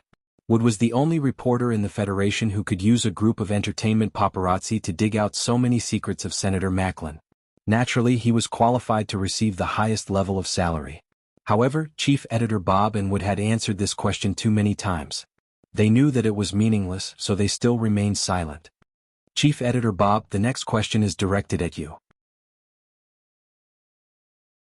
Among all the chief editors of the big newspapers on Old Newspaper Street, you are the only one who does not own a share in the newspaper. What? There are 3 unnamed shareholders of the Capital Special District Daily. Are they your agents? What are you trying to hide? The high salary was bribed by the rich, but not having a share in the newspaper was considered a conspiracy. No explanation was needed. The Federation government did not need their explanation at all. They only needed them to admit their guilt, so they still remained silent. The 2 of you are famous in the Federation's news industry. I have always respected you, but I did not expect that you would betray your conscience for money. The official behind the light said sarcastically, but please rest assured that the Joint Investigation Department has never used torture to extort confessions. I'm going to have a cup of coffee. Do you want to listen to a song? The song was a dance song, but it was not graceful. The electronic noise blended in a very narrow range. If they heard this dance song on the street, Bob and Wood would at most smile with a coarse tobacco and laugh at each other's taste in their hearts. However, when the dance song was played at a volume beyond the human endurance, it became the most unbearable torture. The music had just started, and the volume was not turned up to the maximum. The officials had not yet walked out of the interrogation room. Like a good student who loved to show off, Reporter Wood raised his right hand high and shouted, "I admit it. I admit." Beside him, Editor-in-Chief Bob, who had an extremely complicated expression on his face, raised his left hand and shouted, "I raised my hand first. I admit that we did accept the black money from the Sanlin United Bank and deliberately framed the president." After saying this, the 2 of them looked at each other and saw the fear in each other's eyes. The so-called true warriors would never look at a stone in front of them and kick it. They would rather take a detour. This was what they thought. Where is the money? Through which channel was it transferred? Where did you meet the people related to the Lee family? When Bob looked at Wood, thinking that he was the most famous reporter in the Federation's news industry. He wrote quickly and carefully. This difficult task could only be handed to him. Wood swallowed hard and tiredly held his forehead, trying to make up a perfect story that would not be easily exposed. However, the most important problem was that the 2 of them did not accept bribes from the Sanlin United Bank at all. They did not even meet with the people of the Lee family in private. The Joint Investigation Department would investigate all the clues, and if there was nothing, it would not become a real thing. The official in black looked at the 2 of them and sneered. He walked out of the interrogation room and the dance song, which was more terrible than the noise, became louder and louder.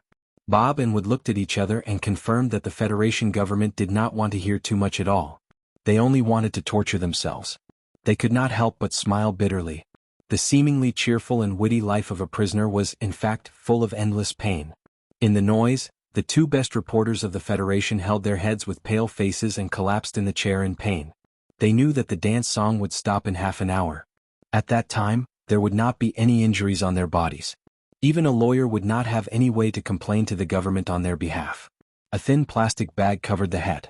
The deformed face inside opened its mouth and breathed in panic, but could only breathe the air that came out of its lungs. It became more and more turbid and lifeless. The man whose head was covered by the plastic bag struggled in pain, but there was no way to break the high-strength plastic rope tied to his limbs. There was no way to escape the control of the men around him. Only when he was about to suffocate to death was the plastic bag taken off, and then a basin of cold water poured over him. Compared to the experience of Bob and Wood, the scene that happened in the secret interrogation room of the Federation Investigation Department of a state in S1 was obviously more cruel and cold-blooded. The man who was soaked in pain coughed and gasped. Like a fish that had been fished out of a pond, He stared at the picture in front of him that he had seen countless times. He cried and said, "Yes, yes. I remember." Hiyuyu was talking to this person in the corner of the reception party for half a day. The official holding the picture smiled and patted his face. He walked to the interrogation room next door and looked at the woman behind the table who was in her 30s. There were traces of tears on her face. He said softly, "Your husband's closest colleague has admitted to that matter. Do you have anything to add?"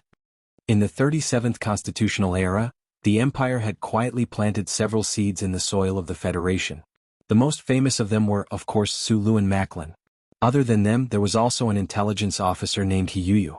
Because according to the investigation of the Federation, it was he who gave the top-secret itinerary of the ancient clock to the empire, which eventually led to the explosion. In other words, this seed of the empire was the most important person in the death of Zhong Shouhu. However, the truth was, before he was arrested by the hardliners of the federal military, Hiyuyu didn't even know that he was from the empire. At that time he was 36 years old. He had a waitress wife and a cute 4-year-old daughter. At this time, the woman behind the table in the interrogation room was Hiyuyu's wife, Rosie. She stared at the official with frightened eyes and said in a trembling voice, "I don't know. I don't know anything. I have never seen the person in the picture." The official's face quickly darkened. He slammed the table and shouted, "What are you trying to hide? Are you colluding with the empire?" Rosie waved her hands in panic and said, "No, I have never seen anyone from the empire in my life. How could I collude with someone from the empire?" "Liar." The official said coldly, "Your husband Hiyuyu is from the empire. How can you say that you have never seen anyone from the empire?" Hearing that name, Rosie was very sad. She shouted in pain, "It's not like that. When I met Yuyu, he was not from the empire, nor was he a spy. He just liked to eat my food. But he is a spy from the empire." The official coldly and mercilessly tore apart the woman's emotions. He said, "The question now is, who exactly awakened this spy of the empire and ordered him to do such an ugly thing? That damned newspaper said that the person was Shimin Jin. Those idiots in society actually believed this. They didn't think about it. How could the great and invincible officer of the Iron 7th Division, the trusted subordinate of General Shaoqing, collude with someone from the empire?" The official's voice was cold and intrusive. He stared into the woman's eyes and said, "If you don't identify the real mastermind behind this, the Iron 7th Division, General Shaoqing, and even Mr. President will be humiliated because of this." Rosie didn't get any answer. She just trembled. She vaguely felt that this matter was very scary, but she didn't know what to say.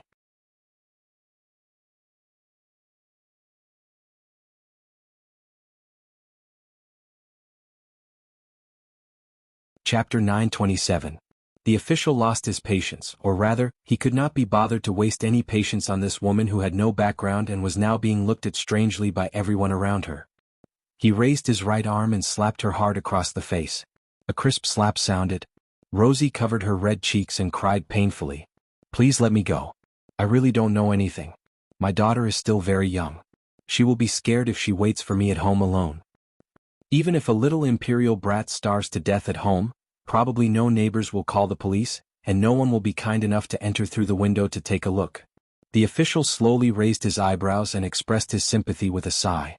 As he sighed, it was as if a picture of a sick and weak little girl lying in a damp blanket appeared. In the end, she turned into a withered corpse. The eyes of the short corpse were deeply sunken, and some unknown worm was crawling in and out of them. Rosie clearly knew that this scene was impossible, but she was still provoked to the brink of insanity by the other party's seemingly sympathetic but incomparably vicious words. Her voice trembled as she muttered, "Impossible, impossible. She can find her own food at 7 years old." A long silence to let the fear fester was a very common and effective interrogation technique. The official calmly looked at the woman who had lost control of her mind. He slowly lowered his head and whispered in her ear like a demon, "You want to see your lovely daughter? You want to go home and take care of your sick daughter? You want to make a bowl of hot food for her? You need to seriously recall if your husband Hiyuyu met this person a few years ago." The printed photo was placed on the table in front of Rosie. The photo was clearly taken by a surveillance camera. It was a bit blurry, but it was still possible to tell that it was from a banquet. The exact date and time were written on the bottom right corner. In the photo, a certain officer who exuded a sinister aura from head to toe was brushing shoulders with Hiyuyu, who was wearing a captain's uniform. Their heads were slightly tilted down. Perhaps it was unintentional, but it could also be interpreted as them whispering something. Rosie stared at the man in the photo, trying hard to recognize him. She noticed that although he was wearing a military uniform, there was no epaulette. I really don't know this man. Think about it carefully. The official put his arm around her trembling shoulders, smiled slightly and gently said, "It was the autumn of the 67th year of the constitutional calendar, the inauguration banquet of the director of the 1st Military Region's electronics branch. The man who was talking to your husband was working in the branch at that time, and after the banquet he came to your house and gave you a precious pearl necklace as your wedding gift. Do you remember?" The waitress, Rosie, could vaguely guess what the officials wanted to do. She was a kind woman and she felt cold all over. She really did not want to follow the orders of the officials and frame a man she did not know. However, the whole night of interrogation had pushed her to the brink of a mental breakdown. Her longing for her daughter and her greatest fear made it impossible for her to say anything to object. She could only nod dumbly and mumble in a trembling voice, "There is no pearl necklace at home. This can naturally be found in your house. But, what is this man's name?" "His name is Li Xiaotong." The official silently looked at the woman, neurotically repeating the name that was so unfamiliar to him just now. He knew that this matter was finally settled, and his mood suddenly relaxed. He smiled and rubbed the space between his eyebrows and ordered his subordinates, "Arrange for the witness to take a bath, put on some light makeup and then make a formal statement." In the eyes of many colleagues and students, Qian Qingtong was a very outstanding person. He was admitted to Yue University with the 7th highest score in Li Mingzhou's joint examination, and then he became a professional researcher. Because of his excellent grades, he was specially recruited by the principal to be an associate professor, and his future was bright. However, with the appearance of a post in Yue University's forum, his excellent reputation was covered with a thick layer of dust. Whether he was looking for information in the campus library's H section, eating in the porridge shop under the girls' dormitory in the plum garden, or even in a daze by the Rose River, he could feel the strange gazes behind him, hear the mocking comments and even vicious curses. Because of that post that was pinned to the top, it used unquestionable evidence to expose that when he was in high school, he started receiving funding from the Xioshu Foundation. The Xioshu Foundation was a very respected large foundation in the past Federation. However, with the start of the liquidation of the 7 great families by the Federation's government, under the deliberate instigation of countless news media, everyone knew that the Xioshu Foundation was backed by the Tai family. They confirmed that this foundation waived checks, bribed outstanding people from all walks of life, and infiltrated the government, large enterprises and even the military. It was a complete and utter conspiracy. Even Zhou Yu, whom Du Xiaoqing admired greatly, was almost quarantined and investigated by the government because he received funding from the Xioshu Foundation. Moreover, Qian Qingtong was only an ordinary associate professor in Yue University. He did not know that the principal could help him deal with the investigation by the government, but he could not prevent many people in the university from treating him as a lackey of the 7 great families. Qian Qingtong had heard a lot of dirty words and seen a lot of different kinds of provocations. He had been silently enduring it alone. Occasionally he would use his fingertips to push up the black-rimmed glasses on the bridge of his nose. He would stare blankly at the other party and then leave with his body bent. Today after class, Associate Professor Qian Qingtong was surrounded by more than 10 agitated students. Among them, a seemingly weak male student pushed him violently against the wall and said fiercely, "Qian Qingtong, your attitude is very dishonest. Do you think that by remaining silent you can make us forget about the filth on your body? Don't forget that you are spending the money of the 7 great families, and this money is all from the poor people at the bottom of the Federation. Your degree, your position as associate professor, and even the clothes you are wearing are all stained with blood." Qian Qingtong pushed up his glasses and stood silently against the wall. He did not say anything to defend himself, nor did he admit that he had committed any unforgivable crimes. A more gentle student advised, "Professor Qian, as long as you are willing to participate in the meeting tonight, and use your personal experience to expose the dark secrets of the Xioshu Foundation, and tell the students who are still deceived what kind of sinister intentions those big families have, we are willing to accept you back into the right life and admit that you are an excellent lecturer." Qian Qingtong looked at the honest male student outside the crowd and recognized that he had once taught his engineering principles class. He smiled slightly to express his gratitude and trust, but still did not open his mouth to accept the request of these students. The silence angered the students, especially a female student who was staring at him stubbornly with her thin lips pursed. She excitedly reprimanded, "Chen Qingtong, don't you know what kind of bastards those big families are? They have been secretly controlling the Federation for thousands or even tens of thousands of years. They also want to control you and me who are free. They are like demons in the night. What is the Xiaoshu Foundation funding you for?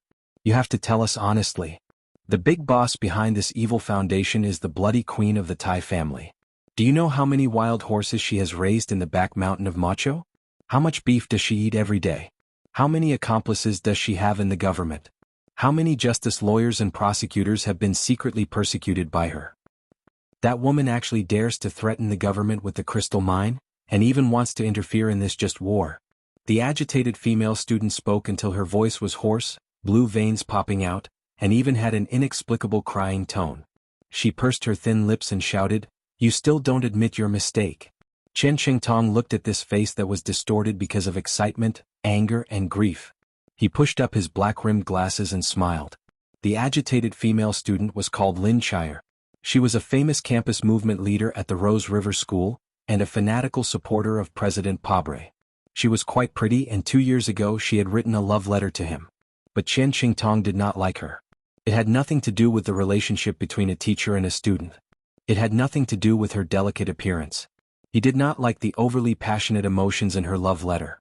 He did not like the aura between her eyebrows. He did not like her neurotic narcissistic smile from time to time. In short, he just did not like her. So he rejected her.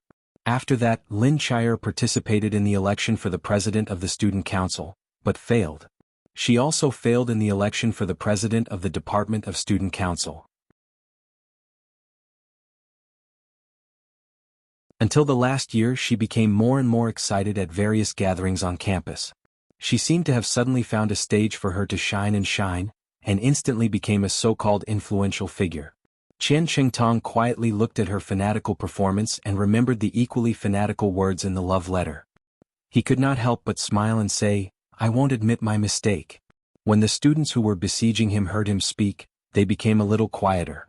Chen Qingtong pushed up his black-rimmed glasses, looked at the students and said softly, "I don't know who the bloody queen is that student Lin is talking about.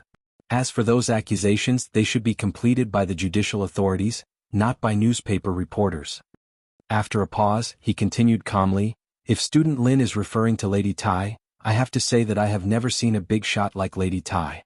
Yes, I did accept funding from the Xiaoshu Foundation, and I signed an agreement promising that after graduation, under the same conditions, I would have priority to work for the foundation." The students began to become restless. Associate Professor Chen Qingtong laughed at himself and said, "Why did you accept funding from the Xiaoshu Foundation? Of course, it's meaningless to say that I don't know the background of the foundation, but even if I knew that it was the foundation of the Tai family when I was in my 3rd year of high school, I would still accept it. Because I was very poor. I couldn't get into the free 1st military academy, and the 2nd and 3rd military academies were not in S1. I was so poor that I couldn't even afford the travel expenses, so I could only apply for Lihua University. The Federation's financial aid conditions for poor students in private schools are very strict. The courses I studied were too heavy, and there was no time for me to work and earn money. Student loans and scholarships. I started to apply for them when I was in my 1st year of high school, but the loan never came, and the scholarships were taken away by students whose grades were not as good as mine for reasons that I didn't understand." Chen Qingtong looked at the snow hanging on the branches like pear blossoms and calmly said, "I wanted to study and I had the ability to study well. At that time, only the Xiaoshu Foundation agreed to provide me with a long-term interest-free loan without asking for any reason, just looking at my grades. Only then did I dare to enter Lihua University." He retracted his gaze and looked at the students around him and asked, "If it were you guys, what would you choose?" Lin Chire was sensitive and saw pity and ridicule in his eyes. She didn't know why, but it was difficult for her to suppress the anger in her chest and abdomen. She screamed, "These are all excuses." With a slap, she slapped Chen Qingtong hard in the face. The sound was like a war drum. Some of the students who didn't know what to do turned the silence in their hearts into shame and angrily pushed Chen Qingtong to the ground. Someone took out a pot of dye from the classroom and poured it on him. Beat to death this unrepentant lackey of the 7 great families. Snow covered the earth in the late winter. The quiet and beautiful campus of Lihua University was occupied by chaos and fanaticism, and the students' slogans echoed between the corridors. Down with the 7 great families. Long live President Pabre. On the last day of the 75th year of the constitutional calendar, the northern hemisphere was shrouded in snow. On this day, the Federation Post revealed the contents of the New Year's speech in the official residence in advance as usual. Mr. President Pabre, who had completed the 2nd year of his term of office, didn't seem to be affected by the silent march movement. He calmly, gently, and powerfully wrote an article, and once again used many parallelism sentences, successfully arousing the excitement of many Federation citizens. On this day, the silent march team led by Tai Ziyuan was forced to temporarily rest and reorganize in a gymnasium somewhere. This thin and weak young member of parliament stood in the warm office, looking at the road blocked by snow in the distance. He thought about the shocking news he had just received, and his delicate eyebrows were tightly knitted, as if he wanted to see clearly what the next year's Federation would be like. In his New Year's speech, President Pabre requested all the Federation citizens to endure this period of economic depression in order to survive the several years of continuous space war. He would use unprecedented efforts to reduce the government's budget. Everyone had to make their own contributions and work together to overcome the difficulties. For the Federation's final victory, no one had the qualifications to enjoy special privileges. The Food and Drug Administration of the Federation was a department jointly managed by the government and the Bureau of Proclamation. It wasn't very famous in the Federation, but in fact, it held a lot of power. All food and drug regulations, including synthetic meat, had to be approved by this department. The former director of the Food and Drug Administration, after struggling for 2.5 years because of his close relationship with the Nanxiang family, was finally stripped of his position by the official residents because of a very inconspicuous mistake. The new director was Dr. Webb. This doctor was deeply trusted by President Pabre because he was responsible for treating Miss Padella. He also provided a lot of wisdom in the medical reform, so when he took over the position of director of the Food and Drug Administration, he was respected by his subordinates and didn't encounter any resistance at all. On the last day of the 75th year of the constitutional calendar, Director Webb went to Hong Kong to attend an important joint meeting in the snow. It seemed that he was destined to not spend the new year in his warm home. However, in the back seat of the bulletproof car, there was no unhappiness on his face, and there was a very subtle pride hidden in his calm wrinkles. The phone rang. After he picked it up, he didn't speak, just smiled. "Brother, I have entered the board of directors of the Federation Medical Association." Because of the existence of the Bureau of Proclamation, Director Webb couldn't intervene too deeply in the food industry, but the pharmaceutical industry, with an annual output of trillions of dollars, would provide him with a steady stream of remuneration from today on. When President Pabre was at his worst, there were only 3 staff members in the law firm. In addition to the president and his wife, there was also Descartes, who was expelled from the Faculty of Law of the Capital University.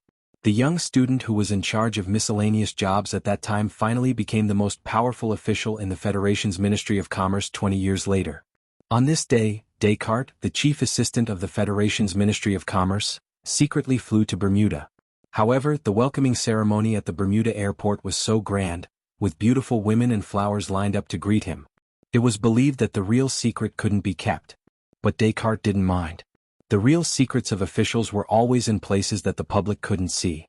For example, that night at dinner he received a huge check, so he forgot that the check was written by the most notorious arms smuggler in Bermuda. For example, the next morning he pushed away the naked woman in his arms, opened the window, and saw the beautiful manor that belonged to him. He was so happy and satisfied that he didn't care how many bodies of Bermuda slaves were buried under the blooming roses in the manor. Because of the war, the Federation's economy stagnated and even had a hint of depression. Before the war, the experts who said that the war would lead to rapid technological and economic development in the Federation were now all silent. A worker in S2 Oak State looked at the meager salary in his pay card and could not help but sigh softly. He had joined the 3 major industrial unions, but he did not join the Silent March movement, nor did he join the other faction to support President Pavel. He only wanted to work honestly and diligently, and then earn some deserved rewards, and live a small life that was not rich but warm and fulfilling. However, with the price of goods rising so much, it seemed that there was no way to live a simple life. The orphans of East Lenaxi State's Gulu Street had long felt that their lives couldn't continue. Following the shortage of crystal mines and the lack of new mining disasters, most of the orphans grew up. The number of the youngest orphans was extremely small, so the government very simply and directly cut off the welfare subsidies. But even though the number of orphans was small, those orphans still wanted to live a better life. Two 13-year-old youths stared at the black market beef in a dark stall, continuously swallowing their saliva. They wanted to steal and rob, but the scars on their wrists constantly reminded them that those black market traffickers weren't much more loving than the government officials. In a certain mechanical farm settlement in S3, a grizzled-haired mother looked at the expensive high-quality apples. After hesitating for a long time, she bought a few and then returned home with her body bent over. A black and white photo hung on the wall of the home. In the photo, a young Federation soldier had a solemn expression, as if he was still alive to protect his hometown and his elderly mother. The mother placed 3 beautiful crystal-like apples in front of her son's portrait. Then, trembling, she stood on tiptoe and gently kissed the portrait. Then she sat back on the shabby sofa, crying silently. I end the New Year's speech. President Pabre said that the Federation's greatest enemy now was the barbaric and cruel people of the Empire and the families hidden in the shadows. The greatest danger they faced was those sinister ideologies such as capitulationism, conspiracy theories, and decadent aristocratic hedonism. In order to defeat those seemingly powerful enemies and achieve true democracy, freedom, and peace in the Federation, the people had to consciously prevent the invasion of these sinister ideologies from the root. Director Webb, who had just finished a meeting in Harbor City, sat tiredly on the luxurious leather sofa in the luxurious suite. After confirming that all the attendants had left, he took out a Cinefil pill from his pocket and swallowed it. Turning on the phone, the director changed into a silk pajama smuggled from the Empire. When the drug took effect, he put his hand under the pajama and began to fondle it through the smooth silk. His breath was getting heavier and heavier. As Mr. President's most trusted subordinate, Director Webb had always been very cautious. He would never let anyone catch him in any way when it came to the relationship between men and women. The screen on the wall was playing the thrilling female slave porn, which was enough for him to feel excited, because this was something that the Federation absolutely didn't have. Fortunately, the Empire had it. After a few seconds, the bureau chief let out a satisfied sigh and reluctantly turned off the television. He couldn't help but feel a little envious of the lives of the Empire's aristocrats. Other than silk, they had a lot more.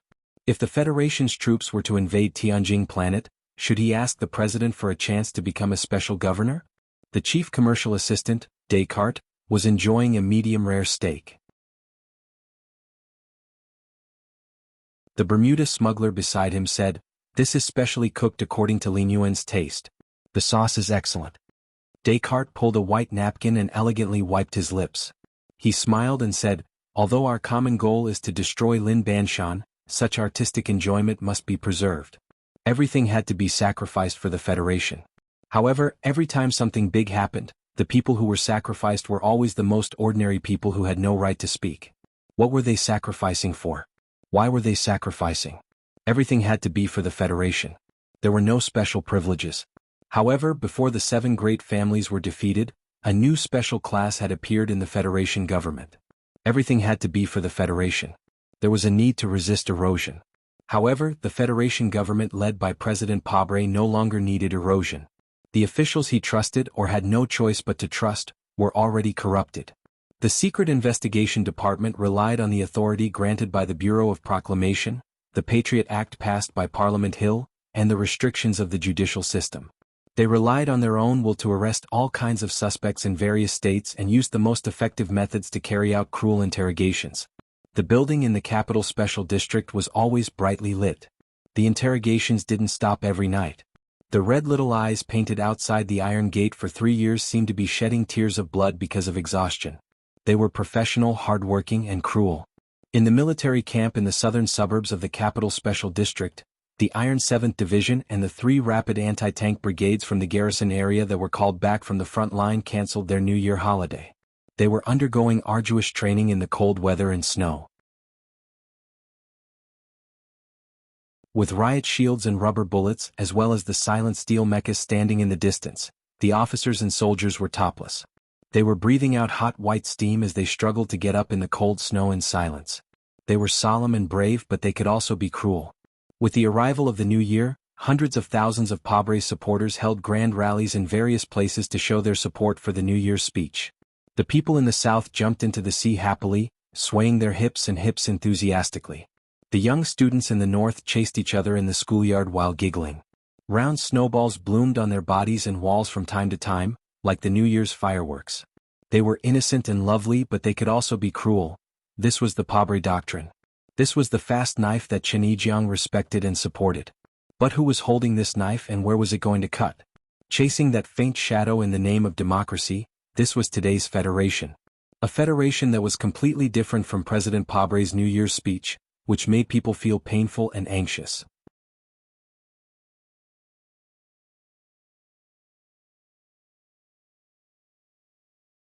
Chapter 928. As a witness representing the Sanlin United Bank at this hearing, do you have anything to say about the 69 accusations? The magnificent space inside Parliament Hill was filled with a tense atmosphere. However, because of the confrontation of words and evidence, it was not cold. It was the complete opposite of the coldness of the slowly falling snow outside the building. There is no point in arguing against the accusation that was forcefully given. I represent the Sanlin United Bank to express my anger and disappointment at today's hearing. At the banquet, Li Xiaotong was dressed in a black suit.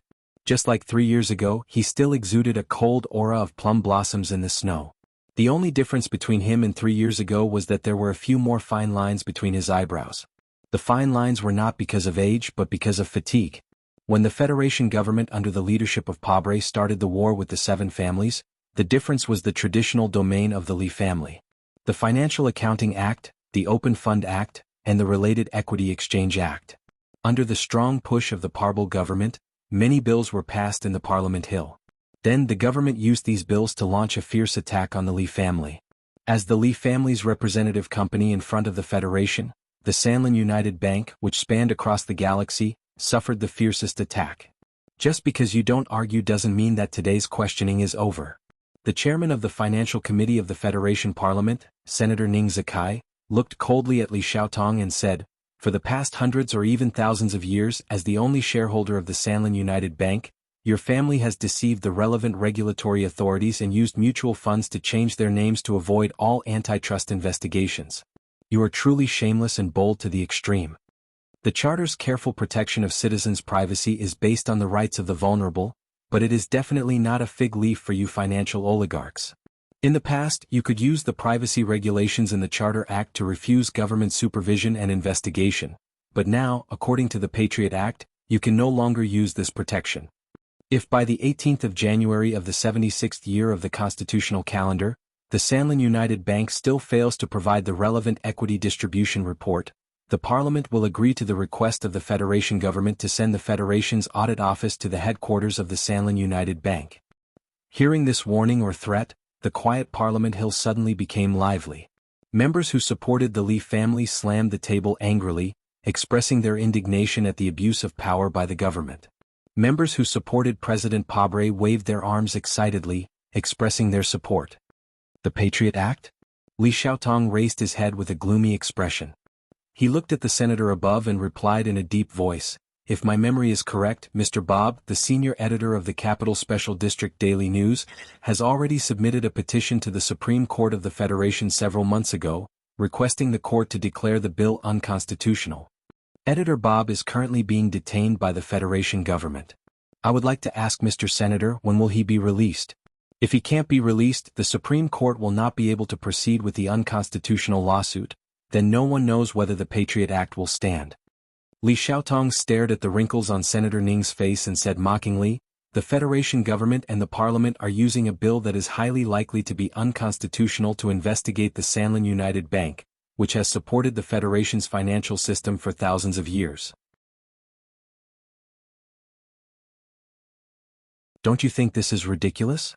Without waiting for an answer, he turned to all the senators, raised the document in his hand and asked sternly, "The 69th accusation states that the Sanlin United Bank provided a large amount of financial assistance to the 4th Military Region without the approval of the government, which is a serious violation of relevant regulations.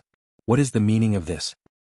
For the sake of the soldiers fighting in the front line, the Sanlin United Bank donated a large amount of money to support the troops to replace the new equipment. What's the problem?" Li Xiaotong threw away the accusation in his hand angrily. The thick high-quality fiber paper fluttered like exaggerated snowflakes on the Parliament Hill. The Parliament Hill was in chaos again. The senators who had just learned the details of the 69th accusation whispered to each other, shocked and speechless. Of course, they knew that the Li family was actually supporting the remaining forces of the Zhong family in the Westwoods. However, during wartime, the Li family was in the name of donating to the military. Who could say anything? A middle-aged male senator who supported the Li family took off his shoe angrily and threw it at the podium. He cursed, "Donating to the military is a crime. What kind of bullshit logic is this?" The Federation government provided a large amount of war loans to the Sanlin United Bank. Ning Zikai, are you going to accuse the Sanlin United Bank of bribing the Federation government? Because the distance was too far, the senator's shoe didn't reach the podium. It fell halfway and almost hit the head of a female recorder. The scene was chaotic. On the podium, Ning Zikai's expression didn't change at all. He whispered a few words to the chairman of the ethics committee next to him and then gave the speaker seat to him. The old voice of the chairman of the ethics committee sounded from the loudspeaker. It was just like the white hair on his head, pale and boring. "There's an emergency.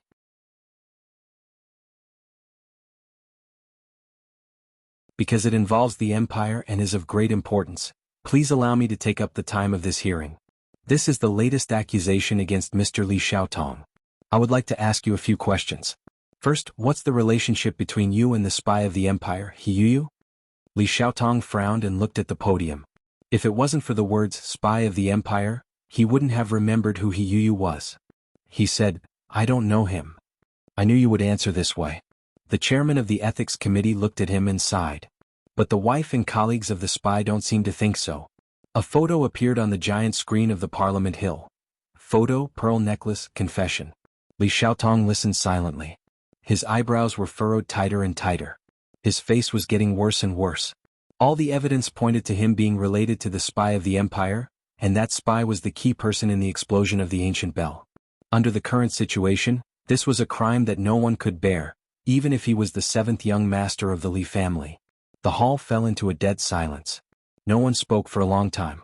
All the representatives knew that the federal government was accusing Li Xiaotong of colluding with the spies of the Imperium. It was obvious that the federal government was pointing at the Li family behind him.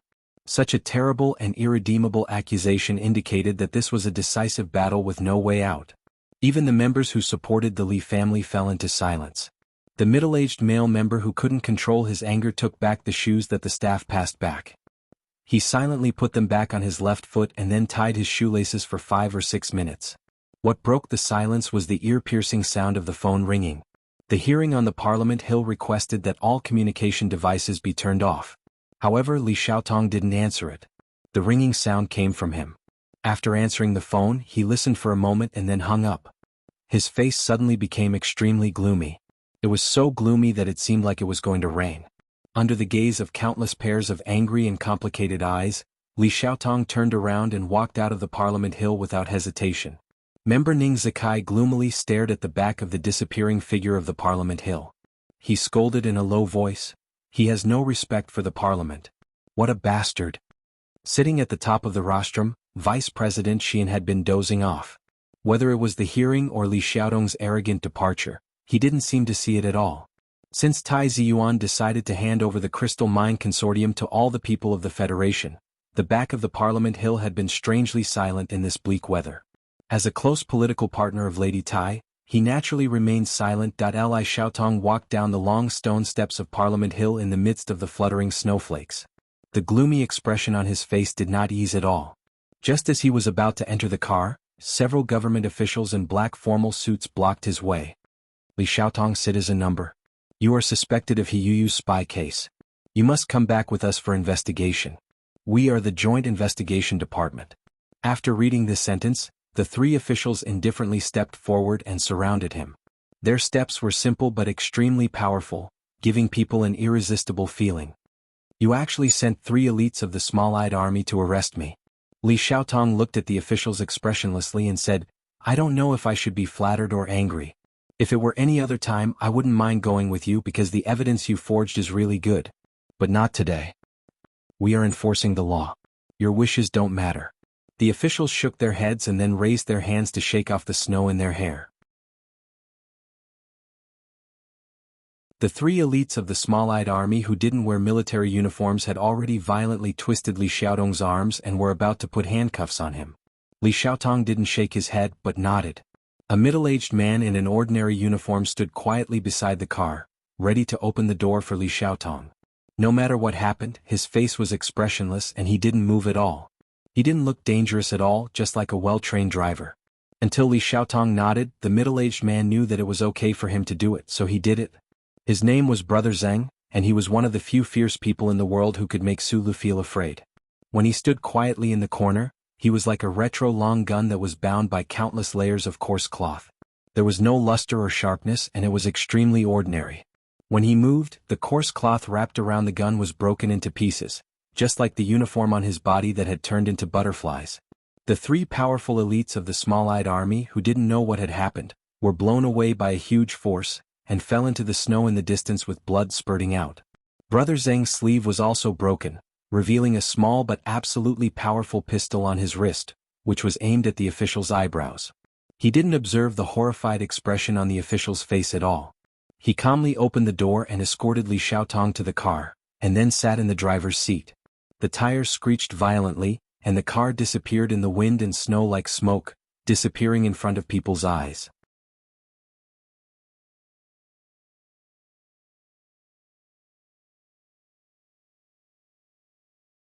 Chapter 929. Snowflakes fell one after another. The officer of the Joint Investigation Division looked at the spot where the car had been in shock and couldn't say anything for a long time. His eyes were full of fear of being pointed at by a gun as well as some shame. When all these emotions turned into anger, he gritted his teeth and cursed, "This is the capital, where can you escape to?" He took out his phone and was about to report to his superiors to activate the Federation government's terrifying system power to start hunting down Li Xiaotong and that scary middle-aged man, but the phone rang first. His direct superior's voice was still calm and cold, but there was a hint of joy that couldn't be hidden. "Don't hunt down Li Xiaotong for the time being, because the Li family will be finished soon." The Li family's car was speeding on the highway out of the city. The crazy spinning wheels crushed the snow and rolled up white hurricanes. In the back seat, Li Xiaotong painfully covered his forehead.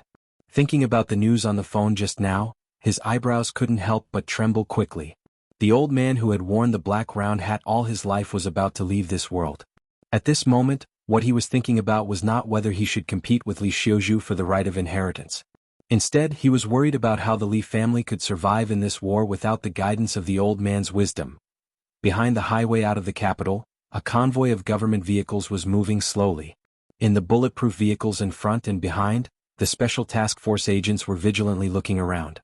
In several dark green military vehicles in front and behind the presidential car, dozens of fully armed elite scouts of the Iron 7th Division were ready to attack at any time. The federal government had officially declared war on the 7 great families.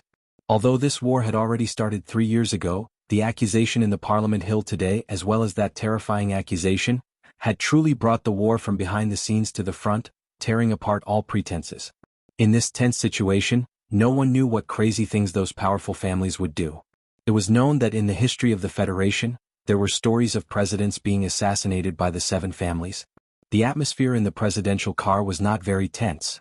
In the private compartment of the car, President Pabre, who had a dark complexion, quietly looked at the snowflakes that were filtered into brown by the fireproof membrane outside the window. He suddenly said, "The war has already begun, and we are going to visit the most important leader of the enemy camp. If the history of later generations were to be written about this, I wonder how it would be described." Du Shaoqing sat opposite him in silence. His lieutenant general uniform was as straight as a sculptor's work on a steel plate. His facial expression was the same, silent and stern. Hearing President Pabre's question, Du Shaoqing did not answer. Instead, he slowly frowned and said in a deep voice, "I don't like small eyes, nor do I like the Joint Investigation Department. To be more precise, I hate those people." President Pabre quietly looked at his most loyal subordinate, the general he relied on the most.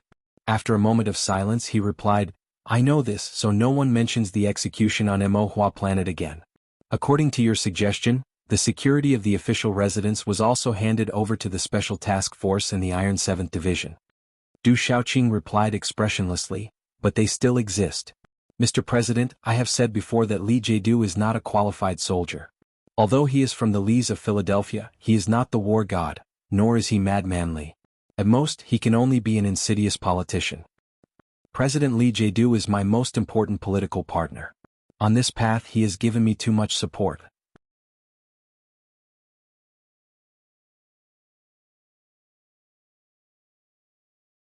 I will never doubt his loyalty to the cause. Although I know that you are disgusted with those methods, don't be disgusted with him. President Pabre looked at Du Xiaoqing and said seriously, any reform process always needs some people to take on the dark work. I can't do it and you are not willing. He is willing to pour dirty water on himself, which is respectable. Du Xiaoqing replied coldly, I am a soldier. I don't know anything about government affairs, but when I look back at the Capitol ring this time, I see a lot of problems.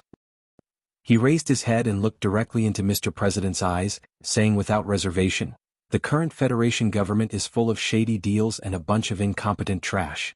I feel that you should be vigilant and change. President Pabre had known Du Xiaoqing for many years. If Lee Jae-do was his most important political partner, then Du Xiaoqing was his last trump card. He knew this soldier's iron-blooded character and his unparalleled loyalty, so he was not angry. Instead, his eyes revealed a look of admiration. No one can be used. This is the Federation government's biggest problem right now.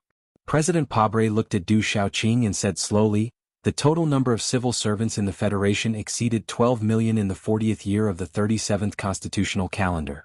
In the past rigid political system, under the constant infiltration and corrosion of the 7 great families, how many people can be used? The Federation is like a giant battleship, made up of countless small but important components and screws. If these screws have been corroded, then how can we win these 2 dangerous wars? As the captain, I can only find some components that listen to orders in the shortest amount of time and replace them with screws that haven't been completely corroded. At least this way we can still operate this battleship of the Federation. Du Xiaoqing frowned to express his objection. Even if those officials are extremely corrupt and repulsive? Even if they are people like the governor of South Dakota? Even those who dare to embezzle military supplies? Mr. President, please allow me to be blunt. Such officials are not of any help to your cause. President Pabre looked at him calmly and asked, Xiaoqing, with your talent, no matter what kind of Federation government you are under, you can become the most dazzling general in the universe. Commander Zhong suppressed you for 10 years, but he could only delay the arrival of this time. Then tell me, why are you willing to follow me on this dangerous path, even to the extent of giving up your principles in life, and willing to let those schemes stain your military uniform? Du Xiaoqing placed his hands on his knees, sitting in an extremely standard posture. After a long silence, he replied in a deep voice, because I respect and agree with your ideals. Pabre looked at him and smiled. As the Federation's president, I once had the unquestionable love and respect of all Federation citizens. I once had the absolute support of that lady in the back of Macho's Mountain. I had the loyalty of the army and I had human elites like you. What can a president like this do? A president like this can lead the Federation to victory in this space war and obtain a glorious victory. He can make some minor improvements that will make the people grateful for hundreds of years. He can also maintain a good cooperative relationship with the 7 great families. After his term ends, he can enjoy a good and respectable retirement. If this story had continued to develop like this, I could have become the most successful president in the history of the Federation, and also the most relaxed president. All of this will be recorded in the history books of the Federation. There might even be an imitation bronze statue of me in Charter Square. There was silence in the carriage. Du Xiaoqing vaguely understood the president's meaning. His posture became more and more upright, like a big tree protecting the green hills. But I did not choose to do so. I chose to continue the war. President Pabre said with a cold expression, I chose the battlefield that no president of the Federation would choose for many years. I forced those great families to the opposite side of the government until the Federation was shaken. Today I could be impeached and removed from office at any time. I could even be imprisoned with shackles on my legs. In the end, I would become the most infamous president in history books, and the most ridiculous president of the Federation. I wanted to use a dictatorship to seek democracy for the Federation, but in the end I cut myself into pieces. Why would I make such a seemingly stupid and difficult choice? The reason is the same as yours. Because I also respect and agree with my own ideals.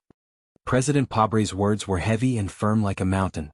Then he suddenly changed the topic and said with a self-mocking smile, But in this world, how many idealists like you and me are there? But I need people to follow me into battle because these people are at least loyal to me. Then what can I use to attract them? A war flag fluttering in the smoke of war?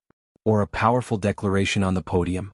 No, people like Webb and Descartes, once they have power and status, how can they be willing to lay down their heads and shed their blood to fight against the seemingly unshakable 7 great families for their own ideals, or even the ideals of others?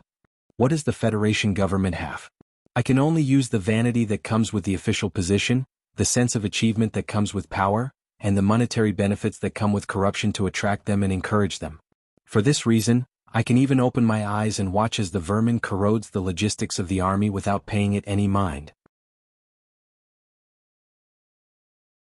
President Pabre looked at Du Xiaoqing with a solemn expression and said, "The hidden strength of those great families is too great.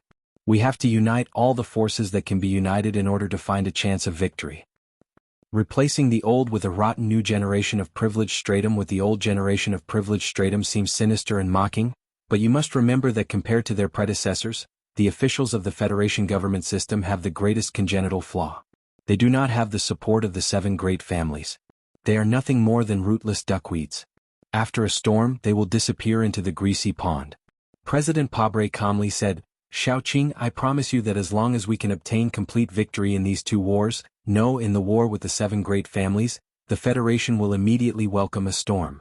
When the time comes, the streets will be clean." Du Xiaoqing was silent for a moment and then he replied, "Mr. President, you don't need to promise me anything. I understand what you mean. This is a painful period, and I will support you as always until the entire Federation survives." This long conversation between 2 powerful men was very moving in Pabre's eyes. He admired and thought highly of Du Xiaoqing, so he needed to unreservedly reveal his thoughts to the other and obtain the other's unreserved support. However, in Feng Yu's opinion, this was just another successful speech by the shoe-polishing president. There was only one person who was listening to the speech, a very important person. Prabal had once again successfully deceived the other person, and perhaps he had also deceived himself.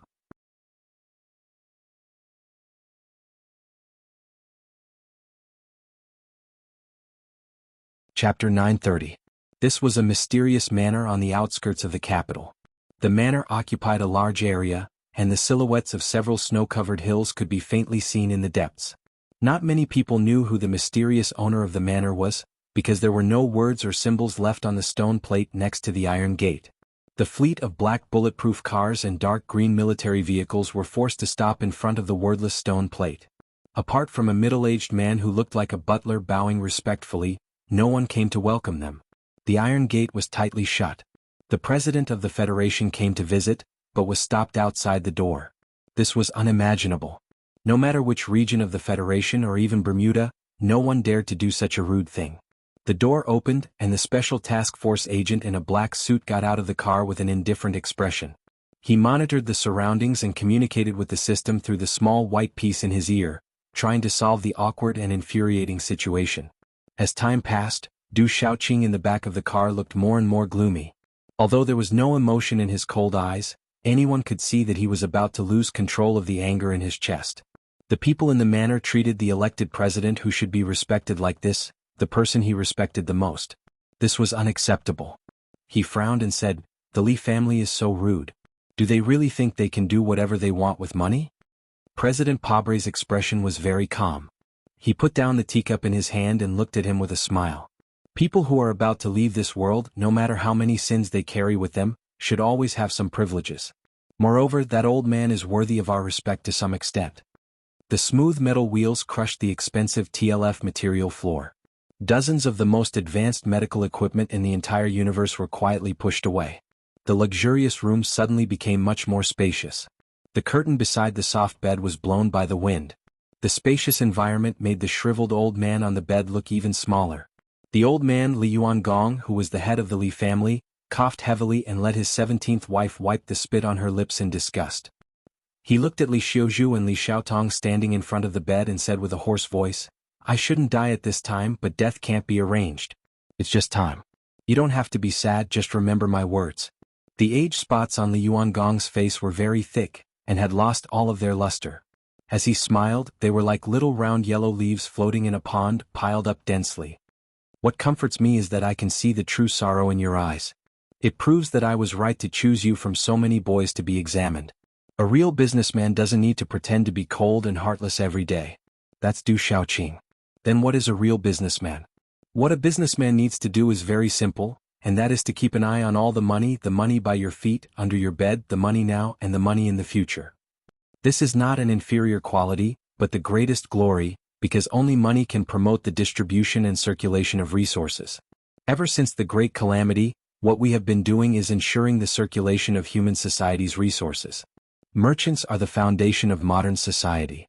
Anyone who tries to stop merchants from earning money is the enemy of all mankind. That's just courting death.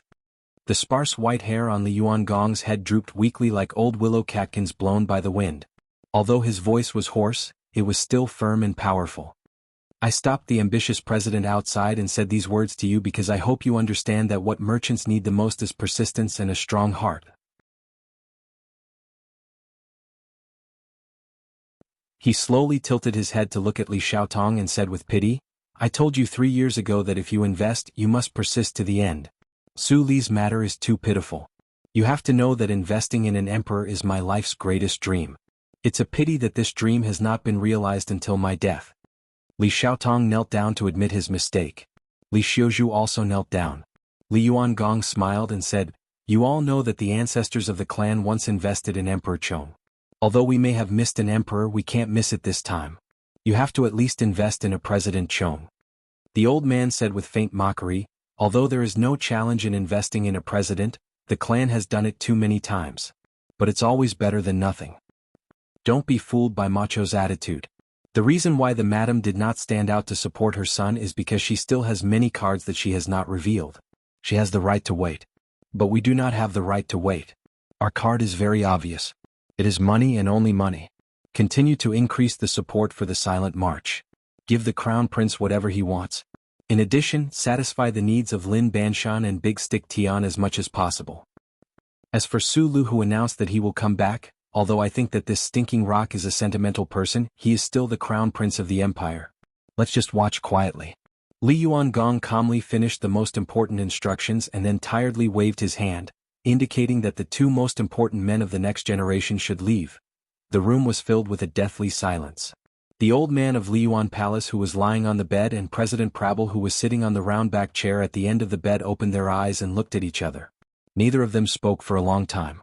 The war between the Federation government and the 7 great families had already begun and was about to enter a white-hot state.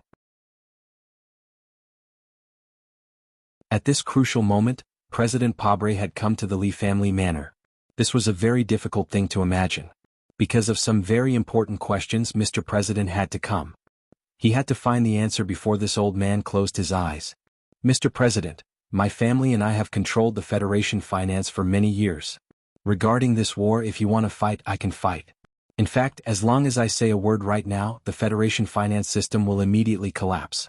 The Federation government will go bankrupt this afternoon and the entire Federation will be in chaos. If anyone said these words, they would seem arrogant, stupid and comical. But the one who said these words was Li Yuangong, so no one dared to doubt it. I know very well why you have come. The government accused the Li family of colluding with the empire.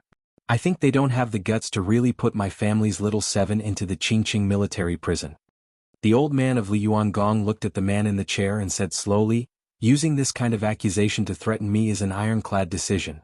Before the Li family is destroyed, don't you think this kind of request is absurd? After a moment of silence, President Pabre replied, The end of a war is never a complete extermination. The government and the people only need victory, they need the truth. An ancestor of your family once said before his death, Even if a flood surges to the heavens after my death, the government does not want to see a flood surging to the heavens. So, the government can give your family some promises in exchange for your compromise. What promises? Promise not to kill to the last, to leave behind enough funds for my descendants to eat after dividing up all the properties of the Li family? The old man said, You don't understand businessmen. You want to steal my money, which is more terrifying than taking my life. You have to know that the money is mine. It is my business that I am willing to donate it to the army, but when I am not willing, no one can take it away. Your army, you have Du Shaoqing, you can kill all the people in this manner. The Zhong family no longer has a tiger, you can even kill all the people of the 7 great families, but you are very afraid of this kind of scene. The old man looked at President Pabre and said mockingly, because in that case, the Federation left by the 7 great families will only be left with ruins. Are you threatening the Federation government? President Pabre asked with a smile. I'm just stating the facts. Li Yuangong replied with a smile. Speaking of threats, I believe that the silence of the back mountain is what you fear the most. There was a long silence. The old man waved his hand and murmured in a low voice, let the government withdraw the accusation against Xiao Qi. Even if I die, I will not let the Federation's economy collapse. But this has nothing to do with the government's clumsy methods. The old man chuckled and said in a low voice, how can you understand my love for this kind of system? How can I bear to hurt it? I also don't believe that you have the ability to force these 1,000-year-old families into a desperate situation where they have to sacrifice themselves for love. The old man slowly turned his head and looked into President Pabre's eyes. He said, in the end the Crown Prince did very well. Although the impeachment of you on Parliament Hill did not pass the first reading, I think that day will come sooner or later. Could it be that when the time comes, you really dare to force Parliament with your army? Even if you really are so crazy, will Du Shaoqing and the military follow your craziness? Even if all of you crazy people really are crazy, don't you know that Su Lu is about to return to the Federation? An incomprehensible smile appeared on the old man's face. He said, Su Li's return means that the little princess of the Zhong family will return to the West Woods. You and Li Jiedu will have no chance unless you dare to fight a civil war. As for what kind of crazier things Su Lu will do than you, I can't even imagine. The old man from Liyuan Palace smiled innocently like a child. The white strands of hair on the top of his head moved restlessly. He looked at Pabre and shook his head with difficulty to express sympathy. This war has not yet begun, but you are already doomed to fail. Because you have been walking on the wrong path. To demolish a dilapidated building, one can only carefully start from the top floor. But you have chosen to violently destroy the foundation of the building. Even if you destroy this building, when the building collapses, it will crush all the demolishers including you to death. After a long silence, President Pabre replied, slowly demolish it from the top. I don't have that much time. Don't have that much time? The voice of the old man from Liyuan Palace suddenly became stern. He coldly asked, you don't have time, but the Federation does. The chair you are sitting in is the chair I have sat in for decades. No matter where I go, I am used to taking it with me. Because the chair represents position. And position represents responsibility. Liyuan Palace looked at President Pabre expressionlessly and said, as a democratically elected president, you should know that the president's responsibility is not to realize selfish ideals, but to seek a better present for the people of the Federation. You don't even have the right to talk about the slightly distant future. President Pabre slightly furrowed his brows. The organization of human society is very fragile. It cannot withstand the torment of so-called ideals. You insist on doing this only to satisfy your desire to leave your name in history. The old man from Liyuan Palace looked at him coldly and said, you don't have the time, but the Federation does. Your successor does. You can completely lay the foundation and pass the bill without being in a hurry to purge it. Step by step you can take it slowly. You did not do this. You are very anxious because you know that if you only do this, then it will be your successor or even some president several hundred years later who will complete this mission for you. And you will no longer have the chance to become the most famous president or even savior in the history of the Federation. Mr. President, admit your selfishness and hypocrisy. Perhaps this will allow me to retain some respect for you before I die. President Pabre was silent for a long time. His expression was stern as he replied, could it be that you want to place the hope of the Federation's change on the politicians raised by you, or on the aristocrats of the 7 great families like Tai Ziyuan? Why not? History has its own power, and people have an innate desire to betray their own camp. You will do it more smoothly than you. Garbage will never walk into the garbage heap of history by itself. Someone needs to do the cleaning. Pabre replied. Then his brows furrowed slightly. He felt that this sentence was very familiar, as if he had heard someone say it a few years ago. Because of this memory, his mood became a little strange. Looking at the old man's face full of spots, he asked, speaking of selfishness, what about you? You are no different from the previous dozen or so family heads of the Li family. Your name will not be left in history. Even the people will not know who you are. You will die with incredible wealth in your hands. Don't you feel unsatisfied and feel that your life is meaningless? The meaning of life does not lie in this. Then what does it lie in? When you die, you will know that life is meaningless. The old man of Liyuan Palace looked calmly at the snowflakes outside the window. He sighed emotionally and said slowly in a low voice, "Life is a meaningless journey.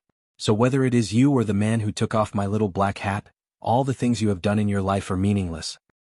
Maybe what you said makes sense, but I always think that since we are alive, we should do something that we think is meaningful." President Pabre replied calmly.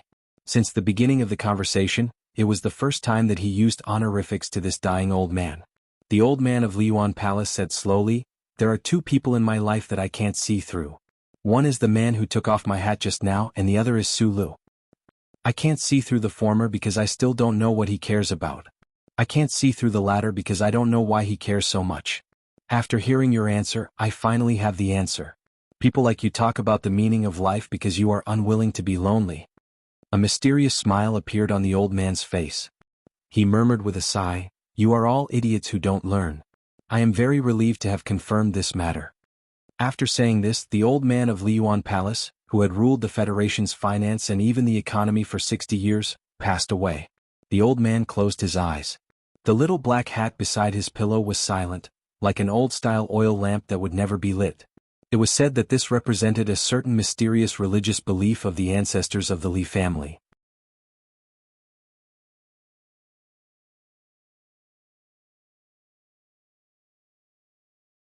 Chapter 931.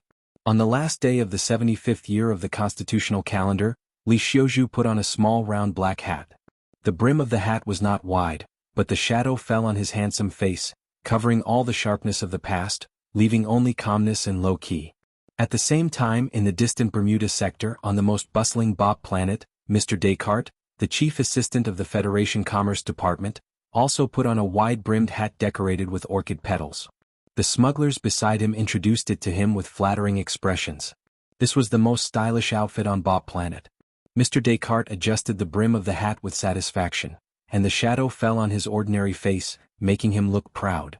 After the bloody incident in South Cuzco and the news channel broadcast the incident, the Federation government began to treat the man with the steep-shouldered shoulders with an unprecedented seriousness.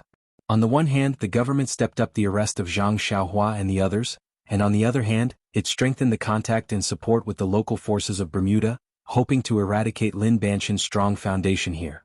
This work has been going on for dozens of days, and Descartes came this time to put a perfect end to this matter, to accept the results, and to experience the local customs of the manor. 20 years later, the college student of Pabre law firm had become a middle-aged senior official with a big belly. The only thing that had not changed was his loyalty and reverence for Mr. Pabre. This time he was carrying out a secret mission personally given by the president, so he should have been more cautious and serious. However, the feeling of being surrounded and flattered by the big shots of Bermuda was so good that he absolutely did not mind enjoying the so-called style, because the so-called style had many other interests besides the orchid petal round hat on his head.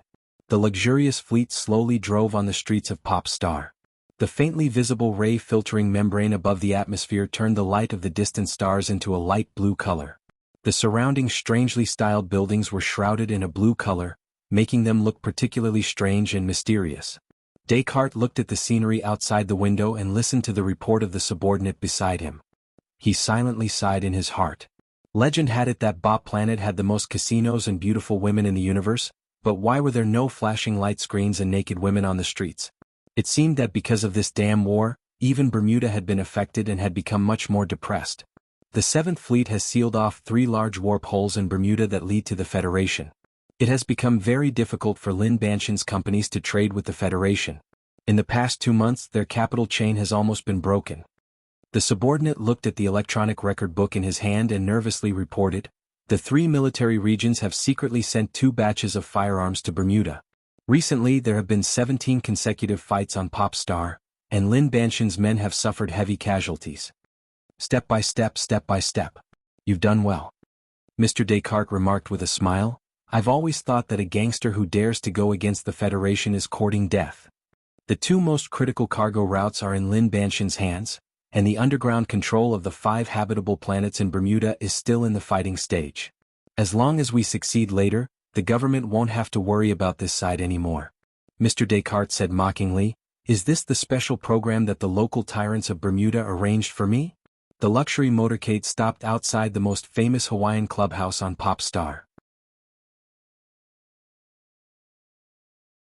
The most notorious arms smuggler in Bermuda trotted to the side of the car, opened the door respectfully and took Descartes out.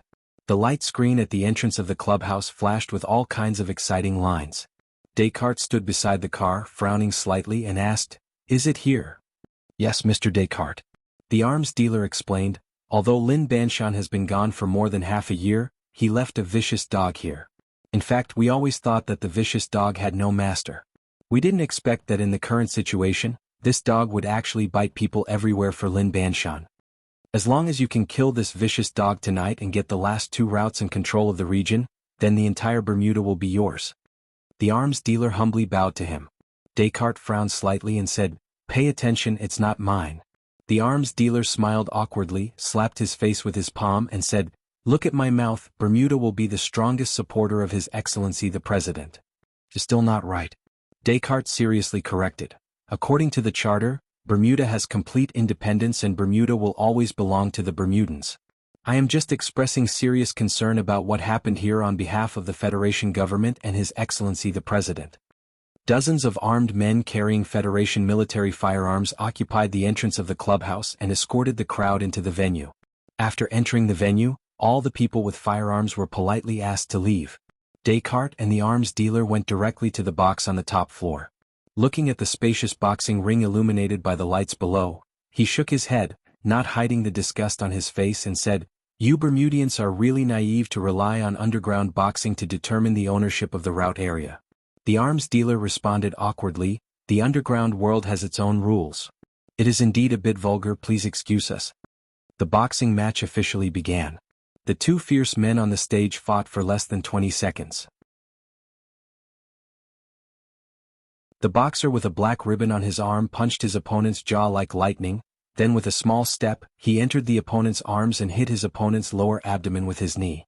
The whole venue seemed to hear the sound of something exploding. The hearts of the audience suddenly tightened, and they all gasped in unison. Seeing the boxer covered in blood being carried out of the ring, although Mr. Descartes knew that his side had won, there was still disgust on his face. He shook his head and said, "How barbaric." The arms dealer smiled and turned his head. His eyes that were full of flattery suddenly became extremely calm, and he looked at the box on the opposite side silently. He did not tell the truth to Descartes. The reason why he had chosen to use such a childish method to decide such an important matter tonight was that he had been bitten by the dog all over his body, and he was scared of being bitten by it. Although they had the support of the Federation, and although they were clearly about to beat the vicious dog to death, no one would have thought that the vicious dog would actually survive. Moreover, it was fiercely baring its ferocious sharp teeth, with terrifying tendrils hanging from its white teeth. The man in the box on the opposite side felt the gaze from the opposite side. He slowly narrowed his eyes and took off the bandage on the gunshot wound on his right shoulder. He slowly stood up, put his hands on the railing and slowly opened his pale lips due to the blood loss, revealing his yellowish teeth. He slowly made a contemptuous declaration. "San Bao, I'm going to fuck your mother again today." His voice was very soft but there was a chill in it. Holding the railing, he grinned and narrowed his eyes, like a desperate beast staring at the throat of a hunter, revealing its sharp fangs. From Donglin to Bermuda, Li Wei's arrogance and viciousness had never changed. It was as if he was still the orphan leader who dared to sweep the bell tower street with a military knife.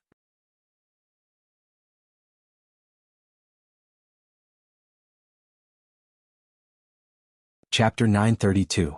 A light purple shirt, a black casual suit, silky black hair, pale cheeks due to blood loss, added a bit of charm when put together. This was especially so when the corner of his lips curled into a fierce smile, which made many people lose focus for a moment when they saw Li Wei for the first time. Blood seeped out of the wound and dyed the corner of his light purple shirt a deep shade of purple. Li Wei narrowed his eyes and looked at the private room opposite him. He did not recall the specific scene of the shooting 2 days ago. Instead, he was confirming whether the high-ranking federal official mentioned in the intelligence report was in the private room. Back then, Donglin Orphan came to Bermuda alone and spent a few years to cultivate a group of young loyal subordinates. He also had some fame in the underground world, but he was still not qualified to sit in the front row of Bermuda's power conference. His fame came from the name of the gang and its quirks. The gang was called the Orphan Gang. Li Wei recruited all orphans. Most of these orphans' families died in the continuous Bermuda underworld vendettas. This was a quirk that many gangs laughed at. Although Bermuda was chaotic, there were many orphans who did not have a family. If Li Wei insisted on this quirk, the orphan gang would never be able to grow. However, everything was changing. Li Wei, the leader of the orphan gang who was laughed at for several years, laughed at the armed smuggler Jihua. No one thought it was strange or that he was courting death. Because now in the whole of Bermuda, including the most powerful people, no one dared to look down on him. They were all frightened by this wild dog that was originally unknown but suddenly appeared to be extremely crazy and ruthless. The big shots who were qualified to sit in the front row were the most powerful overlords in Bermuda, such as the armed smuggler named Jihua. Although he was as humble as a puppy wagging its tail in front of Descartes, his name alone was enough to scare all the children on Popstar to tears. There were a few people like Jihua, and they were all members of the Bermuda Conference. Without a prefix, the conference was called the Bermuda Conference. The Bermuda Star Field was independent of the Federation because of the charter. As a special human settlement area, in addition to casinos, drug factories and brothels, there was still a need for schools, doctors and workers. There was still a need for order, but there were no judges and no police. The organization that maintained order and set the rules was the Bermuda Conference. Until one particular spring, a certain man from the Federation appeared in Bermuda. From then on, the meetings continued. Bermuda set the rules, but the person who controlled the order became the underground king. Back then, Lin Banshan came to Bermuda as the son of a wandering family. He observed and prepared in silence for 3 whole years. Then, on a certain night when he was intoxicated by the spring breeze, he suddenly launched an attack and established a new order in just a short month. A member of the Federation had become Bermuda's most arrogant underworld king. This was an incredible thing, but Lin Banshan had done it. Naturally, all the opposing forces in the meeting were speechless and did not dare to speak. Half a year ago, the king of Bermuda had left Bermuda, and the subjects who had been suppressed by him for many years began to have different ideas. In the past, Lin Banshan had left and stayed in the Federation for a long time. At that time, the big shots in the Bermuda Conference did not dare to make a move. Although he was gone, his power and influence were still there. But this time was different. When Lin Banshan left, he took Han Chu and most of his elite subordinates with him. He did not call back Zhang Xiaohua to take charge of the base camp. The king left the palace with most of the troops. Han Chu, who was pale-faced and scarier than the devil, left. Zhang Xiaohua, who was silent and cold but killed without blinking, did not return. These 3 alone were enough to tempt people. Moreover, they were very clear about the reason why Lin Banshan took away all of his forces. To fight against the Federation government, even if Lin Banshan did not move, he had to do his best. Then, the people of Bermuda could not help but be restless. No one was optimistic about the prospects of Lin Banshan returning to the Federation this time. Against a powerful regime, no matter how strong you were, there was no possibility of winning. More people firmly and happily believed that Lin Banshan could not return to Bermuda alive. What's more, the Federation government had been secretly supporting him. Bermuda was Lin Banshan's foundation. It was the underworld king's confidence to fight against the Federation. If his foundation in Bermuda was cut off, they would become a tree without a deep root and a stream without a source. They would be very weak. This was a very clear situation. The Federation government and the members of the conference were attacking from 2 sides. The man who had made Bermuda difficult to breathe for many years, even if he was an unclimbable mountain, was bound to collapse. A beautiful picture unfolded in front of the members of the conference who had endured for many years. They seemed to see this beautiful Bermuda Star Field, after being occupied by outsiders for many years, finally returned to the arms of the Bermudians. 40 days ago, a bloody war suddenly broke out on Bermuda's most important planet, Bop Star. This war happened between the members of the Bermuda Conference and the forces left behind by Lin Banshan. Although it was incomparable to the cosmic war between the Federation and the Empire, and was far less magnificent than that war, it was more sinister, direct, and violent.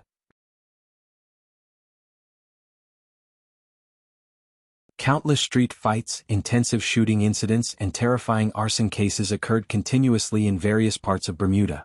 Blood was everywhere. In the beginning, the conference achieved the expected victory. With the secret support of the Federation, they continuously defeated the forces left behind by Lin Banshan. They used bullets and flames to arrogantly vent their resentment of being suppressed by Lin Banshan, and more importantly by Han Chu for too long. They occupied the areas controlled by the other side one by one and used tough and ruthless means to take away the other side's route. Just as the Bermuda Conference was about to attack Garth City, where Lin Banshan's base camp was located, Li Wei and his gang appeared in front of them. The members of the conference did not know why this unknown leader of a small gang dared to show up in a situation where the general situation was already decided. According to the intelligence, this person had no connection with Lin Banshan, but they did not care. In their view, this obviously crazy wild dog was just another corpse. What happened next made Ji Hua and several other members of the conference realize that they had made a big mistake by not paying attention to Li Wei and his gang. Bermuda was a chaotic world that used death to reason. Whoever could kill the most, who was the most ruthless, was the most reasonable. In the following month, Li Wei used his own performance to prove to the whole of Bermuda that he was the most reasonable person. Although his gang had a total of less than 500 people, he was more ruthless than anyone else. His group of orphans was definitely more ruthless than the gang members in the conference who were raised by money and women. The orphan gang took over the secret arsenal left by Han Chu. Hundreds of members were scattered in every corner of Garth City, guarding every corner, guarding every inch of land. Gunfire filled the sky and people died at any time.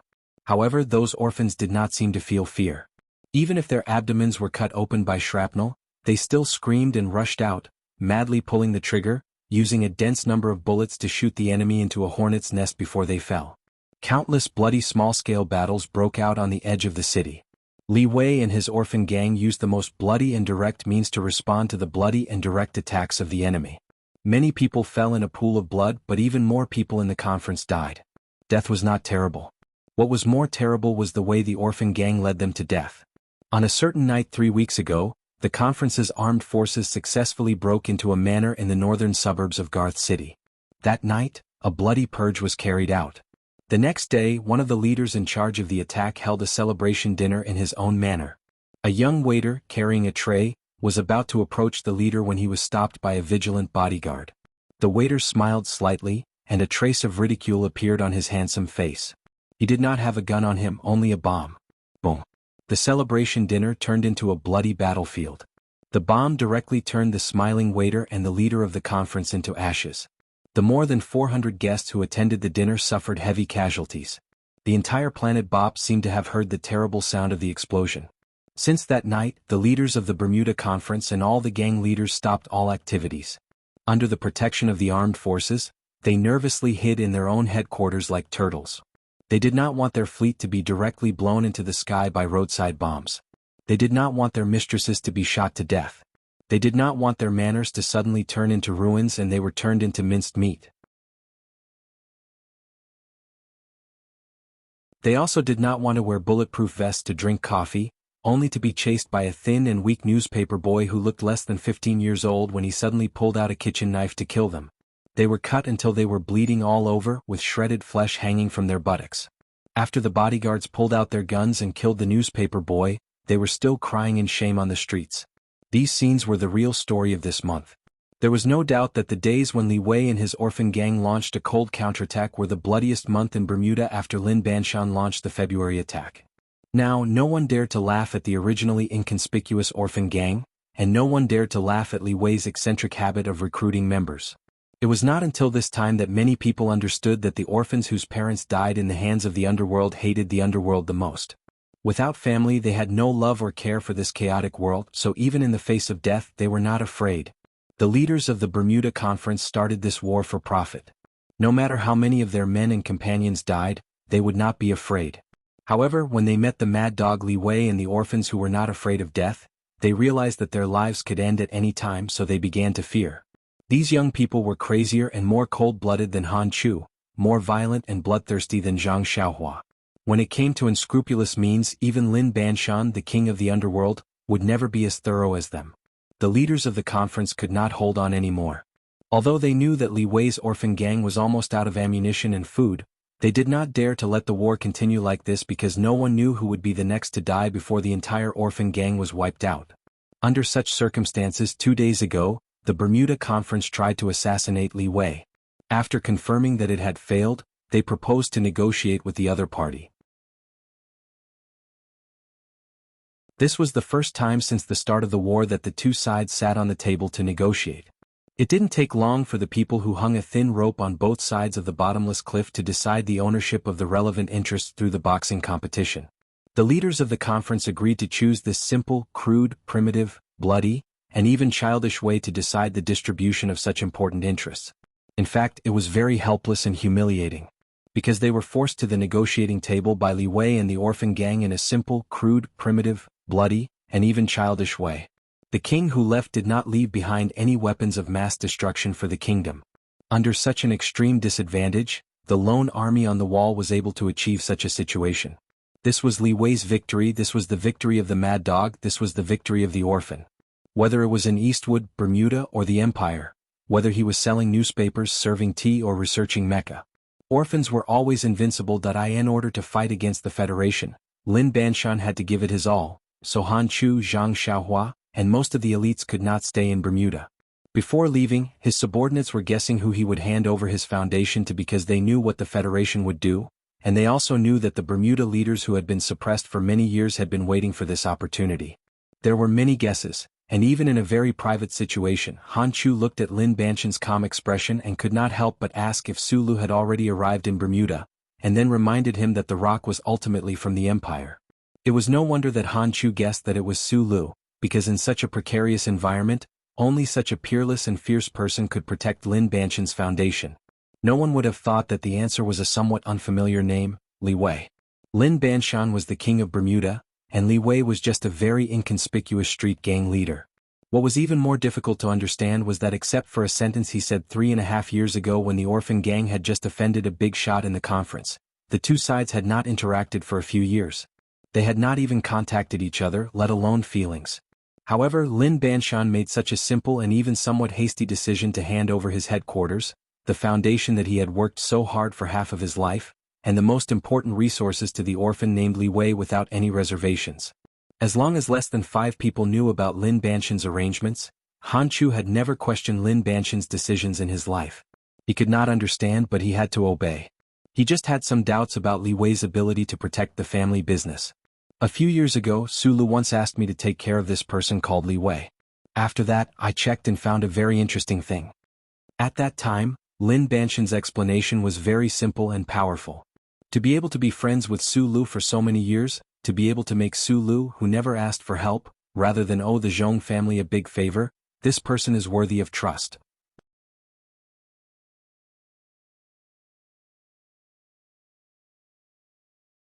Chapter 933. Lin Banshan went to the Federation with his strong determination and strongest subordinates, but left his foundation in Bermuda. He didn't even take Li Feirong, the woman he doted on the most over the years, and his only son that not many people knew about. He was able to leave so freely because in his eyes, although Bermuda behind him was dangerous, it was still considered safe compared to the Federation. However, in this matter he, who rarely made mistakes in his life, still underestimated the courage of the Federation government and the determination of the Bermuda gangs. Fortunately, he chose Li Wei. Of course, Lin Banshan couldn't just blindly trust Sulu by leaving all his women and children in Li Wei's care. In fact, after learning about the relationship between Li Wei and Sulu a few years ago, he had been silently watching the development of this person in Bermuda. Through observation, he confirmed that this person was ruthless. Lin Banshan had always believed that ruthlessness was the most important and the most scarce quality. Li Wei had this, even to some extent, so he was worthy of high hopes. When he first learned of this, Li Wei was shocked speechless. He didn't understand why the king of Bermuda opposite him would give him such an important task, but he knew that this matter was difficult. Without thinking more, he agreed to Lin Banshan's request. He knew that if he could survive, the orphan gang would still exist, and Lin Banshan could return to Bermuda alive from the Federation. He would naturally be able to obtain great rewards. However, the reason why he silently accepted this perhaps glorious but doomed to be extremely dangerous and bloody was simpler. 3 years ago, when the orphan gang was about to fall into the abyss of destruction, it was Lin Banshan's understatement that saved everything. In other words, after angering a certain big shot in the Bermuda conference, Li Wei and the orphan gang were able to survive until today because of this sentence. For Lin Banshan, saying this was a very simple matter, but for Li Wei and the orphan gang, it was the most beautiful dawn on the line of life and death. Merchants with endless wealth could casually give away a bowl of leftovers to a beggar who was about to starve to death. To some people, since the leftovers were insignificant to the merchants, then their gratitude was only the weight of the bowl of rice. However, in Li Wei's philosophy, the beggar would starve to death without the bowl of rice. Thus, the bowl of rice was a life that you had to repay with your life. The person that Lin Banshan had his eyes on, and the person that Su Lu cared about, naturally had a different temperament. Li Wei did not seem to have any particularly strong abilities, but since he was young, he had mingled in the black market of the mine tunnels and honed his skills in Jianghu. His clothes were covered in frost and his mind was broad. If he was in the old Tai dynasty, he would be a national hero. When he agreed to this matter, he said directly to Lin Banshan, "If I die, then there is no way to protect these things of yours. Don't blame me." Lin Banshan smiled, his eyes full of appreciation. The meaning of this sentence was very clear and firm. What it meant was that as long as it didn't die, it would definitely protect these things for it. That was what Li Wei said, and that was what he did. Taking the white napkin handed by the young man beside him, Li Wei slowly wiped the blood that seeped out of his purple shirt. Looking at the unconscious boxer that was being carried out of the venue, a faint worry appeared between his eyebrows, and he instantly returned to calmness. This underworld war lasted for a whole month. During this month, his orphan gang lived a life bathed in blood.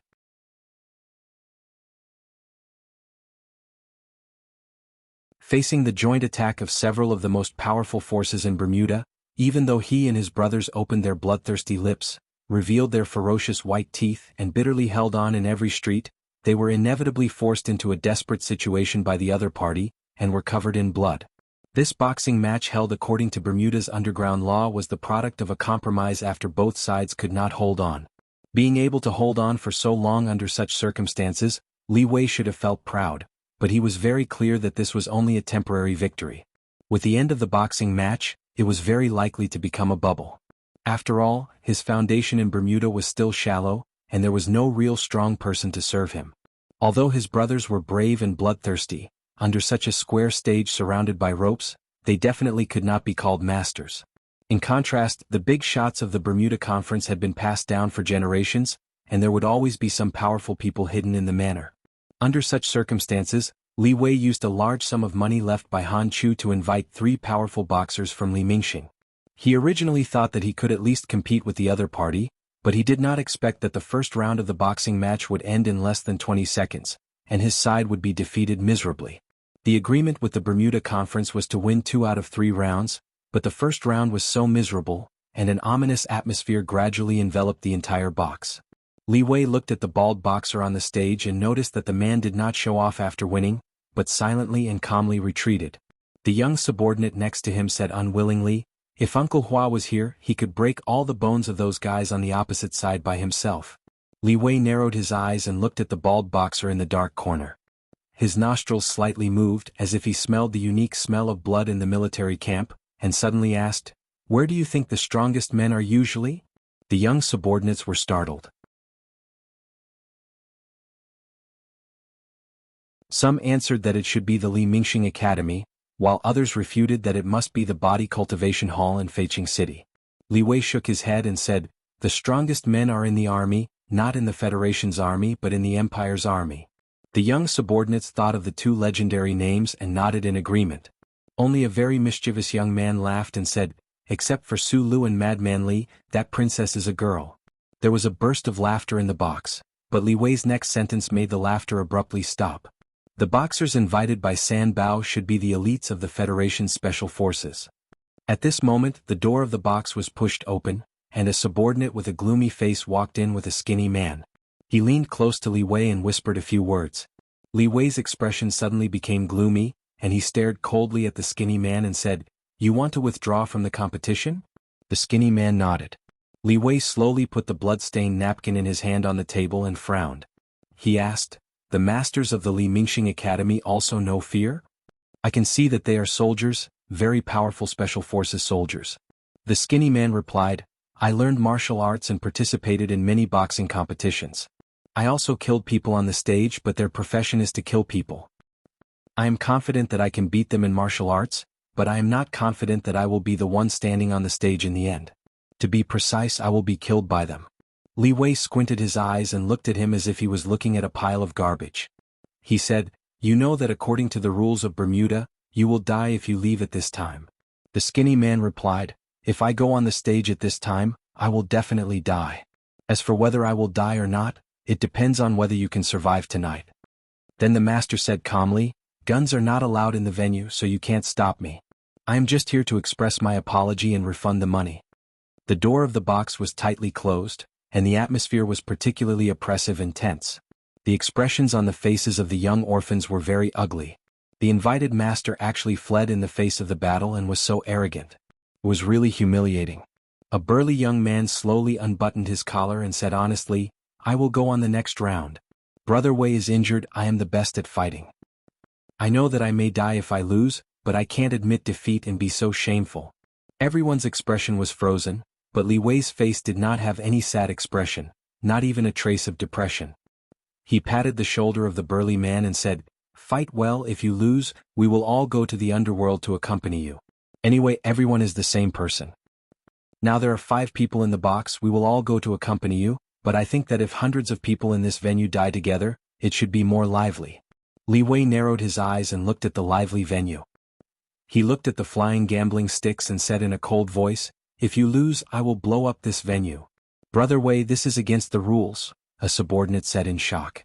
The so-called underworld of Bermuda was a society where the law was basically equivalent to empty words. The most important thing here was the rules. Those rules had been passed down for countless years, along with blood and tears, and had long been ingrained in the blood of the Bermudians. No one doubted them and no one dared to challenge them. Even Lin Banshan in Bermuda had to show a certain degree of respect for these rules that had been passed down for countless years. This meeting hall did not allow guns to be brought in, and that was the rule. That was why Ji Hua, a notorious arms smuggler, did not dare to bring a gun. It was also the rule to accept defeat, and that was why the leaders of the meeting agreed to this fight with the orphan gang. That was why the loyal subordinates raised doubts about Li Wei. People are going to die, why bother with the rules? Li Wei said calmly, and I am from Donglin, why should I follow the rules of Bermuda? The burly and honest man of the orphan gang was called Wuxia. He waved his hand and refused the help of the professional physiotherapist. He walked alone to the back corner of the ring to stretch his body. He jumped in small steps and raised his hands to warm up. As the strongest fighter of the orphan gang, he had participated in several unrestricted fights and had considerable experience. When he noticed the lean boxer on the opposite side of the ring, he, like Li Wei, smelled extreme danger. However, he was not afraid. Even if he lost and died, including the strong man from the Federal Army and the big shots in the top box, the entire venue would be buried with him. Wuxia thought sadly.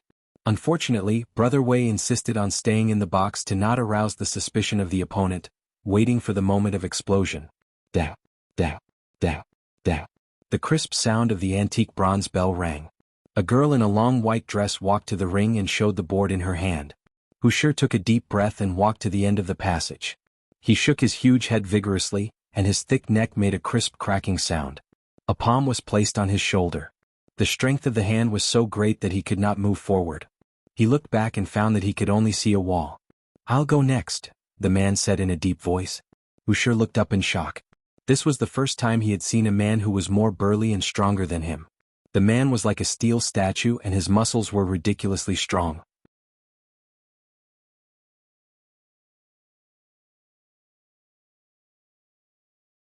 Chapter 934. When a computer idiot saw a real computer expert, he would not be too surprised or easily show an expression of admiration, because to him, anyone who could reconfigure the workbench system was an expert. For the same reason, a dwarf would not be too surprised when he saw a giant. He would keep chasing after them because to him, every ordinary person walking on the street was a giant. But when Gu Shifeng saw Shi Qinghai, she would be surprised because he was a real computer expert. When Wuxia saw this person, he was also shocked because he was tall and sturdy, but it was the first time in his life that he had seen such a tall and sturdy man. Because he was too shocked, Wuxia completely forgot to stop him. He looked at the tall and sturdy man walking into the ring and rubbed his eyes in disbelief. The second round of the fight, which involved Lin Banshan's most important foundation in Bermuda, 2 of the most critical freight routes and countless lives, officially began. The tall and thin man from the Bermuda Conference was dark from head to toe, like an armor plate that had been roasted by flames. Under his smooth but tough skin, slender muscles were hidden, which was the best physique for close combat. The tall and thin boxer did not know that the orphan gang had changed members, and he did not care about these details. As a soldier, he came to Bermuda with a hidden identity. What he needed to do was very simple, and that was to defeat everyone in front of him. With a whoosh, the tall and thin boxer quickly stepped forward, his left knee hitting the outer side of the tall and sturdy man's calf, and his right palm turned into a knife and chopped at the opponent's armpit. The most fatal attack was hidden at his waist, a hidden punch. The opponent was very tall and strong and was a head and a half taller than him, but the tall and thin boxer did not care at all. In his opinion, these guys from Bermuda who were trained in martial arts only had brute strength. At most, they only knew some superficial skills. Compared to the sharp killing skills honed in the military, it was like a child's game. So he did not care to hold back and used his best close combat skills to kill in one blow. At the moment when he suddenly attacked with a finger clenched at his waist, he seemed to have seen the scene of his opponent's throat breaking and blood spurting out and falling to the ground. 3 crisp sounds rang out almost at the same time. The tall and thin boxer's knee hit the outside of the opponent's calf where the pain nerve bundle gathered, and the knife in his hand heavily chopped under the opponent's armpit.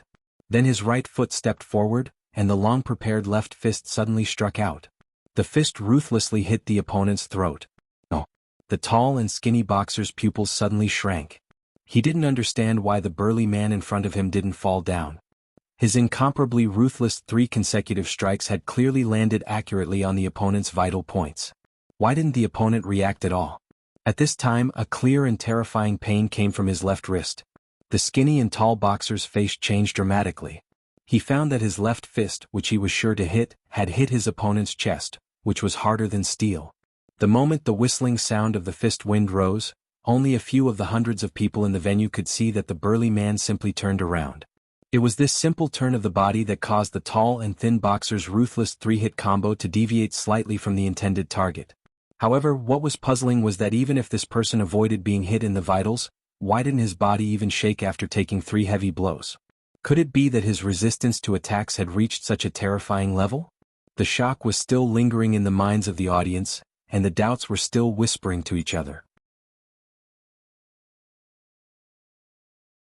However, before they could say anything, the following change in the arena made these emotional words instantly turn into a tsunami of exclamations that resounded throughout the entire arena.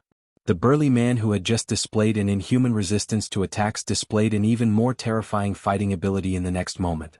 At the very beginning, he forcibly resisted his opponent's ruthless 3-hit combo because he believed in his steel-like body. More importantly, he wanted to seize the initiative, because he wanted to defeat his opponent in one strike and intimidate the entire audience. Now was the best opportunity. His right arm popped out like a telescopic mechanical arm. His huge palm grabbed the tall and thin boxer's left shoulder like an iron pincer and pulled fiercely. Only a cracking sound could be heard as the tall and thin boxer's left shoulder was forcefully pulled apart. The left arm, which was thicker than a normal person's thigh, whistled through the air in a hugging posture. The tip of his elbow struck the tall and thin boxer's chest. The powerful force passed through this person's muscles, breaking who knew how many ribs in an instant. A rain of blood fell from the boxing stage. The tall and thin boxer vomited blood and retreated 13 steps. He could no longer support himself and fell to the ground. He gasped for breath, unable to crawl back up. The bloody and cruel scene made everyone present feel an unprecedented chill. There was also blood in the previous fight, but it was far less than this one. The shock brought by this burly man's absolute strength was stronger. The burly man wiped off the blood on his face and slowly walked in front of the boxer. He indifferently reprimanded, "As a soldier of the Federation, you actually work for the Bermuda arms dealer. You are really a disgrace to the army. You actually dare to use the standard close combat skills of the army against me. You are really looking for death."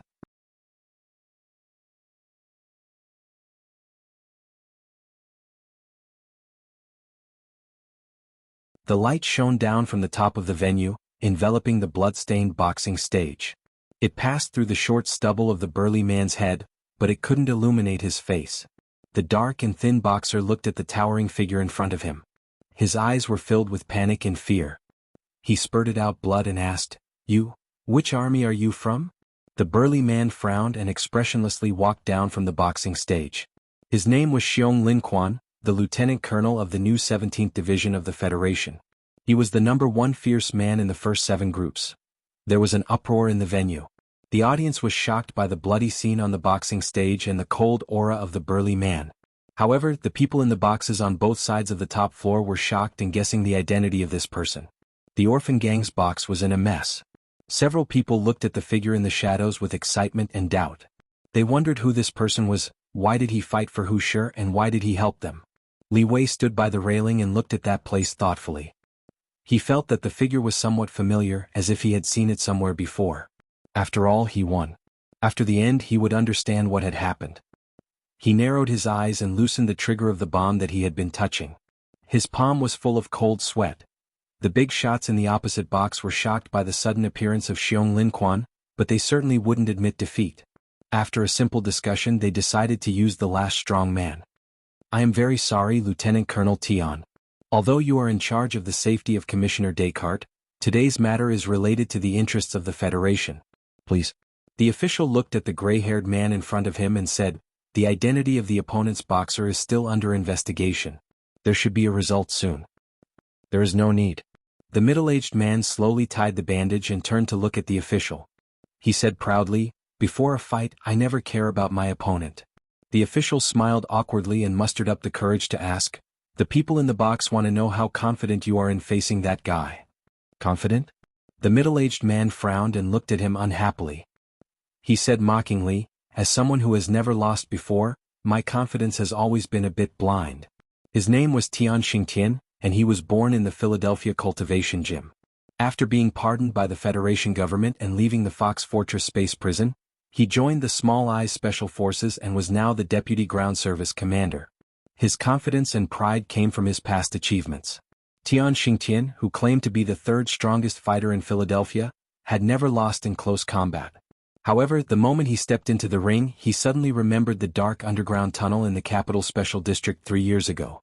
He remembered the fat and tender salmon, remembered the broken helmet and the blood under the helmet, and remembered the small-eyes man who calmly left without even looking at him.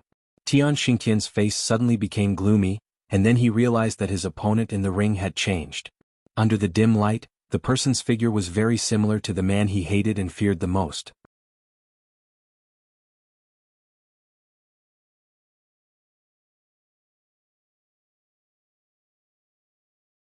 Chapter 935.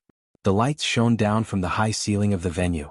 The figure opposite him was neither tall nor strong, and had nothing to do with the word burly. He just stood there quietly like a young student in a daze under a tree on campus, ordinary and inconspicuous. But because the figure was similar to the one he hated and feared the most, Tian Xingtian's mood suddenly became extremely bad. With a gloomy face, he lifted the ropes and listened to the starting bell. He walked to the opposite side, ready to tear him into pieces. The figure moved at the same time, taking a step forward in a very normal manner. His knees were slightly bent, and there was a very close distance between his two legs. He made a somewhat strange posture, as if there was an invisible rope tied between his knees. Tian Xingtian roared, raised his right arm like a stone tablet, and unreasonably smashed toward the opponent's head without any fancy moves. For a real master like him, any close-range combat skills were fake. Only strength was the most powerful weapon. The ordinary-looking man standing opposite him obviously had a different fighting philosophy.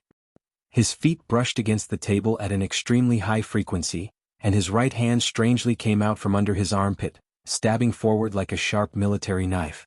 This was the third and last match, which would determine the winner of the boxing match and the final outcome of the month of blood and fire in Bermuda. However, the two people in the ring were not aware of this. They were not nervous and even did not take it seriously. They walked into the ring full of confidence and made the first move in a simple and even casual manner. What sent chills down one's spine was the scene that happened after that. In the end, it only confirmed that Tian Xingtian's confidence was laughable. This battle-hardened deputy commander of the Small-Eyed Special Forces was known as the third strongest fighter in Philadelphia. When he stepped on the ring, he showed the demeanor of a strong fighter. However, after his first action, he could only do this action forever. His shoulders sank slightly, and just as he raised his strong right arm, he didn't have time to draw the bow and shoot. The ordinary man opposite him had already swept in front of him like a silent bolt of lightning, and then a torrential storm hit him. Meng Qi's fingers struck Tian Xingtian's ribs viciously. He raised his elbow slightly and struck horizontally. Meng Qi took another step forward and struck Tian Xingtian's inner thigh with his knee. His left fist came out of nowhere and smashed into Tian Xingtian's face like a hammer. That ordinary and inconspicuous figure silently arrived. His fingers were like a gale and his fists were like a shower. His movements were extremely fast, and every movement was so precise that it was beyond the imagination of a normal person. He was more like a machine. This storm of fists and fingers came too fast, so fast that many people felt that their eyes were blurred. It was as if when the ordinary man stepped forward with his right foot, his left elbow and every part of his body launched an attack at the same time. In less than a second, the ordinary-looking man seemed to have sprouted dozens of arms in an instant. They loosened at the same time and landed densely on Tian Xingtian's face, abdomen, and the tip of his nose.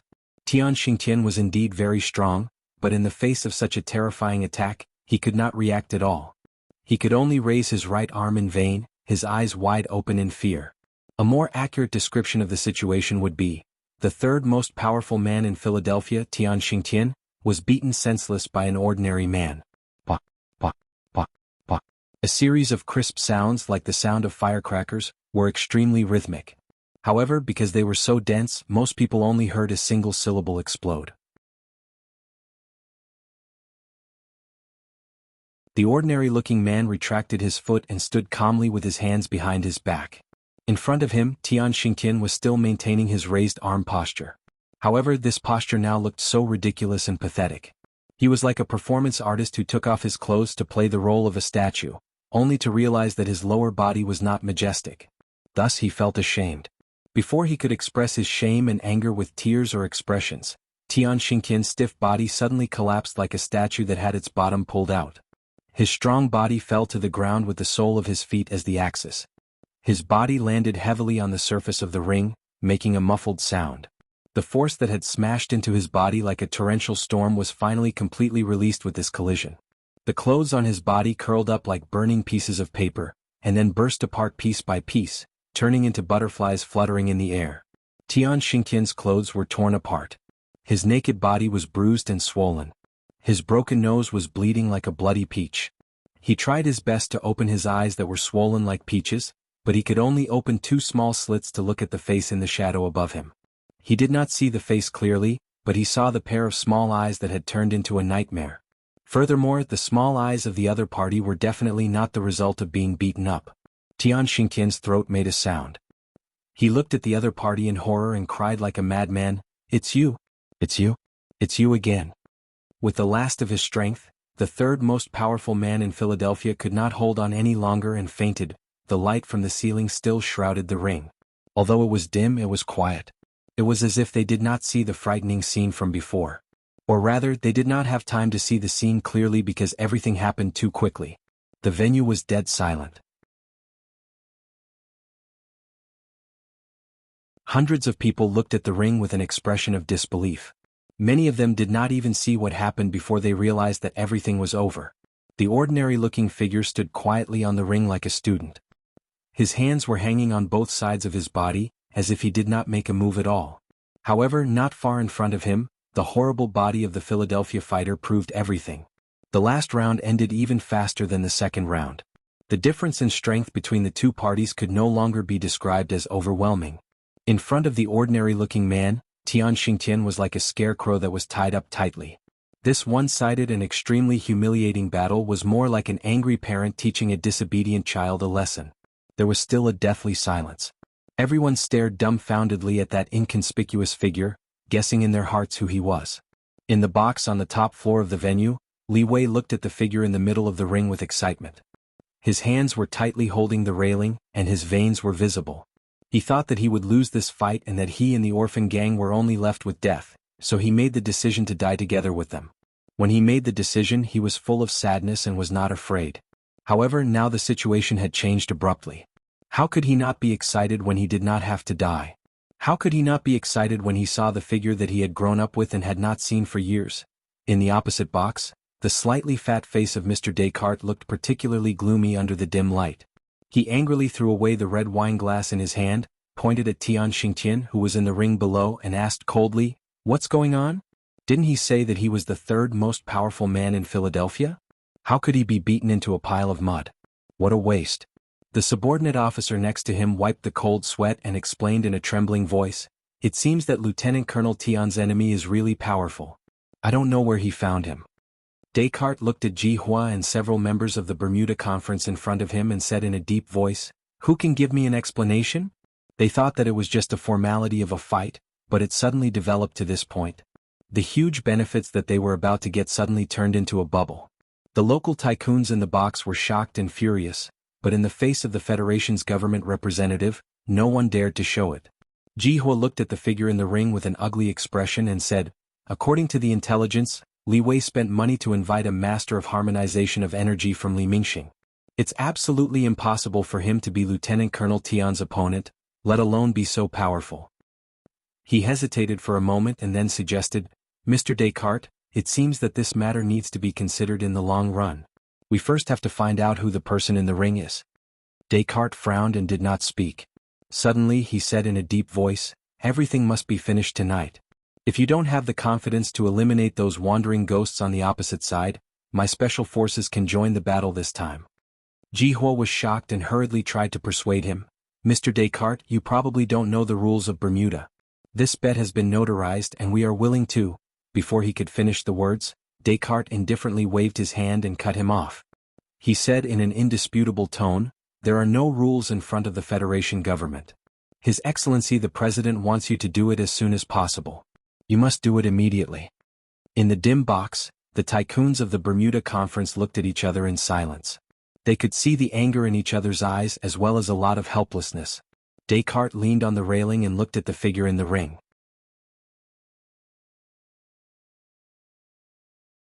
He cruelly mocked, "I don't know if you can still be so cool when you are shot to death."